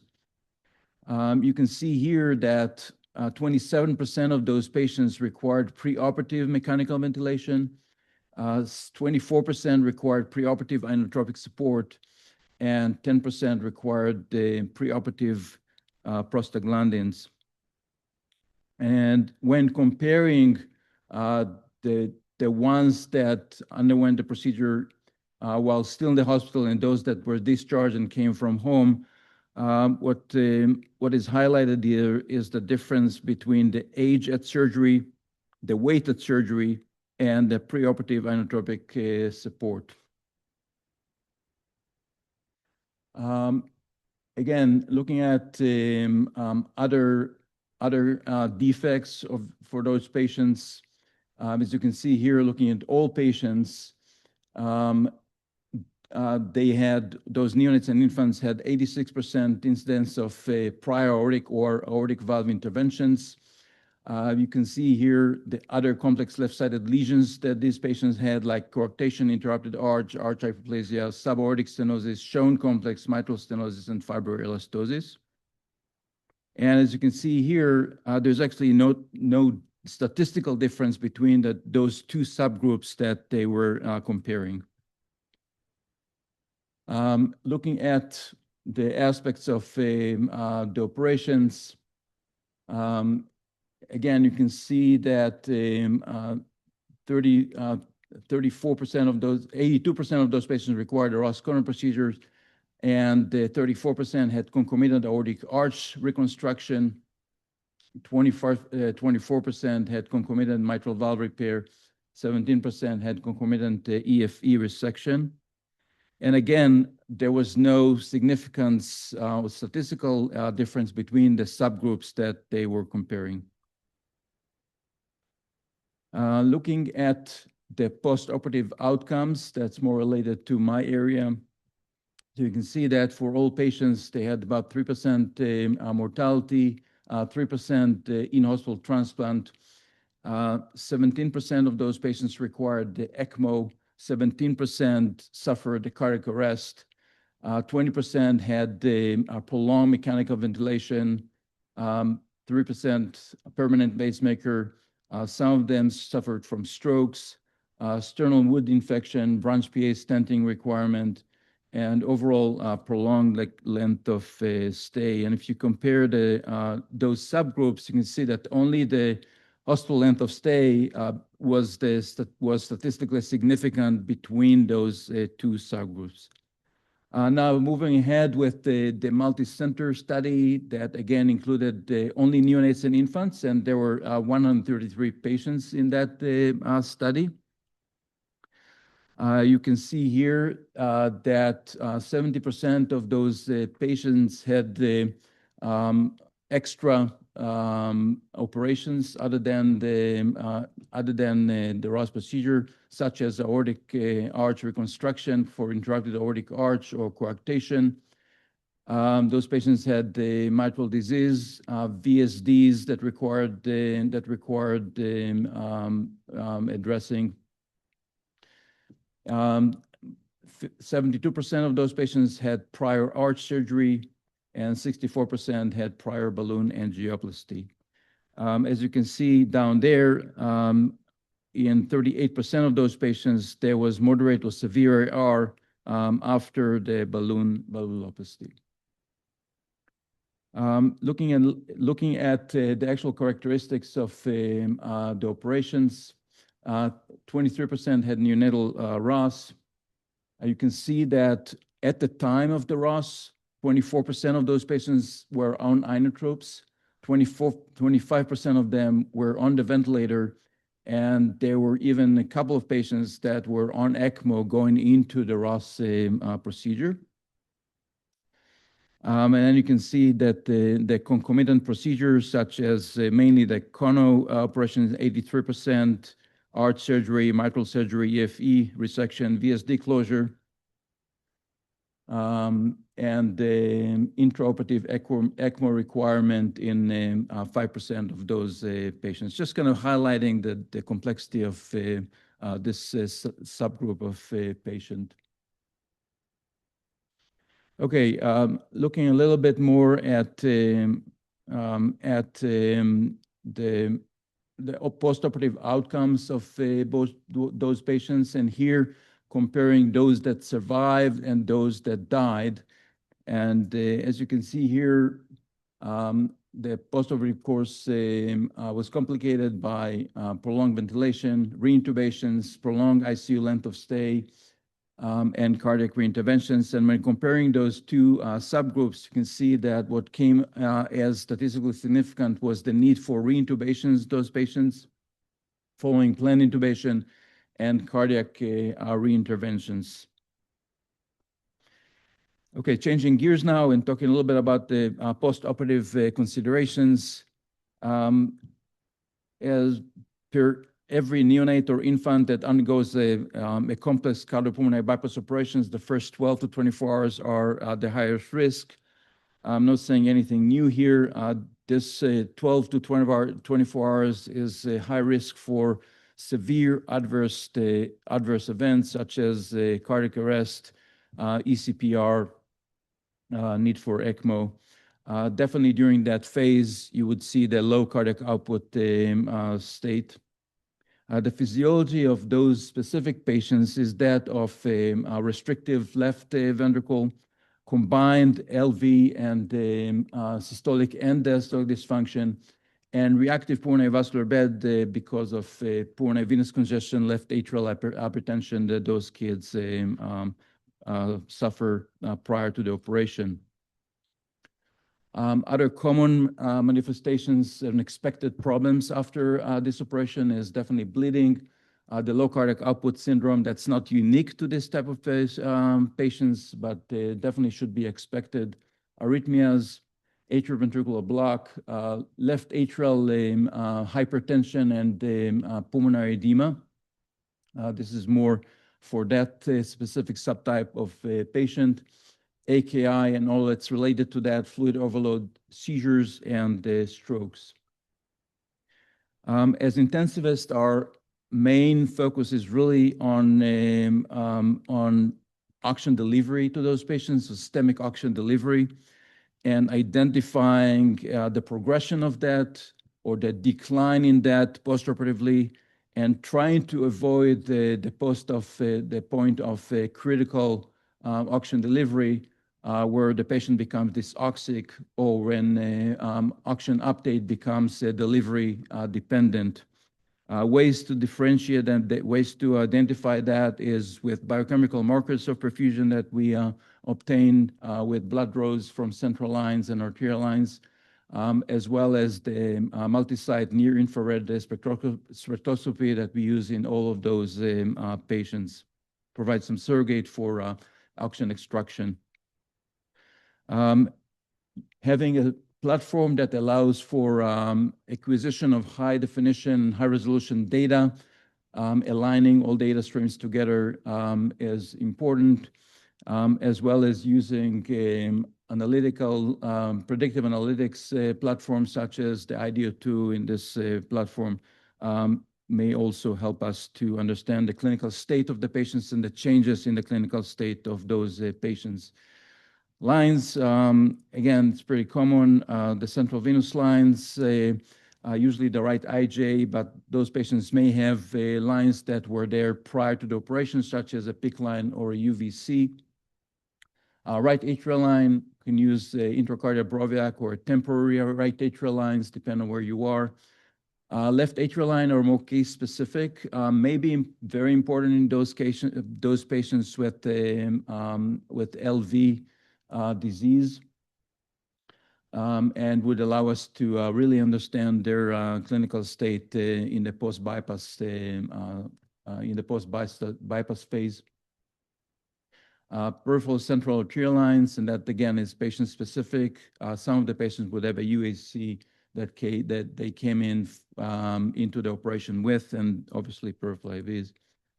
So the management itself, again, in those patients with the high risk of bleeding, the complexity of the operation, high risk of AKI, and the volume overload that evolves relatively quickly over the course of the first 12 to 24 hours. Leaving the chest open makes sense in those patients. Low threshold for ECMO, again, instead of bidding those kids and getting to a point of multi-system organ dysfunction, using ECMO as a short bridge to protect the end organs as we go through this acute phase of low cardiac output state makes sense as well. And this has been the approach here in our institution. Again, focusing on maintenance of adequate systemic oxygen delivery and minimize oxygen consumption with inotropic support, as well as sedation, neuromuscular blockade, and the maintenance of normal temperature is very important. Maintain adequate, this is key actually, maintain adequate coronary perfusion pressure using diastolic blood pressure and CVP as measures. Maintain adequate renal and mesenteric perfusion pressure using the mean blood pressure and CVP as measures. Avoid the excessive vasodilation. Avoid the tachycardia, especially with those kids that have significant diastolic dysfunction, relaxation issue. You really don't want them to be tachycardic, so important to note that. And then maintain adequate preload while avoiding excessive fluid resuscitation. And here the intracardiac line may help the right atrial line and the LA line in those patients with the severe LV disease. As far as the ventilation, we do target functional residual capacity in our approach to those patients. Hyperinflation of the lungs may lead to decreased preload and elevated pulmonary vascular resistance. We want to avoid that. On the flip side, atelectasis may lead to pulmonary venous saturation and increased PVR. We want to avoid that as well. So here it becomes more of an art of ventilation management in those complex kids. In the context of elevated RV pressures manifest by high CVP, high TR pressure gradient, flat interventricular septum, one can consider inhaled nitric oxide, but again, should realize that the restrictive physiology on the left side might be prohibitive. And here again, having a left atrial line might actually help with understanding the response to initiation of inhaled nitric oxide. Some of the vasoactive infusions that we use in those patients, their downsides and benefits. I just chose 3 here as representatives. Epinephrine, the downside would be the chronotropic effect that will lead to tachycardia, and we discussed already the problem with that when you have a significant diastolic dysfunction. Epinephrine would also lead to increased myocardial oxygen consumption. You need to be aware of that, and would also expose this child to arrhythmias that would be problematic. The benefit in epinephrine, in using epinephrine, is the increase in coronary perfusion pressure, which is a significant focus, as I said before. The short half-life that allows you to titrate it relatively quickly, and at those doses, it also provides some beta-2 effect and vasodilation. Miranon is, again, very common in this population.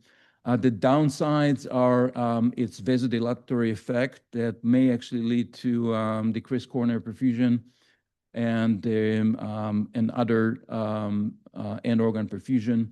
The long half-life, especially in the context of AKI and the fact that it's cleared by the kidneys. So it would be hard to actually get rid of it after you started it. So just take that into consideration when you use it.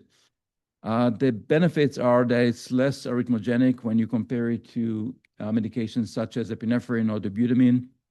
It has this lusitropic effect. It also provides some pulmonary vasodilation in those patients. It is important with their PVR that's pretty reactive. Vasopressin, the downside, it acts via the vasopressin receptors, so not via the cyclic AMP pathways. The downside is increased afterload, but on the other hand, it might improve coronary and the renal mesenteric perfusion pressure, and would provide some pulmonary vasodilation, which is a benefit. As far as sedation, neuromuscular blockade, and neuromonitoring, this is very important in those patients. These are the usual medications that we use. Fentanyl, which has a very, very safe profile with regards to preserved hemodynamics. Dexmedetomidine, which would lead to not only sedation and some degree of pain management, but also would affect the SA node directly and might lead to decrease in heart rate, which would also lead to better filling for those hearts that are compromised from a diastolic perspective. Citalopram, just a reflection of one of the medications that we use for neuromuscular blockade. It is cleared in the blood, so it's not really dependent on liver or kidney function. Very important in those acute post-bypass situations. Will decrease systemic oxygen consumption again. Monitoring. In those patients, we use head ultrasounds as screening and continuous video EEG because of the high incidence of seizures in those patients, especially if they're on neuromuscular blockade. And then this is a very important part of our care of those patients, is when you actually get to a point where they are de-escalating, usually after 24, 48 hours, when the low cardiac output state is resolving, then you really need to move forward relatively quickly and aggressively try to get them off ECMO if they are on ECMO, close their chest, diurese them aggressively, wean them from the ventilator, and vasoactive infusions so you can move them forward and avoid the long length of stay and the complications associated with that, and as well as neurodevelopmental aspects of that that are very important these days. So in summary, the post-ROS and ROS-covalent neonates and infants have an increased risk of morbidity and mortality. The post-operative management depends on the underlying physiology. There should be low threshold for ECMO and open sternum in those kids to protect their end organs. And then when you get to weaning, aggressive weaning when possible to decrease their length of stay is highly important. Thank you.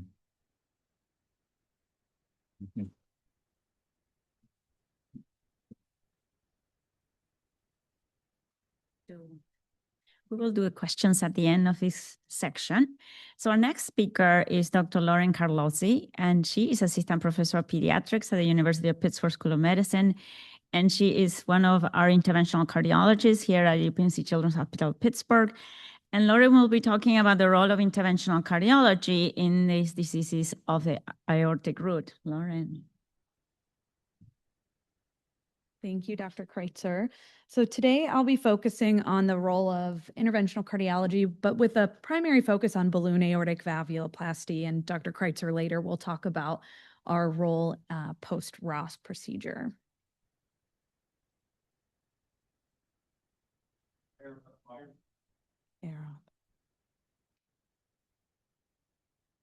Use the mouse to click the arrow at the bottom.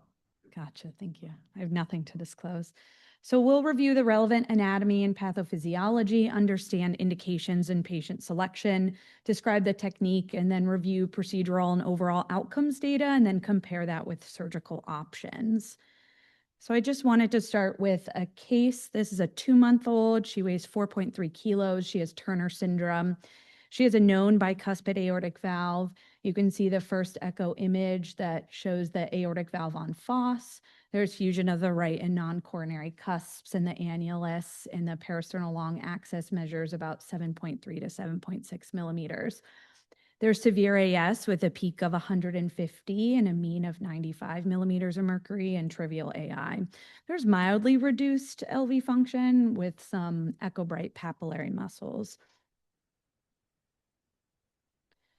So we'll go through that case kind of as I slowly go through the slides, but I wanted to start by first going over the initial percutaneous management of aortic valve stenosis and when that first happened. So Dr. Lababidi and colleagues at the University of Missouri first reported on 23 patients for balloon aortic valvuloplasty in 1984. And at the time of this report, transluminal balloon angioplasty had been being used in the periphery in the renal and coronary artery circulations in adults. And even a few years before, Jim Locke and colleagues at the University of Minnesota had reported on balloon angioplasty in pulmonary arteries and coarctation of the aorta, and even balloon pulmonary valvuloplasty. And so this first report in the aortic valve, they really identified the mechanism of relief as being stretching of the valve leaflets, but really minor tears in the aortic commissures, which we'll go over. And while techniques have evolved since this initial report, for example, lower profile balloons, they used 9 French sheaths in the artery here, and we have a lot lower profile balloons we can use. We understand the mechanism and the interventional strategies better. The conclusions really remained similar, that this was less expensive than an open commissurotomy. It didn't involve a sternotomy and required less of a hospitalization. And so in thinking about this, who should come to the cath lab? So in 2011, a group of experts compiled a scientific statement for indications for cardiac cath in pediatric heart disease. And so currently, this is really the only guideline we have in the interventional cardiology world. Since its publication, though, there's been a lot more additional outcomes data that's been published, and a lot of the recommendations here are still based on consensus opinion, but there is an updated guideline that is underway. And so in thinking about aortic valve stenosis, class 1 indication were neonates with critical AS that were either ductal dependent or had depressed LV function, regardless of the gradient across the aortic valve. And then when thinking about gradients, we were thinking about peak to peak catheter gradients of 50 if you were asymptomatic, 40 if you had other symptoms. And then in looking at the class 2B recommendation, if you were in the cath lab and had a gradient less than 50 while under anesthesia or really heavily sedated, that would correlate with a non-sedated Doppler mean gradient of 50. So that's when we start thinking about coming to the cath lab in absence of other symptoms. So in going back to our patient, they ultimately came to the cath lab, had a baseline peak to peak gradient of 65 millimeters mercury, gradient across that aortic valve. And aside from the gradient in the cath lab, we knew already that she would be a candidate because of the depressed LV function. And this is just looking at the AP and lateral angiogram showing that the valve leaflets are thickened and have restrictive movement with no aortic valve insufficiency. And so in thinking about valve morphology before coming to the cath lab, there's certainly a wide variety of valve morphologies we encounter. And so does pre-procedure valve morphology impact our decision for balloon valvuloplasty? And so in looking at valves such as unicuspid valves that have partial or complete commissural fusion in one single opening, compared to a functionally bicuspid valve that just has fusion of one of those commissures, and a true bicuspid valve that is really just two distinct leaflets with a single commissure and no appreciable raphe. We'll go through just two studies that look at valve morphology and outcomes. And so the first one was this study in 2013. It was single center out of Texas Children's with about 150 patients. 63% of those were functionally bicuspid, and their primary endpoints were repeat valvuloplasty, aortic valve replacement, death, and transplant. And this first Kaplan-Meier curve is looking at event-free survival.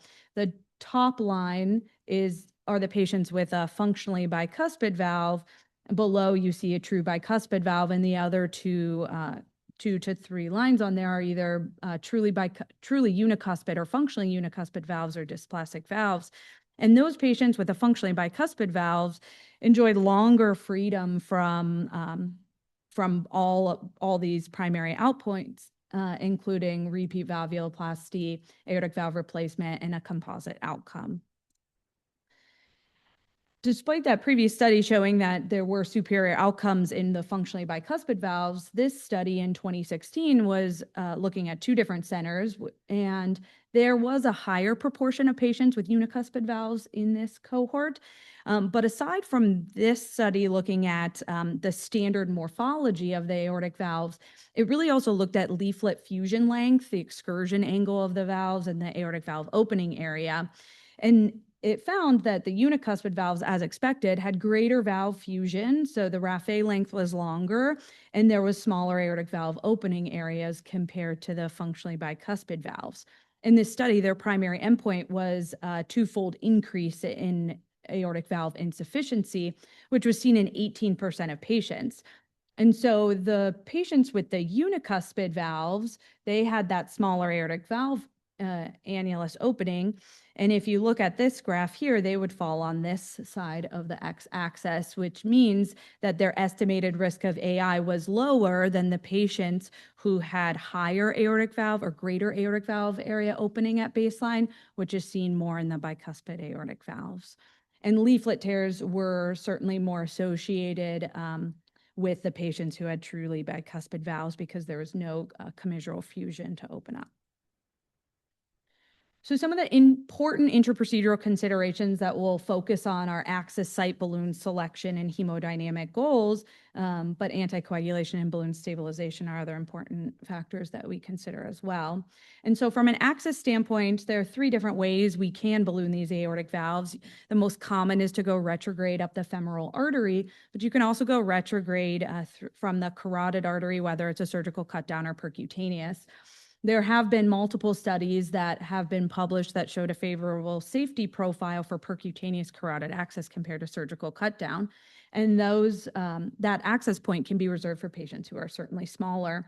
Another alternative to the femoral artery is also going antegrade through the femoral vein. Most of these patients do have PFOs, and there was a study that highlighted no significant difference in outcomes based on the aortic valve and even injury to the mitral valve in going antegrade versus retrograde, but certainly the antegrade approach lowers your rate of arterial thrombosis. So historically, the VACA registry was the first multi-center study on balloon aortic valvuloplasty, and this was published in 1996. This was a multi-center, 23-center institutions were involved with 206 children. There were low procedural mortality at less than 2%, and success occurred in 83% of patients. The suboptimal outcome in that 17% of patients was defined as either inability to perform the procedure, a residual gradient greater than 60, major morbidity or mortality. And it's interesting because the residual gradient of 60 is certainly something that is still quite high, and our criteria for success has certainly evolved over time, which we'll look at. But the suboptimal outcome was associated more so with patients who were younger at the time of their initial valvuloplasty and whether an undersized balloon was used or there was a higher pre-procedure gradient. Detailed analysis in this study revealed an optimal balloon to valve diameter ratio of 0.9 to 1, which has been carried out throughout since this study was published in 1996. And so when looking at the x-axis of the first graph, we're looking at the balloon size to the aortic valve annulus, and 0.9 to 1 is really optimal in looking at the most optimal relief of aortic valve obstruction. And then on the right, you can see that is similarly seen with the risk of aortic valve insufficiency as well.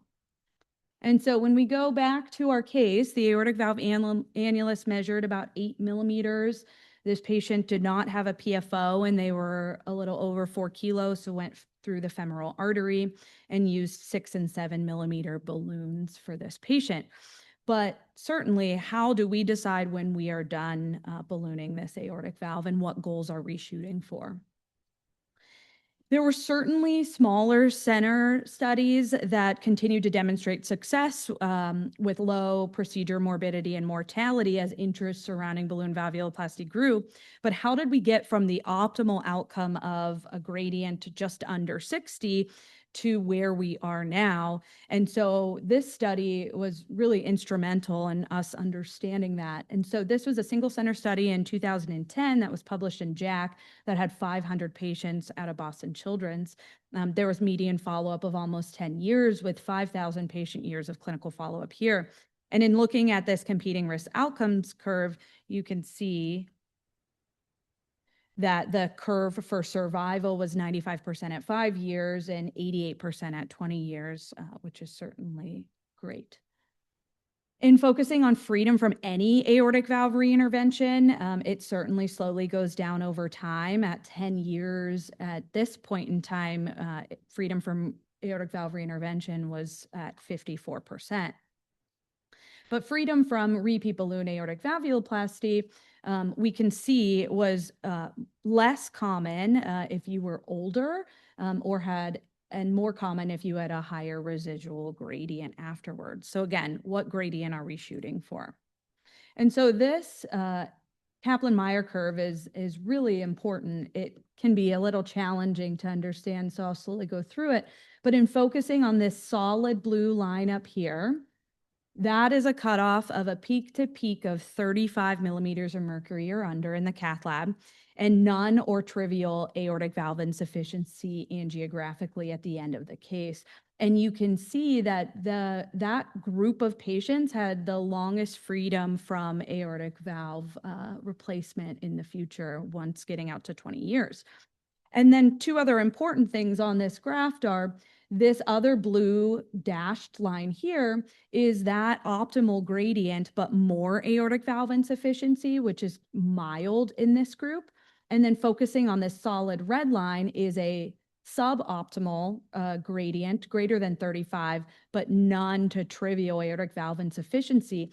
And those two curves are pretty similar as you get out to 15 years. But certainly once you get further out, the grouping in that dashed blue line that had the optimal gradient, but just mild AI, had a more favorable outcome. And so this patient, after the 6 and 7 millimeter balloons, had a peak to peak gradient of 29 with just trivial AI. So at this point, we were completed with the case. And certainly, fast forward to 2015, from our next multi-center registry study was in a cath database that we use called C3PO and MAGIC. And this was, again, a multi-center study that had 370 patients. And procedural success is now being defined as a gradient less than 30 and no more than 35 and no more than mild AI. And again, as previous studies have shown, that patients who are older and don't have critical aortic valve stenosis have higher rates of procedural success. And there were no procedural mortalities in this multi-center study. There were 20% adverse events, a lot of which are arterial thrombi and arrhythmias during the case. An additional multi-center study that came out not too long afterwards in 2017, there were more balloon valvuloplasty procedures, but pretty similar procedural success definition and rates.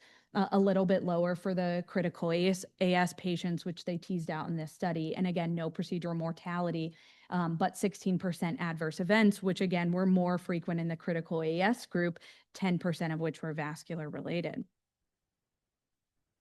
And so in comparing now balloon valvuloplasty to surgical valvotomy, the first study that did this came out in 2001 with 110 neonates, most of which were balloon valvuloplasties. There was a greater reduction in there was a greater gradient reduction in patients with balloon valvuloplasty compared to surgical, but there was more important AI in that group compared to surgical valvotomy, though that was not statistically significant. There was no difference in survival or freedom from reintervention on both these Kaplan-Meier curves. Another study comparing the two procedures, whether it be surgical or transcatheter, and looking at a meta-analysis, there were 1,800 patients that were in the balloon valvuloplasty group with 500 in the surgical valvotomy group. And really, again, there was no difference in survival in hospital or long-term, freedom from aortic valve replacement, or frequency of at least moderate AI at discharge, but there certainly was more reinterventions in the balloon valvuloplasty group. And when they teased out the patients that were less than 1 year of age, there again were no difference, as you can see in these Kaplan-Meier curves. And this is the curve for the freedom from reintervention. And then lastly, one final systematic review looking at the two different procedures. This had 11 studies, 1,700 patients. This study had a more well-balanced balloon versus surgical approach, and there were, again, no difference in early and late mortalities or freedom from aortic valve replacement. And in looking at reduction in aortic valve gradient, as was shown before, it favored balloon valvuloplasty, and then post-procedure aortic valve regurg favored the surgical valvotomy. And so you can appreciate now we're in the current era. This is a more contemporary series from Toronto of infants who underwent balloon valvuloplasty. And freedom from reintervention with this cohort was 69% at 10 years, and that's from any reintervention. And then freedom from aortic valve replacement was 86% at 10 years. And so certainly the freedom from intervention has gotten better as years have gone on. And so our patient is now just 10 months old. Her function slowly normalized. She has very stable, moderate AS and trace AI, so we're continuing to follow her. So in conclusion, balloon aortic valvuloplasty has really emerged as a palliative treatment for patients with neonatal and childhood isolated AS. Procedural mortality is rare. Early residual gradient in AI really does impact long-term outcomes, and we know that younger age and patients who are ductal dependent do have more negative outcomes and increased complications with higher reintervention rates. Thank you.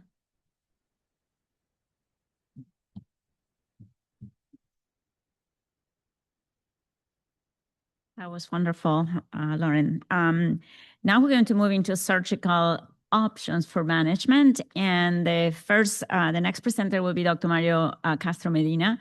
He's assistant professor of pediatrics in the Department of Cardiothoracic Surgery in the University of Pittsburgh, and is one of the staff cardiothoracic surgeons with us here in the Heart Institute. And he'll be talking about aortic valve repair techniques. Good morning, everybody, and I would like to thank you to the committee for the invitation for this presentation. So the content of my talk will be why aortic repair matters, and I will talk about a little bit of the anatomy and the surgical techniques, and I will give you a few home away take message. So why it's important to do a pediatric aortic valve repair. And the reality is that it's a very different population, and 10% of the kids, the bicuspid aortic valve require any intervention during the childhood. And the most risk is the ones that, as we already been seeing, the ones that we have a unicuspid aortic valve. And also we need to understand that 10% of the arterial switch develop any moderate aortic regurgitation and needs to require any procedure in the aortic valve, at least in the first 15 years of life. In the consideration, what are the options that we have? We have the Ross procedure, and you can say that it's not perfect. We have the Osaki procedure in the pediatric population that in the last years take a boom, but then the results were not that great as we expected. And the problem with the mechanical valve replacement is it's a good choice, but at the end we deal with the anticoagulation, and you can see the mortality and the complications they have down the road. And the homograft, still not, the outcomes were not that great. Now people are pushing for, they call the partial transplant, that is what we call back in the years a fresh homograft. So a lot of things needs to come in the future and defined, but it's still aortic valve disease in the childhood, a very challenging problem that we deal every day. So the anatomic factors that we need to consider to repair, what we need to see it, like the aorta as a function, the leaflets, the sinotubular junction, and we need to have in consideration all these, the root, the leaflets, the annulus, so we can plan what kind of aortic valve repair we can do. If we're going to do a valvotomy, a debridement, if we're going to do an echospecialization like a Osaki technique, plication, or if at the end we need to do an aortic replacement of the aortic valve. Now, the importance of measurement, and this is by Dr. Hans Schaefer a few years ago. He developed the calipers, and I think in the pediatric world, they're using more and more the calipers to measure the geometric height and the effective height and the symmetric of the commissures. And I think that's a very important tool to start considering to have in our practice if we're gonna deal with some of these aortic valve repairs, because at least these give you to everybody a standard to do the procedure. And in the consideration, the different classifications, we need to base it more in the oriented ones, because if there's a symmetric on the root and the leaflets, there's a symmetric, and also the ones we have more cusp prolapse or more restriction on the cusp. Again, the different types of the classification for the repair, and that's what I was mentioning between the symmetric and asymmetric.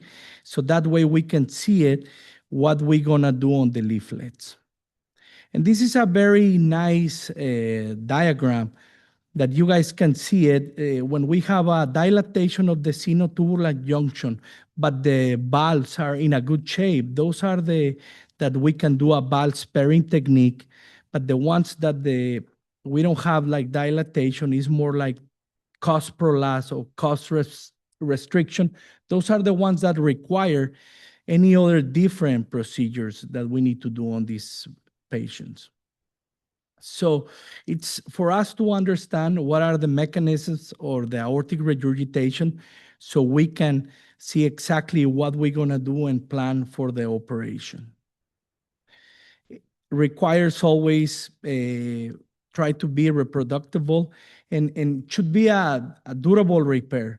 And the reality is none of these aortic valve repairs are perfect. You know, the new commissure, the plication, patch augmentation. We've been using different materials through the years, and none of those have been giving us great outcomes. Or if we need to do an aortic root remodeling.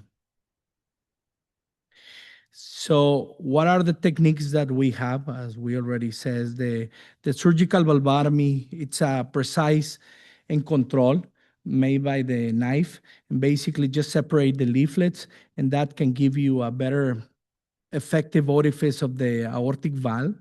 Some of us consider that is more finesse than the balloon created by the cath lab doctors, but at the end it's not perfect and requires one operation that at times can be not just to pass the neonate time. That's the main purpose of the valvotomy, the surgical valvotomy. Now, the leaflet extensions and tricuspidization of the leaflets, that's required using different material. We've been using pericardium. We've been using PTFE, 0.1 millimeters. We've been using the cardiocell and other things. But none of these materials, they're being proven that give us the best outcome, but at least can buy us a few years with this procedure. The other ones, what we do with the truncal valves, the tricuspidization of the quadricuspid valves, that basically resection of the cusp, the sinus of Valsalva, and reduce the annulus in these patients. Now, at the end, in these truncal valves, when we do all these repairs, is basically a bailout to come out from the neonate time. And the bicuspidization, creating a symmetric repair, I think this is one of the considered like the better, because you can have create a bicuspid valve and will be more easy at times in these small patients. And then you can also use some material like a pericardium. And that's when it's important to consider in these ones to use the height of the commissure and the geometric, and at times it's like helping you with the calipers. The last one, the commissuroplasty and resuspension of the commissure. Sometimes it's just give us enough space to increase the height of these leaflets to avoid the prolapse. And the problem is at times we can do some restriction in the effective orifice area. The Cabrol stitch is basically to create more symmetric area of the valve, and that way we can reduce that asymmetric annulus that we have.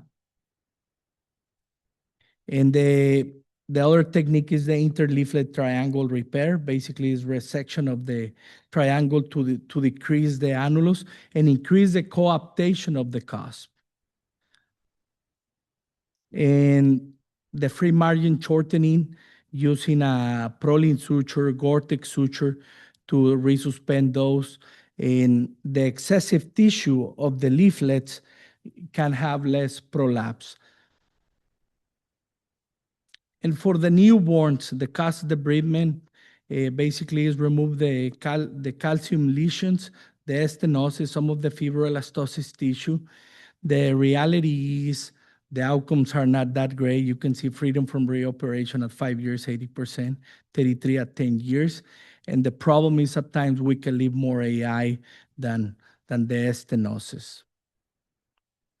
So when we see fenestrations, what we can do for the fenestrations, if there's no regurgitation, it's better do not touch, leave it alone.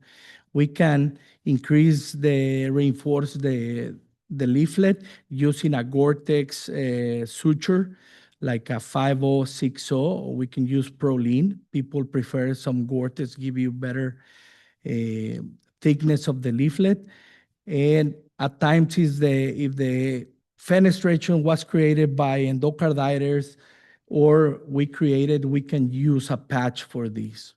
And that way we can use autologous pericardium treated with glutaraldehyde. That is the best material that we can use in these patients. Take home message. What I can say is consider that the aortic stenosis, aortic regurgitation are so diverse. Always consider the anatomy, the different types of bicuspid aortic valve.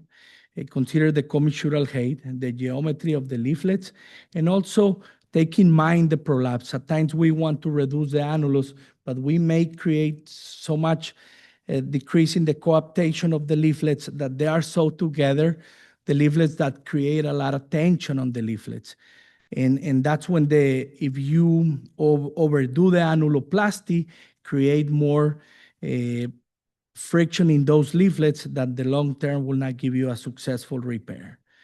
And always consider what are the mechanisms of the regurgitation. And if there's annular dilatation in the STJ, consider a valve sparing procedure that we usually do it when the patients are more like teenagers and in a probably like an older age.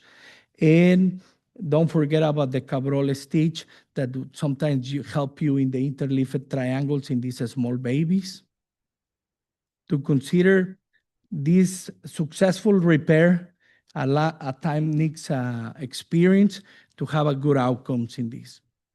And as always says, like remember the aortic root geometry and have all these mechanisms to evaluate the cause of the regurgitation. Thank you.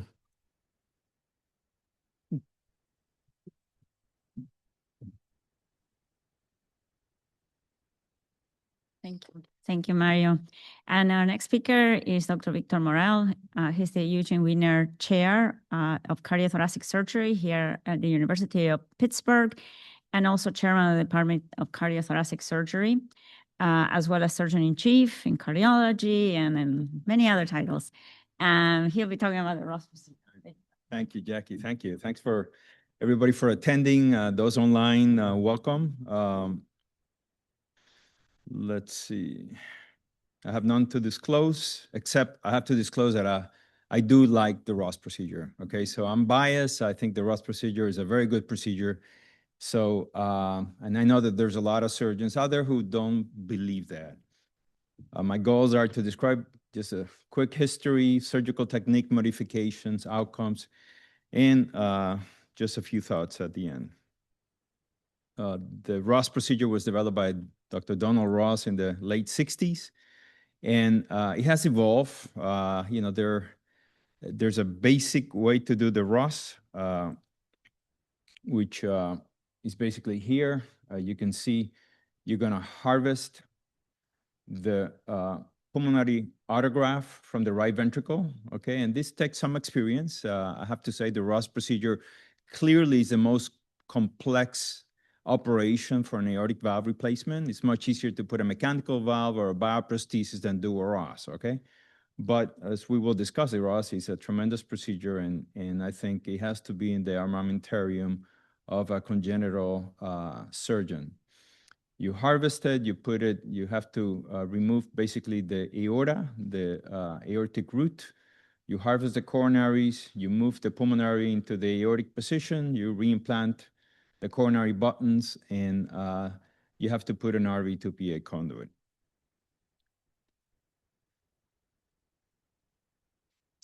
There are issues, okay? It's not a perfect operation, like none of the options for aortic valve replacement are. You have the autograft dilatation, okay? And I think Anita is gonna talk a little bit about the outcomes in you know, the adult congenital heart disease population. And obviously we have to use an RV2PA conduit. So not ideal, but I still think it's the best option we have.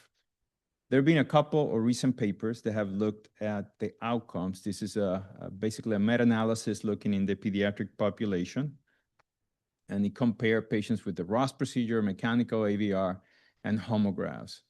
And the Ross procedure had a survival advantage.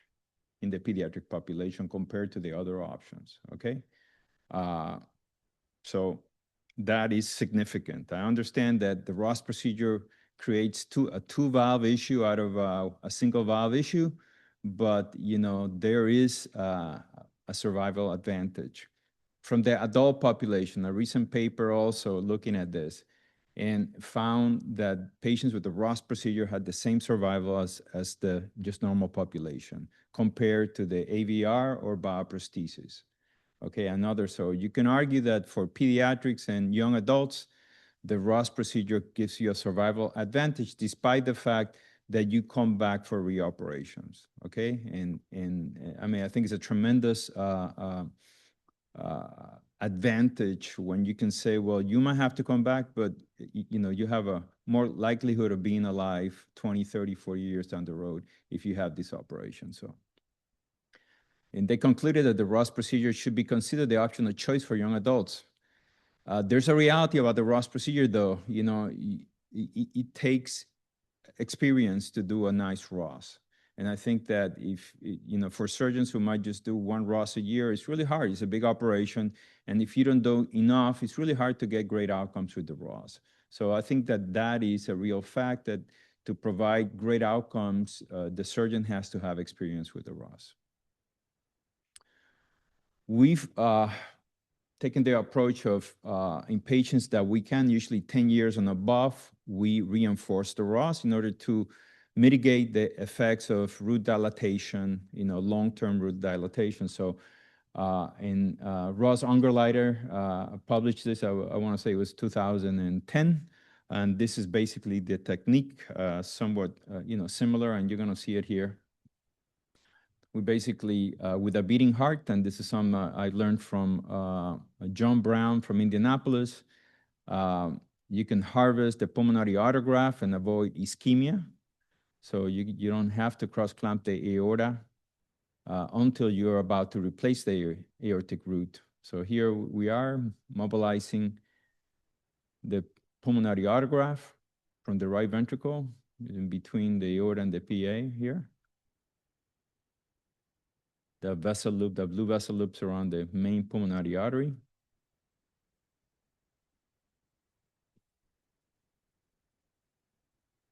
You identify the left main on the left side, so you want to stay away from the left main.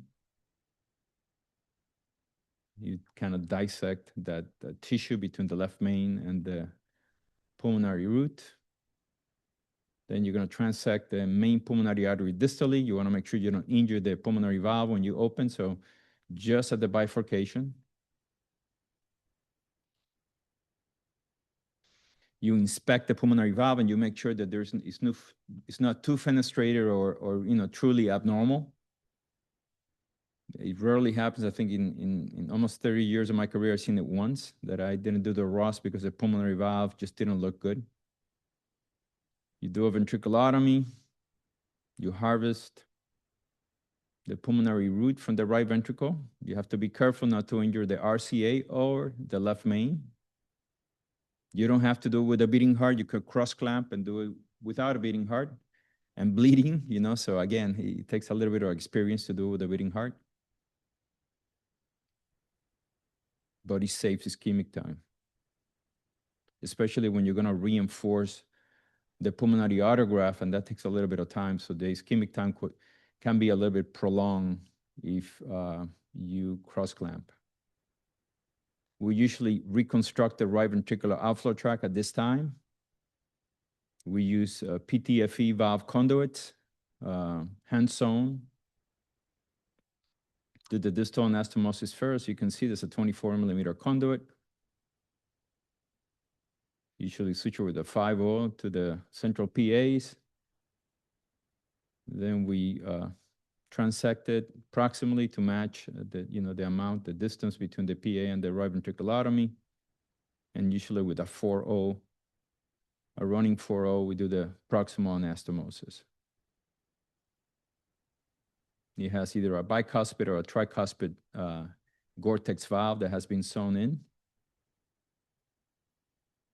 We've been doing this since 2008. for the Ross procedure and many other RV to PA conduits. It's become our conduit of choice. And about 20 to 25% of the US centers use it. Then we have the pulmonary autograft that needs to be prepared. In the back table, you take excess tissue, excise some of that right ventricular muscle, put it inside a conduit. The conduit is usually about 4 to 6 millimeters wider than the autograft itself so that it can grow a little or expand a little. We suture it inferiorly first, and then usually place a Hagar through it. It helps to expand the conduit inside. Then you suture the superior aspect of the pulmonary autograft to the conduit also. You can see the valve is competent.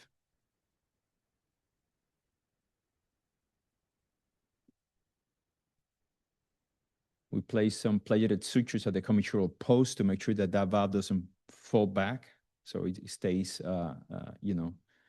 extended, one at each commissure.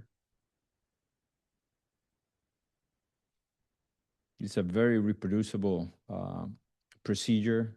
And then I have to say, it makes it so much easier than a non-reinforced Ross, because you basically have a round conduit to suture to a LV outflow tract, and you don't have to think much about it. You just suture, and that pulmonary autograft is reinforced.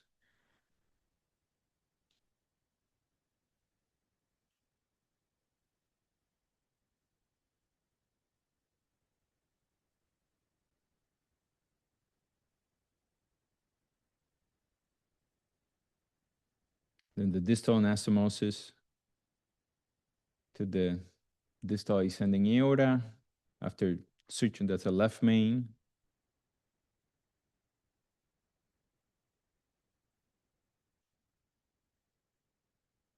Usually it's a 5-0 that we use for that. Same thing here for the RCA. Got to make sure you don't injure the aortic valve when you do that, or the neo-aortic valve.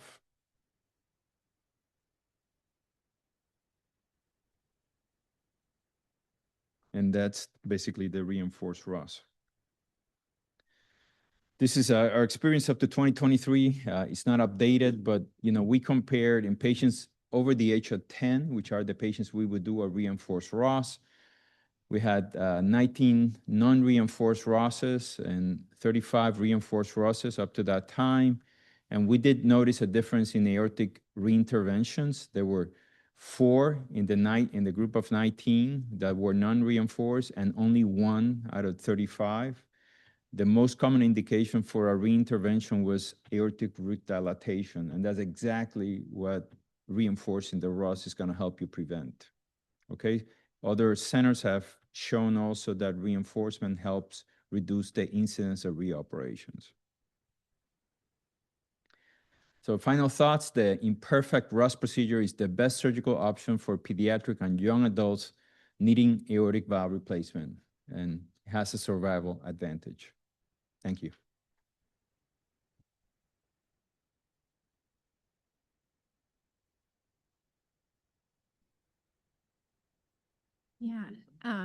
Thank you so much, Dr. Morel. That was fantastic. I think we're going to do a quick Q&A panel.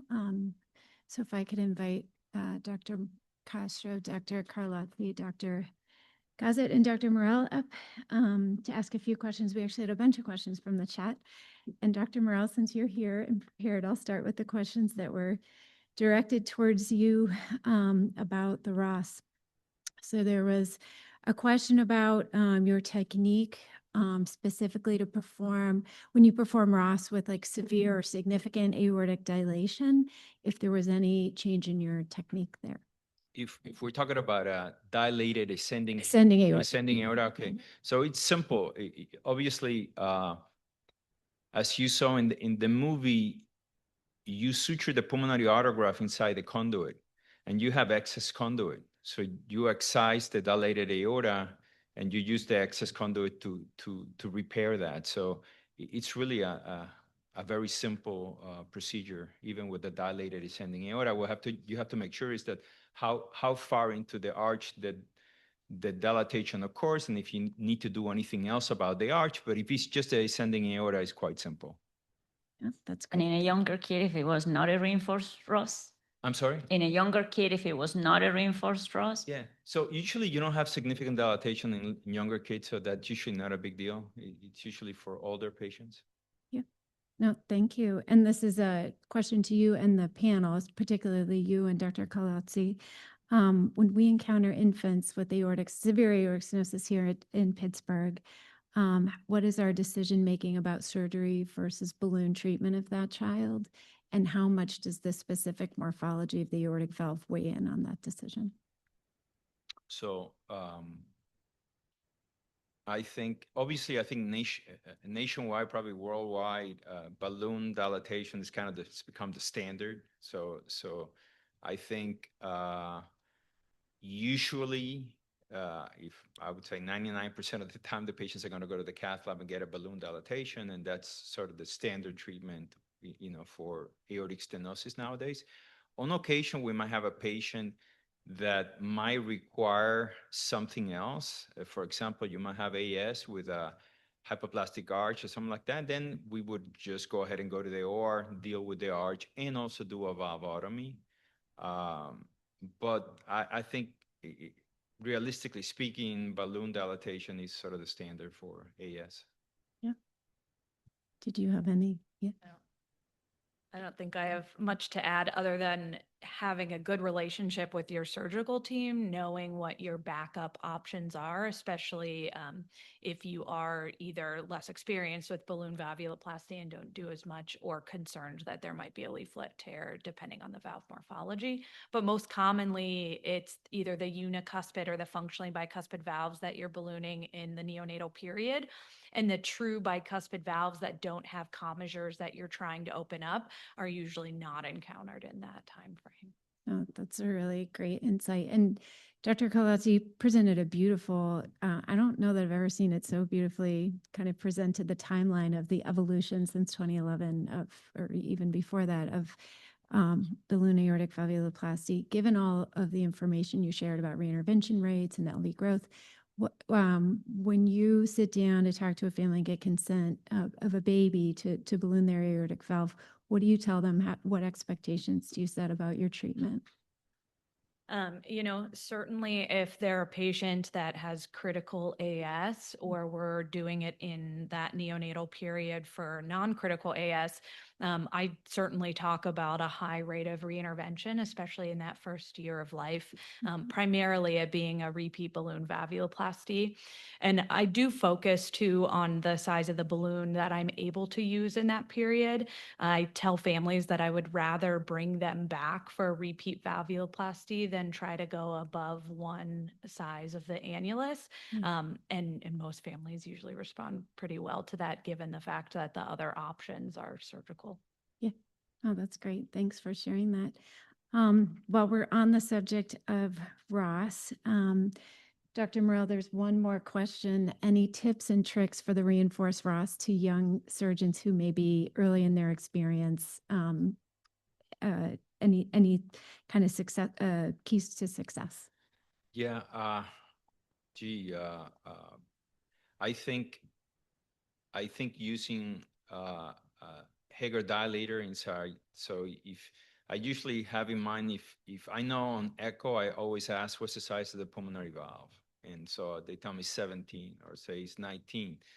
So I'm already thinking, okay, I'm gonna have to use at least 4 millimeters greater in diameter of a conduit. So let's make it easy. If it's 20 millimeter aortic, pulmonary valve, I need a 24 hemoshield tube is what we use. So then I'm thinking, once I take it out, I put a Hager dilator inside. I would probably use about an 18 on a 20 valve, and I would use it and then insert it into the conduit, and keep it inside while I suture the pulmonary autograft to the conduit itself, so that it is stretched, and just take your time.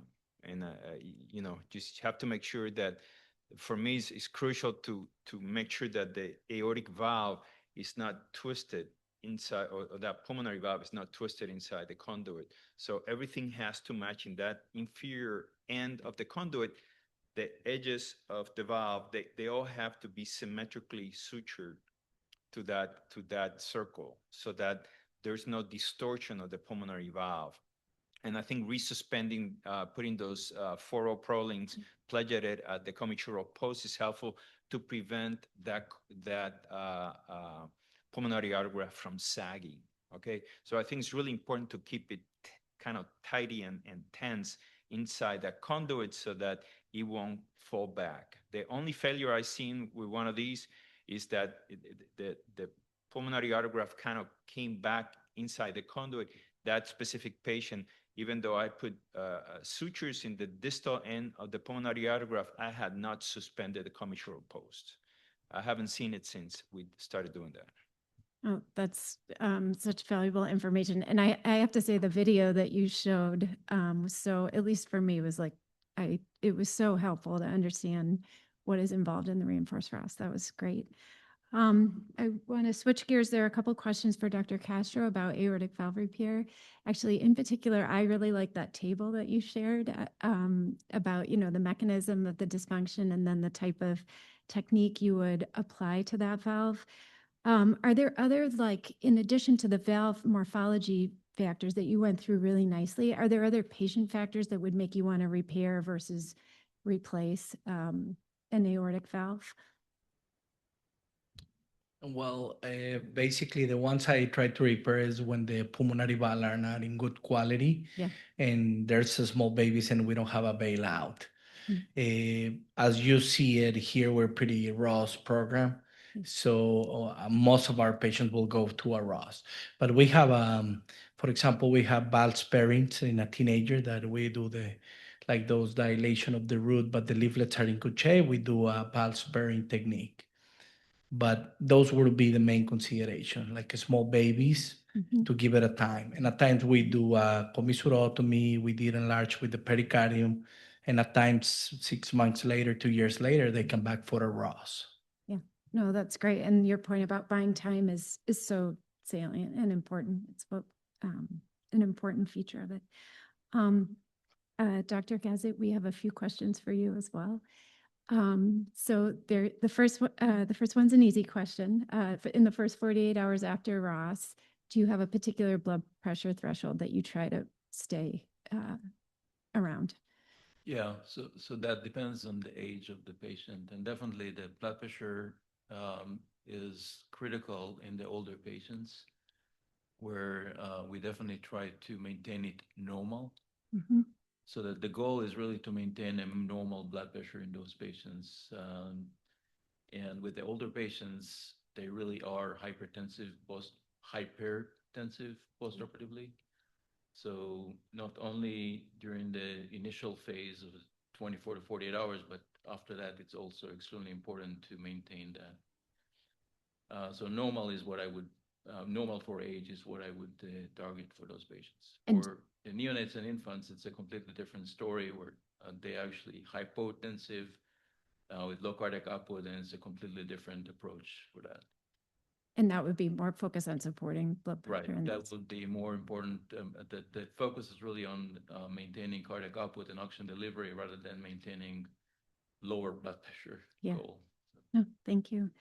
And then given the data that you showed about cardiac arrest in some of those series that you showed, are there particular pathways or workflows that you use in our unit to kind of screen for patients at risk for cardiac arrest, particularly in the ROS population? Right. So yeah, it's a very good question and very timely question these days. The overall approach to that is that during the first 12 to 24 hours, the clinical team is really highly focused on the patient. So there are multiple clinical team members that are at the bedside looking at the data constantly. So you know, because we're talking about trying to find miraculous ways of identifying a trend that would lead us to think that the patient is more prone to cardiac arrest. I actually led a study on the T3 data that looked at trying to basically use the IDO2 algorithm or predictive analytics in order to identify a point on time where you can say this patient is more at risk of cardiac arrest. Their dose of IDO2 is beyond that certain goal. But as we think about it, as we mature a little bit with looking at predictive analytics and all the data, we come to realize that really during the acute phase, we're all on the patient. So really the approach should be that we are already doing that. We're already looking at all the data. We're already using all the,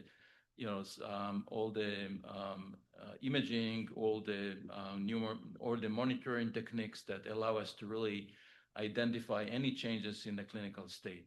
So I don't think there is any miracle other than a high level of suspicion and attention to detail, really.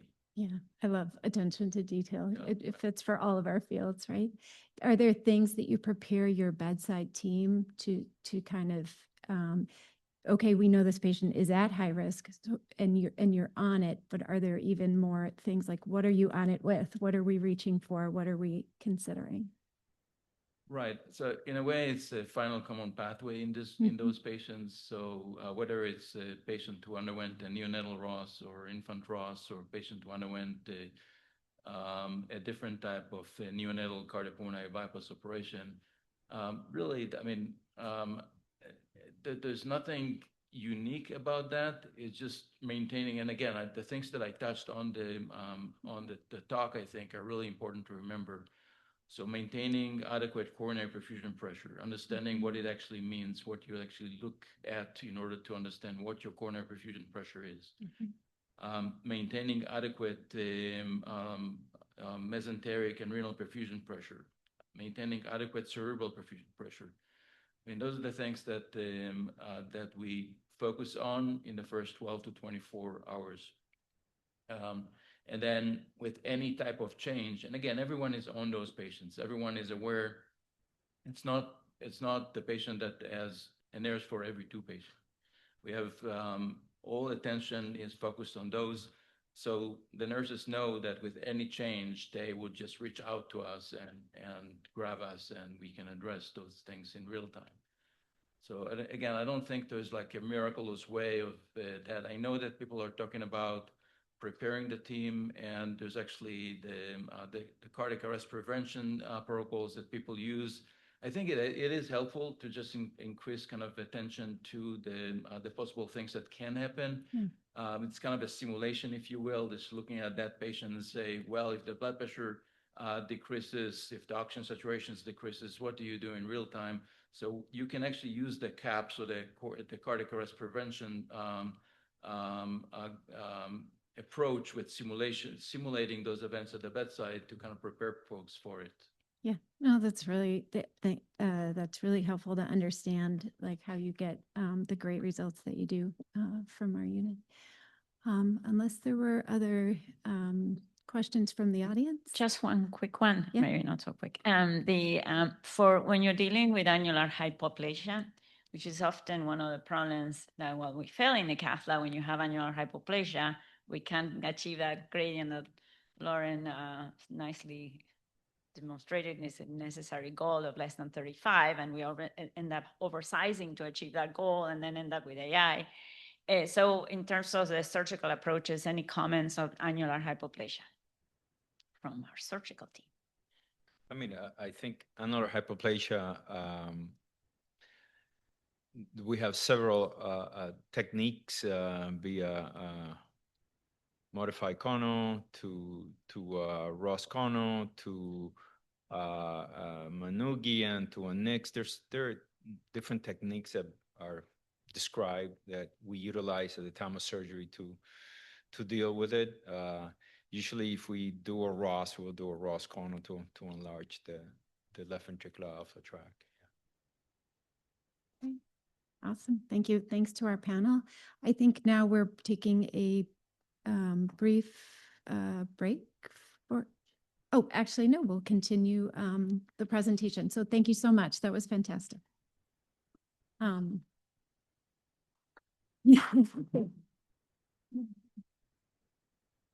Okay, so next it's my pleasure. Thank you, everyone. Sorry.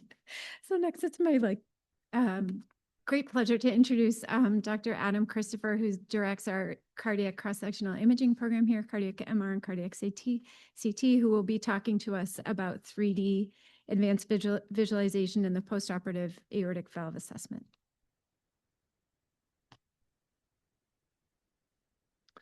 Hi all, and thank you. Thanks to the organizers for inviting me to talk today. I'm biased, but think I have the best subject matter here to talk about. We'll get to some cool imaging and talk about the use of 3D plus visualization in the postoperative assessment of the aortic valve. So first, what's the motivation behind new and different softwares and spending extra time to make these visualizations a reality? I think if nothing else, we've heard this morning that these interventions, first off, the base lesions, as well as their interventions, are incredibly complicated. And so I think we have a desire to match our postoperative assessment to make it just as precise and really understand and communicate the complexity of this disease. And of course, you know, we've heard and seen how incredibly valuable 2D imaging can be and is certainly our mainstay of care. But it has limitations, of course. And for some of these most complex diseases, I think we can do more and can do better. So, you know, I start here with the phrase, "A picture's worth 1,000 words." Certainly, I, again, am biased and spend most of my day looking at both still and mostly dynamic imaging. And we can, in this particular patient, this is a 36-year-old adult congenital heart patient with a history of a bicuspid aortic valve who had a surgical valvotomy early in life, and then eventually a Ross procedure. She, on this 2D MRI image, you can see has some mild dilation of her neo-aortic root that we appreciate on MRI, at least, is right behind the sternum. And for those, you know, highly trained eyes, you know, might start to see a little dephasing. Maybe there's a mild flow acceleration through the valve. But, you know, that's probably the extent of what we're seeing now. Now, if we are able to, let's see, start this video, I start to wonder, it is a dynamic image that has 30 frames per heartbeat worth 30,000 words if a single image is worth 1,000. Certainly, we get a lot more data out of this where we start to appreciate some mild central neo-aortic valve insufficiency. We can see her left ventricular systolic function is nicely preserved, and the RV looks to be of good size, not particularly hypertrophied. But still, that's kind of the best we get out of this single plane.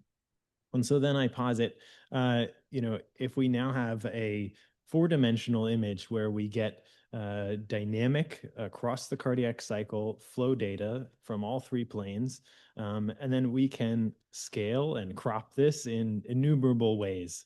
So don't check my math on this, but I'm going to say it's worth infinite number of words to see this type of image where we can now appreciate kind of the severity of both the RV to PA conduit stenosis, the insufficiency. We can appreciate that little jet of neo-aortic valve insufficiency as well.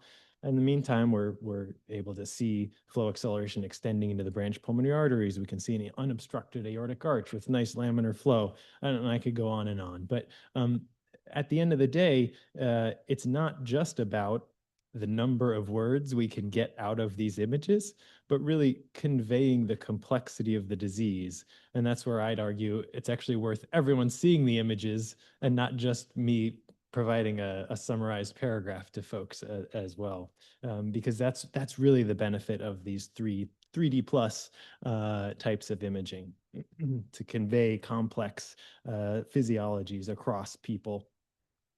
So again, why 3D plus? There's this really nice state-of-the-art review from European Society of Cardiology just a couple years back, honing in on why these technologies are really useful, particularly for adult congenital heart disease. And this is a super long quote to the right, but I'll just highlight it, summarize it to say, they talk about how our reliance on standard imaging modalities has come up short in some instances, and that 3D plus technologies have the opportunity to achieve the best outcomes through delivery of personalized medicine. And I think that's really true. We're able to develop personalized representation segmentations of these complex anatomies to improve their care. So it's more than just pretty pictures, despite what some folks say. It really improves our anatomic understanding and also enhances communication across provider groups. You'll see here a couple of familiar faces, though they're wearing goggles, headsets. Our friendly neighborhood cardiothoracic surgeons and interventional cardiologists don't hesitate to pop on the headset to really get an in-depth view of these complex anatomies. So I was asked to talk specifically about strengths of these types of imaging following aortic valve surgery, and we're going to start, of course, with talking about the Ross. And as has been previously mentioned, we're going to focus on this RV-to-PA conduit that often has sequelae after the procedure, particularly the relationship to the coronaries as well as the sternum. And then we'll touch on the neo-aortic root and ascending aortic anatomy as well. So this is a different patient than the 4D flow image I just showed you a moment ago, but very similar scenario. A 35-year-old adult congenital heart patient who had had a history of bicuspid aortic valve and a coarctation repaired early on in life, subsequently underwent a Ross procedure due to progressive aortic valve insufficiency.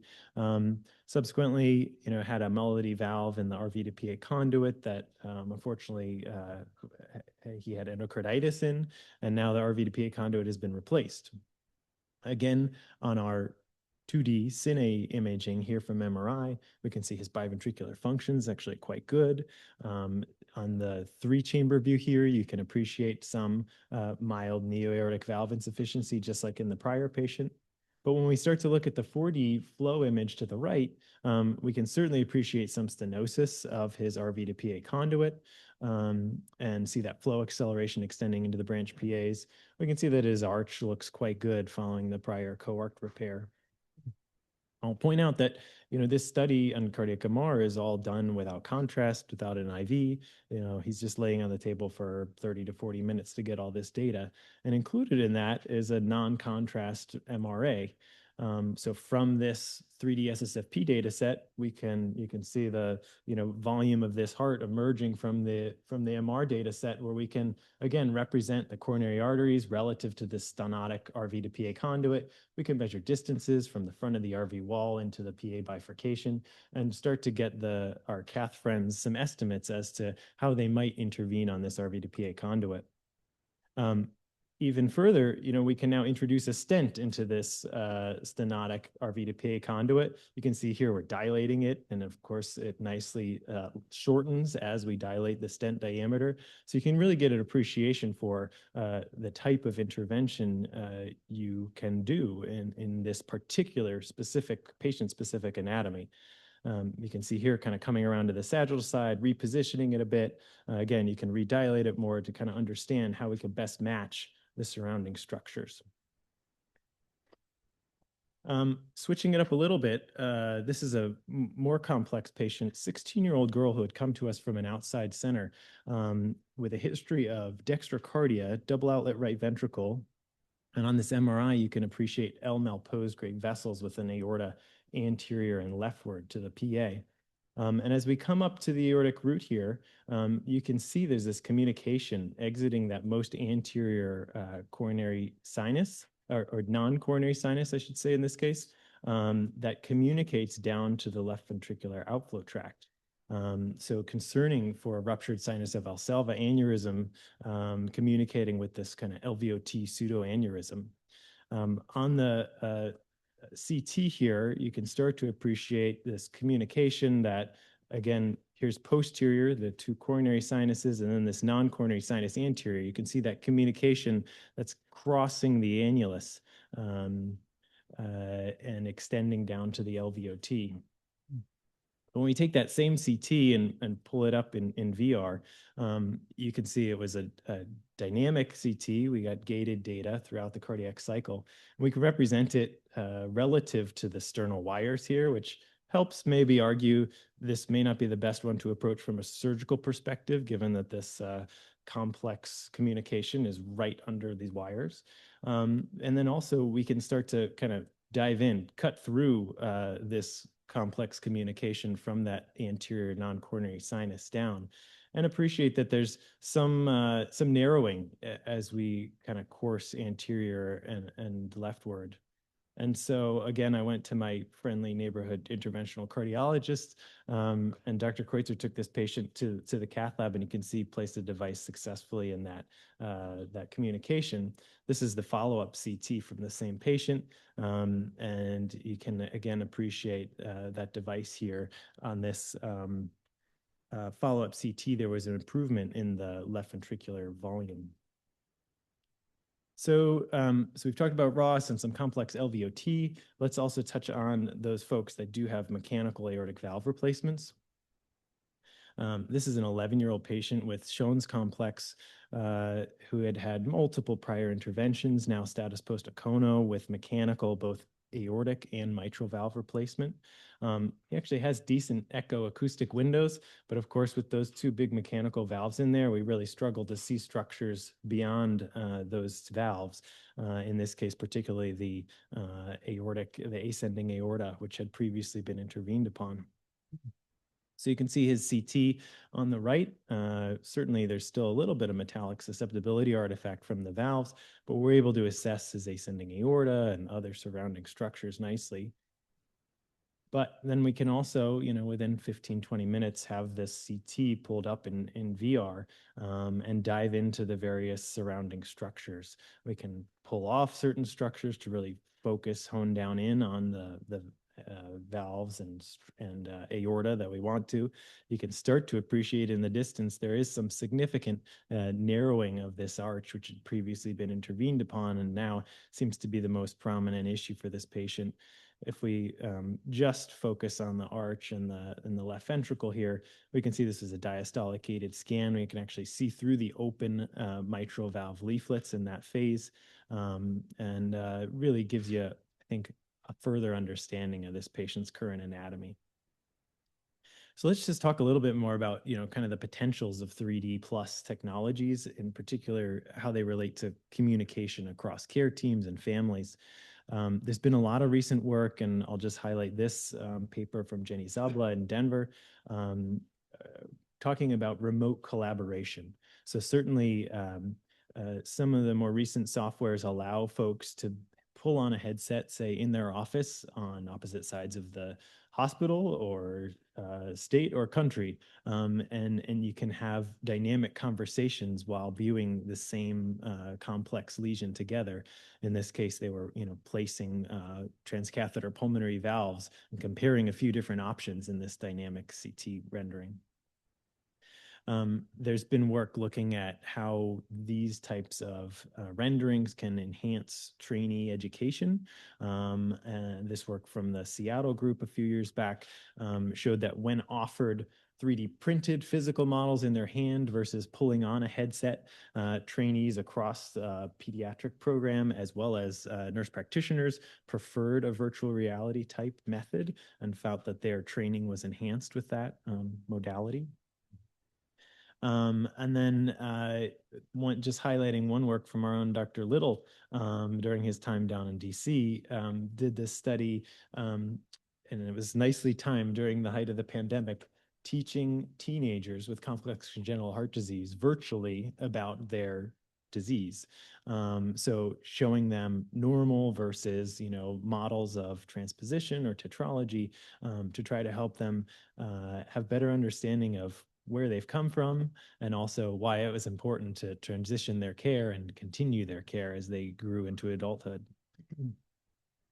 So limitations that many folks bring up are certainly segmentation time, but I'll highlight that this is dramatically improved in recent years. We, with some softwares, are able to segment in virtual reality rather than having to use multiple softwares leading up to the final visualization step. And certainly other centers are showing how you can really fast track this and use it not just for the occasional most complex case, but on the routine to really help with patient-centered personalized care. Software resources can be expensive for sure, but I think once you have buy-in from your group, you can really help argue for that support. But also mention, there are lots of open source options. 3D Slicer is open source and has been developed at many centers to really do high fidelity representations. And then, of course, folks will note lack of outcomes data. Certainly, it's hard to, do two different surgeries on the same person, one with virtual reality and one without, to compare. But we're getting close in some realms in terms of being able to compare experiences with or without virtual reality. This, I thought, was a very interesting recent study done in an adult cardiac ICU, where patients preoperatively were exposed to a virtual experience of being in said ICU before their surgery. The idea was to decrease anxiety and kind of set expectations of what it would look and feel like laying in the bed in that ICU. And they actually found that durations of sedation medications, as well as actually intubation, were less in the patients randomized to have this virtual experience beforehand, which is pretty neat. In terms of future directions, which in many ways are already here, some centers are moving towards real-time VR fusion. So you could imagine an interventionalist standing in an OR or in a cath lab, wearing a headset that could project over what they're physically seeing in front of them, a representation of prior imaging or modeling. And this could really, enhance a procedure. Predictive modeling has certainly already been here for a while, but is improving in terms of turnaround and availability again on a routine basis. So computational modeling to better understand, the risks, the true kind of risks versus benefits for a variety of different interventions for a specific patient. How are we going to impact, flow patterns with one procedure or another? And then AI, like it's affecting everything, also is impacting this field, where it's advancing not only the throughput, but able to kind of better abstract different data sources so that you could imagine a few different possible interventions being weighed by a software and then giving you a relative risk or benefit ratio for particular procedures in that, again, that specific anatomy. So to conclude, 3D plus visualization, I argue, certainly can enhance our postoperative assessment of these aortic valve interventions, and also really stands to improve our communication across our care teams as well as with patients and families. Thank you.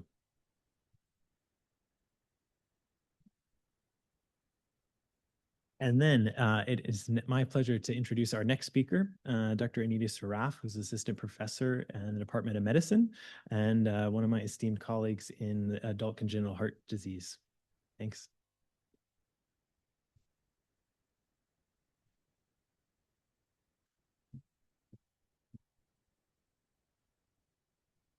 Hello, everyone. Thank you for the opportunity.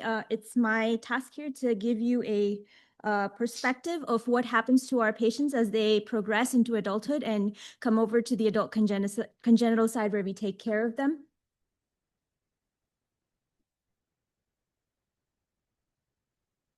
Right, so the outline of the talk is I'm going to talk about our patients who undergo Ross procedure from two different perspectives. The patients we inherit from the pediatric side who have undergone the Ross procedure during their time over in the pediatric care, and then patients that we inherit with aortic stenosis or other aortic diseases that we then refer for Ross operation. And the distinction is more in the context of the counseling that we provide these patients, as well as how we think about what is in the best interest of the patient as we make some of these decisions. I'll also present some data about these long-term outcomes that we have come to understand associated with the Ross procedure. And a quick summary is that they are all very promising and very reassuring. And then I will touch upon a little bit also some of the other interventions that we see our patients have, and just comparatively how they do with respect to this Ross operation. So thinking about the patient population who we care for in the adult congenital world, there's a huge population of patients who have undergone the Ross procedure as children. When they come over to the adult side, their questions mainly pertain to expectations of what to expect now that they have had this Ross operation. It involves, what further procedures to expect during their lifespan, when to expect them, and how to plan their life and adulthood around these procedures.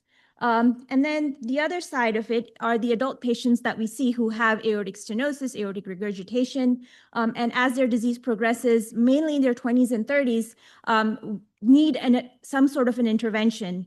What's interesting is that most of these patients have had older family members, including grandfathers or grandmothers who've had mechanical aortic valves and are Coumadin dependent. And there's a huge apprehension within this population about being Coumadin dependent starting from a very early age of 20 and 30 years of age. So we talked to them a lot about the Ross procedure and about what to expect and sort of make them feel more comfortable about some of the surgical options we have to offer them. There are a lot of different interventional options for our patients, both on the pediatric and the adult side, and I've summarized some of these over here. The mechanical aortic valve is a very common surgical operation that we see performed at various centers, especially those centers that don't have the opportunity or have the availability of the Ross procedure. The biological valves or the bioprosthetic valves are generally not offered to our younger patients just because they have a very high risk of reintervention and therefore are not very suitable for most of our patients. The Ozaki procedure is a new procedure, relatively new procedure, where there is a pericardial patch that's placed in the aortic valve. There's not a lot of long-term data associated with it.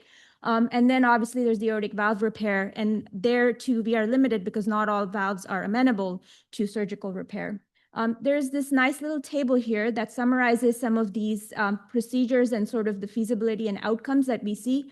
The column here talks about younger patients, while the column on the other side talks about the older patients that we see. And here they summarize and say that the valve repair and the Ross procedure are probably the most optimal surgical considerations for most of the patients.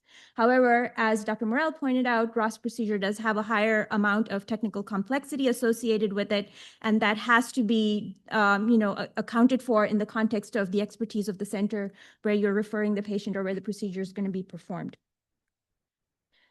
So is there really an age limit to this Ross procedure? If you look at the 2020 valve guidelines, what it says is that patients who are less than 50 years of age who prefer to have a bioprosthetic aortic valve and have an appropriate anatomy can be considered for the Ross procedure in a center that has high volume, so a comprehensive valve center. And when you look at the data that sort of influences the outcomes of these patients, a lot of our older patients have a lot of adult comorbidities. These include hypertension, diabetes, coronary artery disease, renal disease, and also pulmonary disease. And all of these comorbidities do affect the outcomes in some of our patients who undergo the Ross procedure as an adult. And so we have to be a little careful in prescribing or suggesting that these patients undergo this operation, which does require a higher amount of complexity. So overall, in our adult patients, when we talk to them about this procedure, we do point out that as some of the data I'm going to show you in the next few slides, there is excellent long-term survival as well as an excellent quality of life. There is no need for anticoagulation, although we do recommend that our patients take at least 81 milligrams of aspirin if they have the pulmonary valve, a bioprosthetic pulmonary valve. The Ross procedure is also associated with superior hemodynamics and lower rates of complication. The concerns that some of our patients bring up and that we like to be open with our patients with includes the fact that there is a potential for both valves to fail, and this is a more complex operation as compared to some of the other operations that are available out there. So if you were to pick the perfect patient for this procedure, these are patients who are relatively young, who have a high physical, who are very active.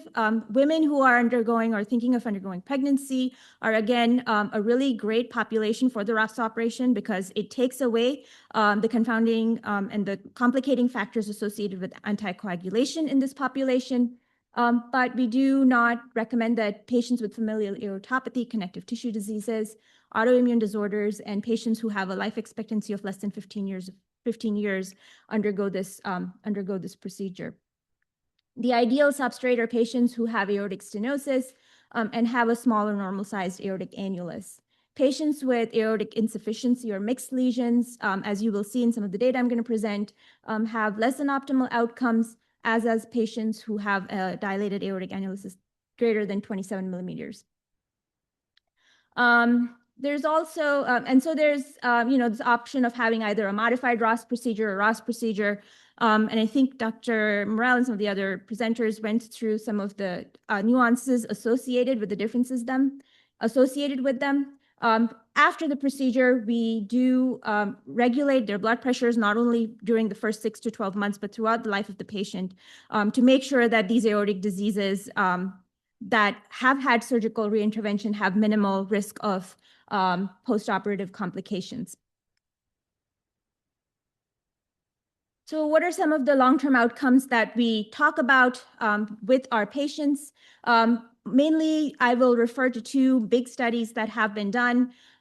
This first study is a retrospective study that was done using data from 10 different centers in Europe.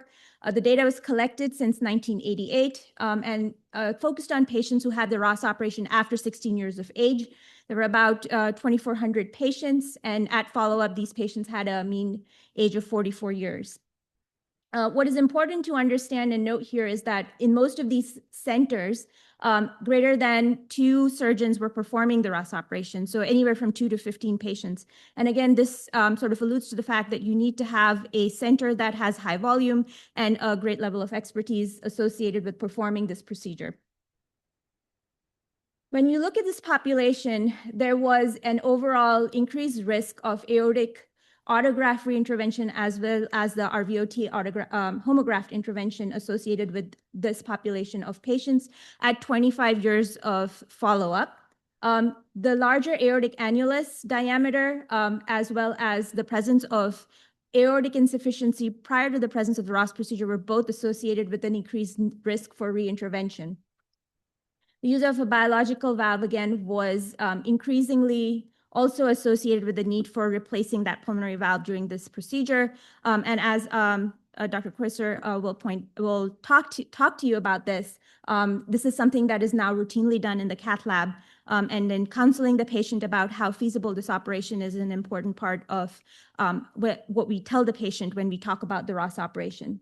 So overall, if you look at the incidence of the rate of reintervention that we see in our patients, in this population of over 2,400 patients, we saw that there was a 9.2% rate of reintervention, with 70% of those associated with aortic reinterventions and 63% associated with pulmonary reintervention. Overall, however, the survival was very promising. The overall 25-year survival was about 76%, which was comparable to that of the general population if you look at the Kaplan-Meier curve here.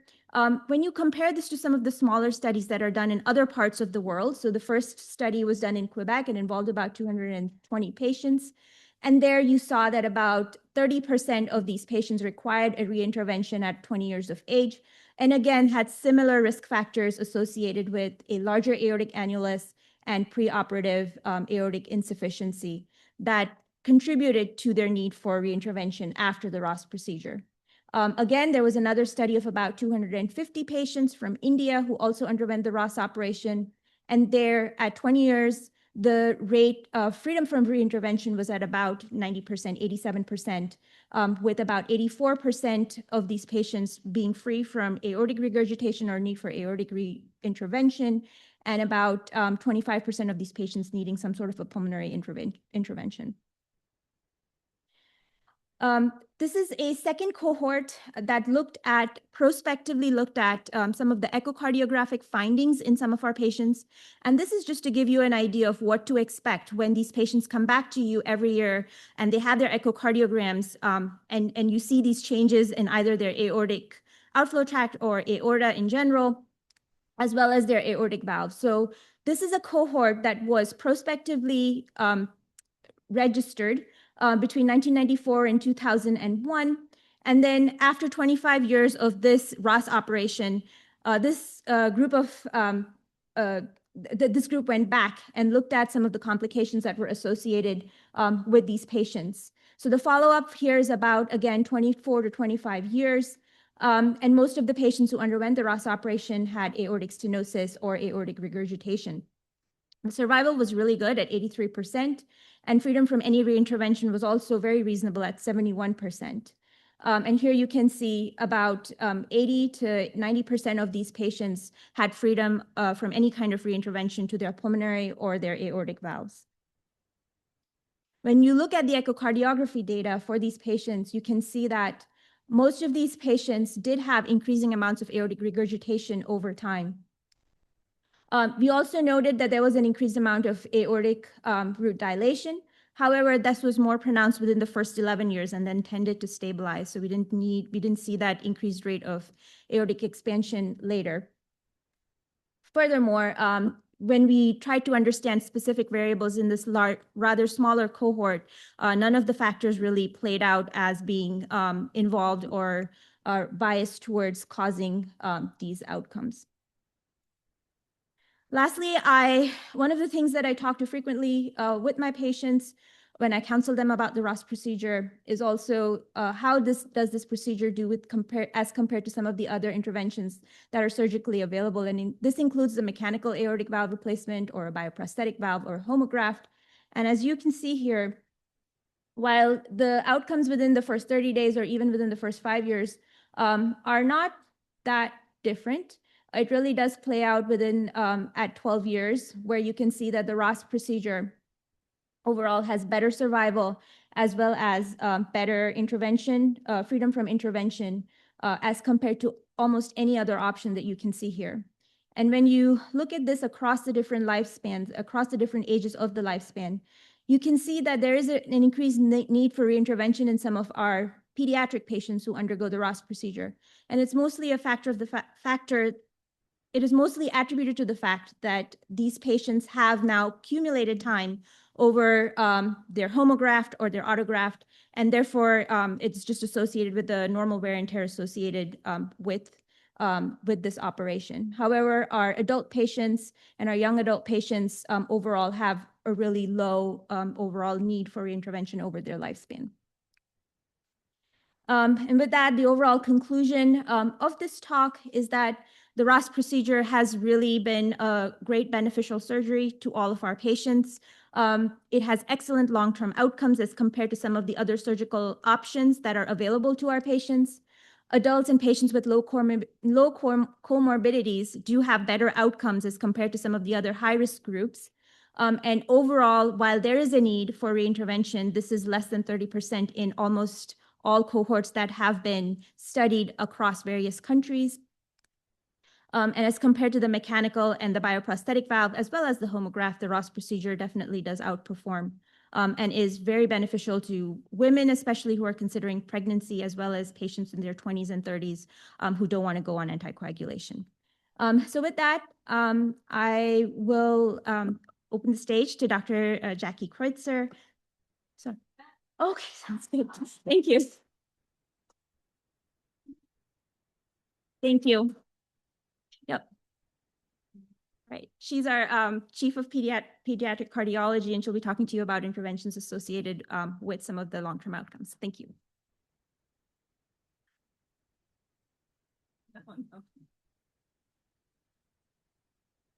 All right. So transcatheter management after ROS is obviously it's on the right ventricular flow tract. We don't really have any options of transcatheter management so far to deal with the autograft failure. Okay, my disclosures. So to talk to you a little bit about the substrate that what we're talking about, the experience that's been published and some of our own, and some lessons learned and conclusions. So we know that regardless of what conduit that is used for the Ross procedure, dysfunction of the right ventricular outflow tract is inevitable, whether it's in the form of insufficiency, but more commonly stenosis or a combination of the two. And the options for management in the cath lab would involve transcatheter pulmonary valve implantation, always which is made if it's a matter of insufficiency, or a combination of stent and angioplasty and TPVR. And we say plus minus because the smaller children will not be candidates for transcatheter pulmonary valve replacement, so they undergo stent therapy alone. So this is like, it illustrates like a lifespan of a conduit and how the clock starts ticking the moment it gets implanted, and then it becomes dysfunctional. A little bit is tolerated, and it gets worse, and then transcatheter intervention versus surgical replacement. And we many times have seen this cartoon, this old cartoon, that of the multiple operations in patients with right ventricular outflow tract conduits. Then the surgeon wants to put a zip. And I'm hopeful that we don't need to put any more zippers because we can manage it all in the cath lab. So hopefully you won't need to put those. So when there is dysfunction, obviously one of the options is replacement, and there's several options for surgical conduit replacement, and then transcatheter intervention, balloon angioplasty, stent, and percutaneous pulmonary valve. So now in the area of transcatheter pulmonary valves, since 2010, when the Melody valve was approved, and there was the boom of transcatheter valve therapies, is there a place for stent therapy alone in a dysfunctional conduit, or even angioplasty alone? And yes, there is. Clearly, stent implant has proven to be able to prolong the lifespan of stenotic conduits and delay the need for either surgical or transcatheter valve therapies. And these are examples. This is an example of a stenotic conduit after a Ross procedure. And you can see that it shrunk. This homograph had early failure in a small child, and it gets treated with stent therapy. And these stents, depending on how big the child is, they can be large stents that can be expanded to adult size. And sometimes we do use pre-mounted stents that are smaller because you may be dealing with a conduit failure in an infant. But those can also be fractured later on to achieve larger diameters. And even though this data is very, very old, it's still valid today. And we know that transcatheter stent implantation in dysfunctional conduits can prolong the lifespan of the conduit on an average of 4 years if you do it in a child that's less than 2 years of age, and longer if they are older than that. So it's clearly an option to prolong the need for surgery. Since 2010, with the pioneer work of Philippe Bonhoeffer, they introduced the first pulmonary valve implant in Paris. Transcatheter valve therapies have evolved and become, this is reflecting the US, but have become a standard of care for dysfunctional right ventricular outflow tracts. When we're talking about conduits, we typically are talking about balloon expandable technology. So it will be mostly in the US talking about Melody or Sapien valves, while the self-expanding technologies, such as the Harmony or the Altera, with a Sapien, these are more reserved for large native outflow tracts or pure insufficiency, which we do not see so much in patients after a Ross procedure. So in terms of transcatheter valve therapies, we have learned a lot over the years of the results of transcatheter valve implantation in pulmonary position. And this series includes a large number of TPVRs, over 2,000. And you can see the data, the cumulative incidence of reintervention of 25% at 8 years, so it's quite good. Death, the cumulative rate of death was 8.9 at 8 years, and it was associated to age. The older, the worse. Prosthetic valve in other positions, so they talk about how significant your overall other associated congenital heart defects may be. And having pacemaker or AICD were also risk factors for death. Age is very interesting. The older, the worse survival, but the less reintervention rate. So you can see the younger children, the younger patients have a much higher reintervention rate, but the other ones that are doing really well after TPVR in terms of survival. Other things that we've learned is that we have to really respect our neighbors. We are expanding scar tissue, and we really need to make sure the coronaries, which may be very close to where the stenotic conduit is, and especially very important, obviously, in the Ross procedure. That's tested with compliance testing, and then you can demonstrate whether the aorta is distorted, and especially whether there is coronary compression, which is more of a potential issue when you are doing balloon expandable therapies as opposed to self-expanding therapies. And obviously that could be a limitation and why we may have to just send the patient to the OR. In terms of other lessons learned, we learned that we really have to work hard at preparing the landing zone. You need to pre-stent that area. If you have a stenotic conduit, it's not a matter of putting a valve in there. The hardest part, it can take hours because you really may have to put multiple stents that give enough strength to expand the area enough to get a good size landing zone. If you do not stent, there is early failure, especially with a Melody valve. Not so with a Sapien that has a much, much stronger stent. So it can be successful without pre-stenting. We also learned that intracardiac echocardiogram is really helpful to look at the pulmonary valve. The pulmonary valves are much, much better seen on ice than on TEE because they're very anterior structures. So you can actually visualize dysfunction before, and you can also see afterwards to assure you don't have paravalvular leaks and that you have a good valve function. We also learned that even though it's a large introducing, you can successfully use it in kids, implanted pulmonary valve in kids who are less than 30 kilos and also less than 20 kilos, and typically you would use the jugular vein for that. And that when the conduits tear, which can happen in about 5% of the patients and in a severe with conduits and can be severe, they can be managed with cover stents. There's a lot of much higher incidence of conduit tears that are contained and very small that you barely see it on angiography, but when we see that, we go ahead and implant a covered stent. We also have seen experience that it's successful management after a Ross procedure. There may be a little bit of a higher incidence of coronary compression in this population, but very good results in the Ross procedure specifically of freedom from pulmonary valve explant of 89% at 4 years, and not any significant increase in the risk of endocarditis comparatively. It's 3 of 67 patients in these areas. Now, does the underlying conduit matter when we're having to put a pulmonary valve? We have accumulated here in Pittsburgh some experience with, as you saw from Dr. Morel's presentation, on managing EPTFE valve conduits. So whether you have a Gore-Tex valve conduit or a homograph, does it make a difference? And since 2004, our institution has been using these conduits, and that was an experience that started with Victor Morel, who had prior experience in Tampa, and then Masahiro Yoshida, and also Peter Weirden.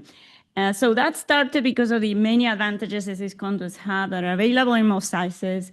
They don't require particular storage. They're non-immunogenic. They're less expensive. They're easier to shape and handle, and they're pretty good for repeat sternotomy as they don't cause as much inflammatory changes.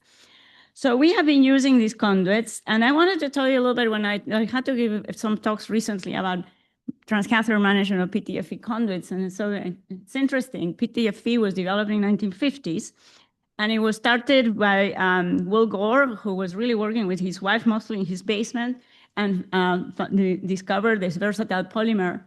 And then they were trying to see to decrease the cost of production to see if it could expand so they get more. And every time they expanded with all these machines and doing slowly, it wouldn't expand and it would tear.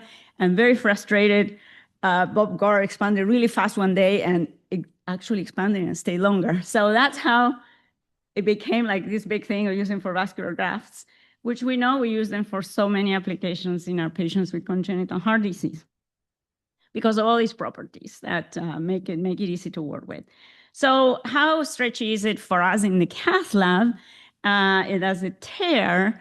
And the other thing that I found is that, some of the great work that was done in 96 by Julio Palmas, he grabbed, these PTFE conduits and dilated them 3, 4, and 5 times nominal diameter and show that actually it does not tear, that there is recoil. You can see the difference there in the graph is the recoil, but he proposed that that could be managed with a stent. So which is exactly what we do in the cath lab now with these conduits. And then he also did the electron microscopy and showed the changes in the fibers as you balloon them, with they're really accommodating nicely to large balloons and be able to expand the diameter. So, that's actually a quite positive thing. We also have some experience published with Fontan conduits, how they shrink over time because Gore-Tex does shrink over time, but doesn't shrink as much as others, but they do expand to beyond nominal diameter without tearing, and we know that from the Fontan conduit data as well. So in terms of over time, these different conduits, how much they shrink. This is a study from Japan, and you can see that the homographs are the ones that shrink the most. The ePTFE a lot less, but it does some. The least that shrink actually, the ones dilated the pericardial conduits. So now, how are we now dealing with these conduits? Now, as in the video that Victor showed, you saw we were using the X-Graph, which is a newer expandable Gore-Tex. It comes with the numbers that tells you the size it is, which can be very helpful for us, the interventionalists, to know, what's at least our goal, that we want to get them back to that size. And we will have more experience over the next years on how this particular graft behaves. So far appears to behave quite similar to the Gore-Tex expandable Gore-Tex, the traditional one, in my opinion. The PTFE valve conduit, our experience with pulmonary valve implantations, we gathered some information on our experience by one of our fellows, Ali Erdman, and also Carlos Diaz-Castrillon, who is a research fellow in cardiothoracic surgery. And we had 56 patients with transcatheter pulmonary valve implantations over a period of time that were followed over time, and there were 18 PTFE conduits and 38 homografts. And we showed that transcatheter valve therapies can be equally successful. The PTFE was able to be expanded beyond nominal diameter in a larger dimension, so it appeared to be more expandable, and also seemed to tear less. There were 600 tears in the homographs, and there was only one in the PTFE, but it was not at the PTFE conduit itself, but rather at the anastomosis into the pulmonary artery. And then, so this is an example. So you have a patient who had a 14 millimeter bicuspid PTFE conduit at the time of their neonatal repair or infant repair. And as it fails, we are able to balloon it, to stent it, and then place a 20 millimeter melody valve. So this is clearly a way you can prove that you can expand without tearing a 14 PTFE conduit all the way up to 20 without much trouble.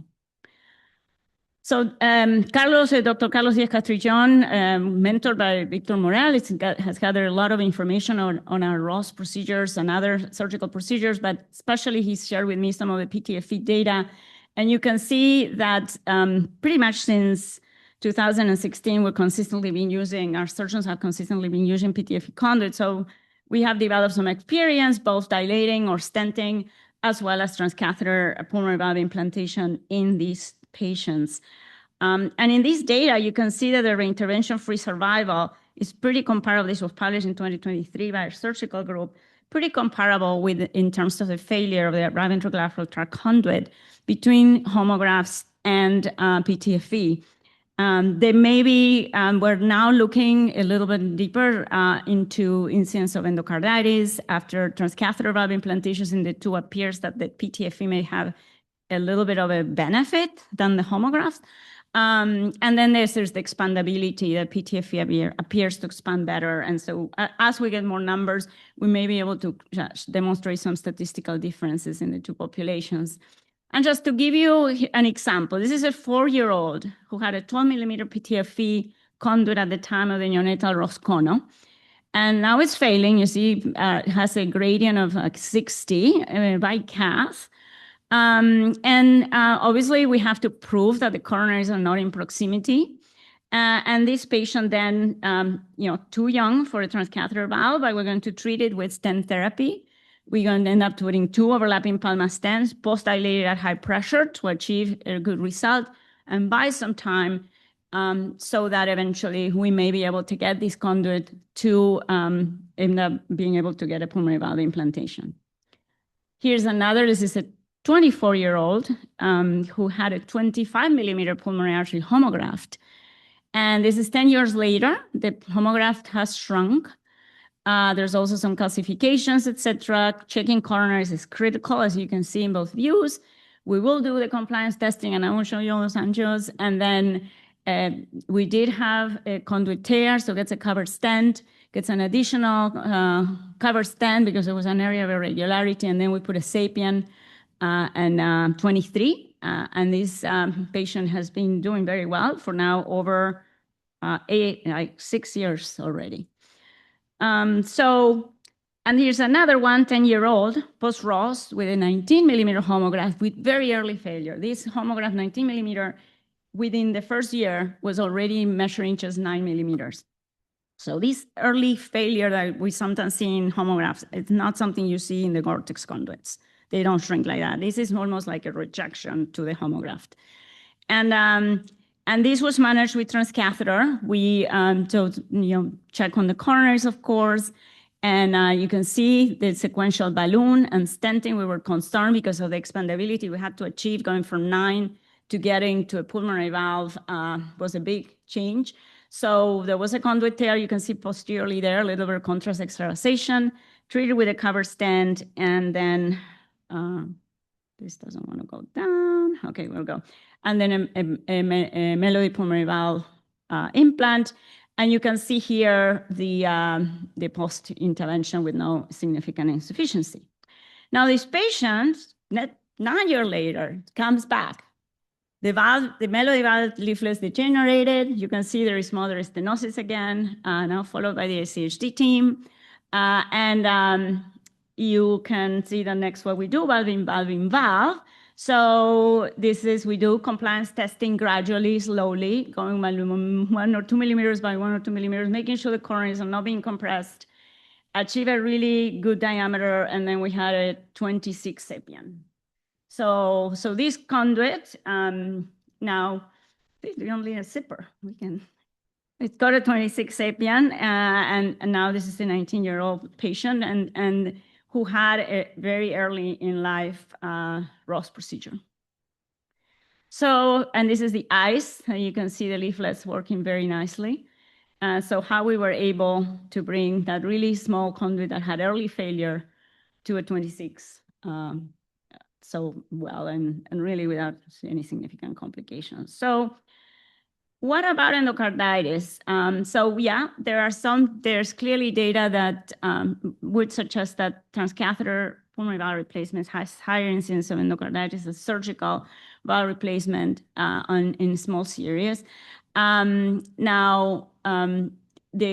This data here, the paper by Dove, has a really large series of transcatheter valve looking specifically at endocarditis. And this is the incidence of over 2,000 TPVR cases.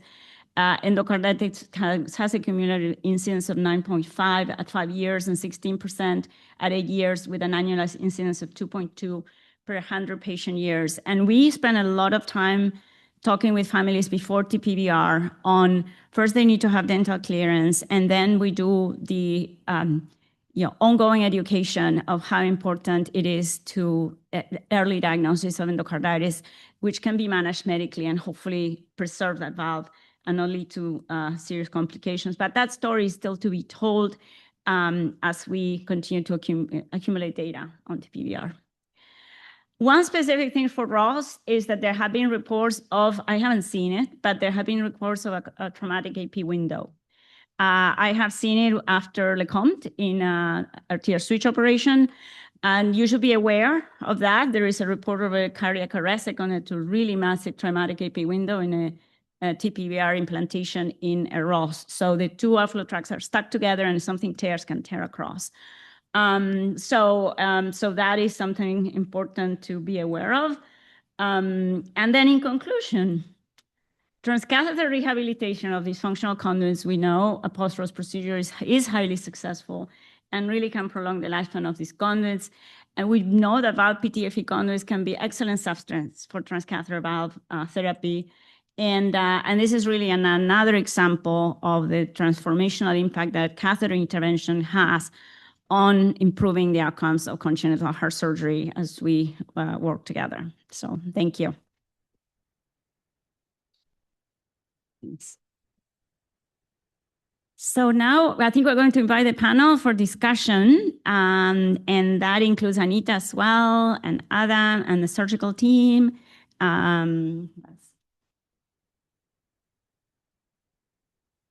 Libby. Libby was there too, but she's not in here.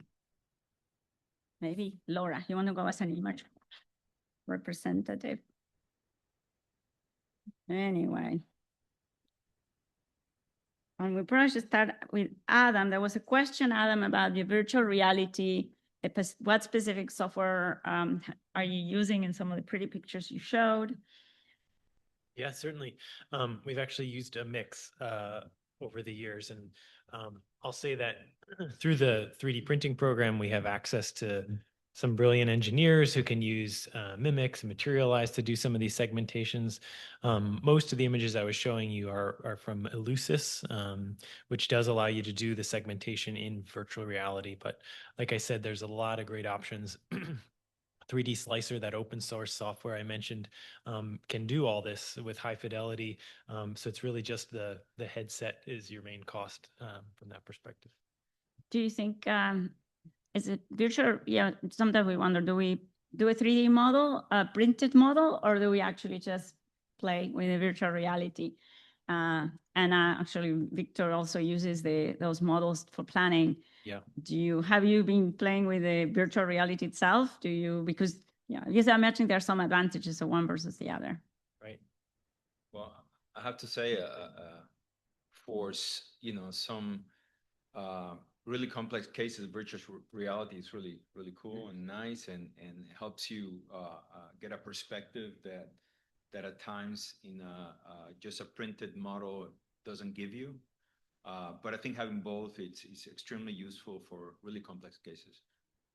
Yeah, I think the added value of the VR is that you can section it in any possible plane and do it repeatedly depending on what your particular interest is. Whereas the value of a physical model in your hand really gives you perspective and scale. I think can be maybe a different experience to have something the size of the room in front of your face, but then recognize that it's something smaller than your hand. And certainly for the surgeons, it's important to have that scale. Yeah, that makes sense. Wonderful.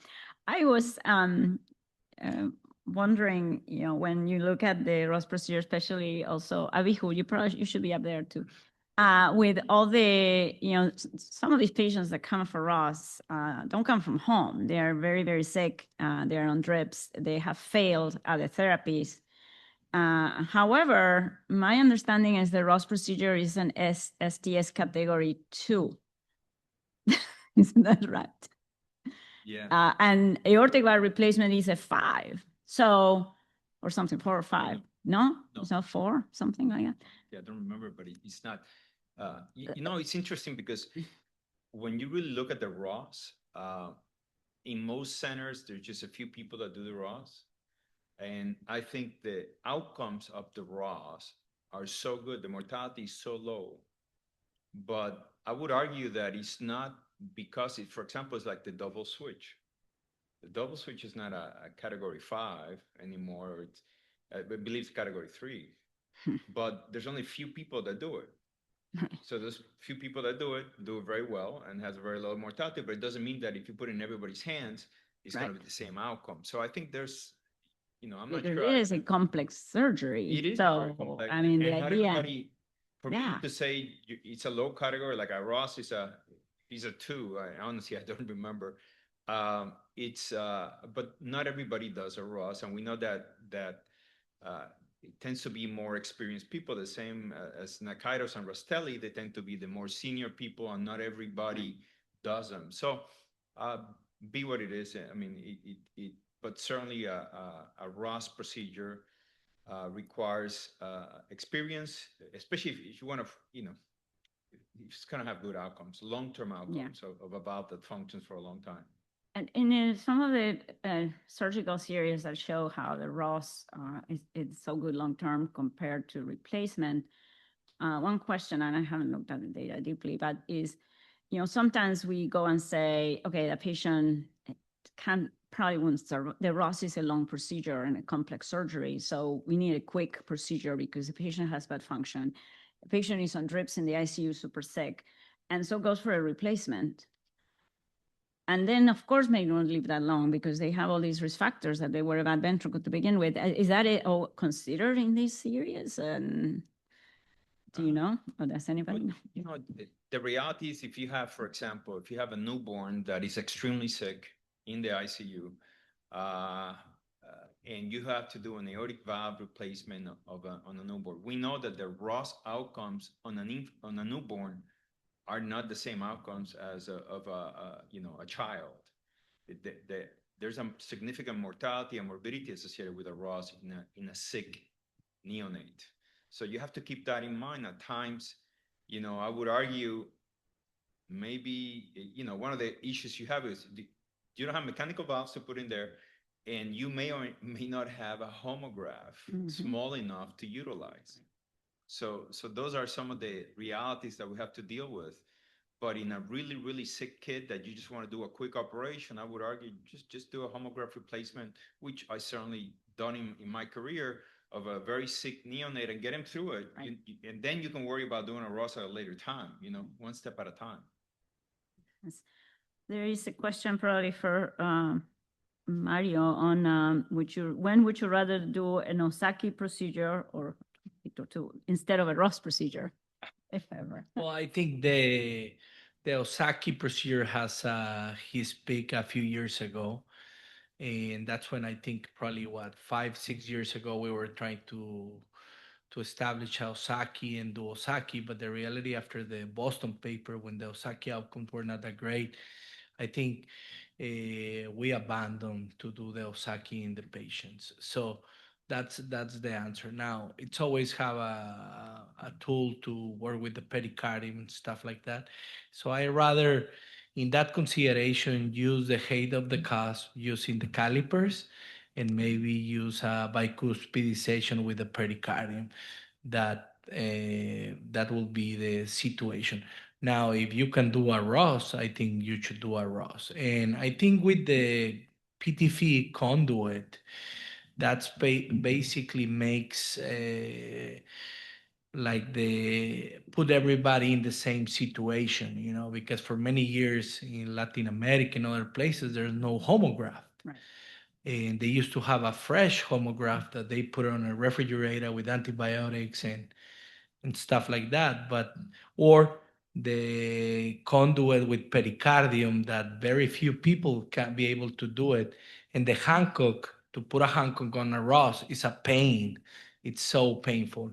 And the Contegra is so easy to sew at the first time, but once you go back in those patients, the Contegra is a painful reoperation. So at the end, I think like when people in other places around the world start using the PTFE conduit, there are going to be more ROS procedures because they have a choice to put a conduit. That's I think it's going to put everybody in the equal position. In terms of the cross-sectional imaging, we love to get the functional data and 40 flows on the MRI, but the resolution and the clarity of some of the images on CT is so fantastic. Do you think that we'll be able to have that kind of functional data from a CT down the road?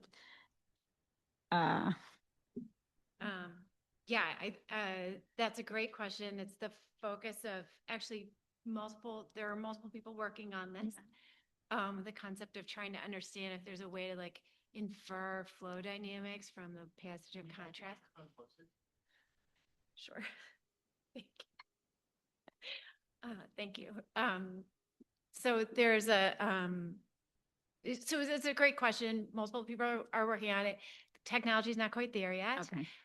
It would be so nice to do it's so attractive to be able to potentially do one quick test where it doesn't matter if you're claustrophobic, it'll be over in 5 minutes. You just go and get your test and have all the data spit out.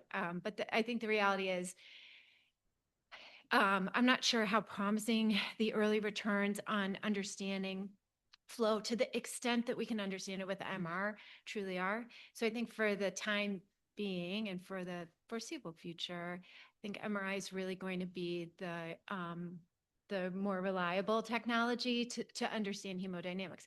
And that being said, and I would love Adam to comment here too.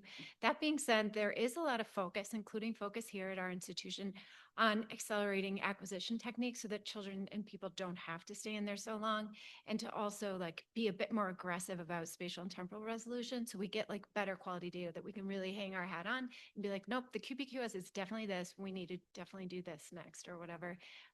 So I don't know. I think MRI still has some potential development. Yes, thank you. Thank you. All right. I don't know if there are any other questions for anybody, but I think we're going into the time. So we're going to have to wrap this up. And thank you, everyone. If anybody has questions beyond this, feel free to email us. We'll be happy to respond. And I believe that the presentation has been recorded and will be available through the Congenital Heart Academy. And we're very, very grateful for their support. Victor, you want to say a few words closing things up? I mean, I want to thank everybody who logged in. You know, we really enjoy participating in this yearly morphology course. I want to thank everybody, the participants who came. Bob from far away, thanks for doing this. Diane, Bill, thanks for participating and making this a reality for us. And I hope everybody's enjoying it. We look forward to doing something like this again next year. And anything that, you know, you have any questions, please reach out. We're happy to answer. And thanks everybody for participating. And thank you also for the administrative support, for Drew Burkhardt, Katie Scollon, and also Sarah Harrison for their support making all this happen. So thank you, everyone. Great weekend.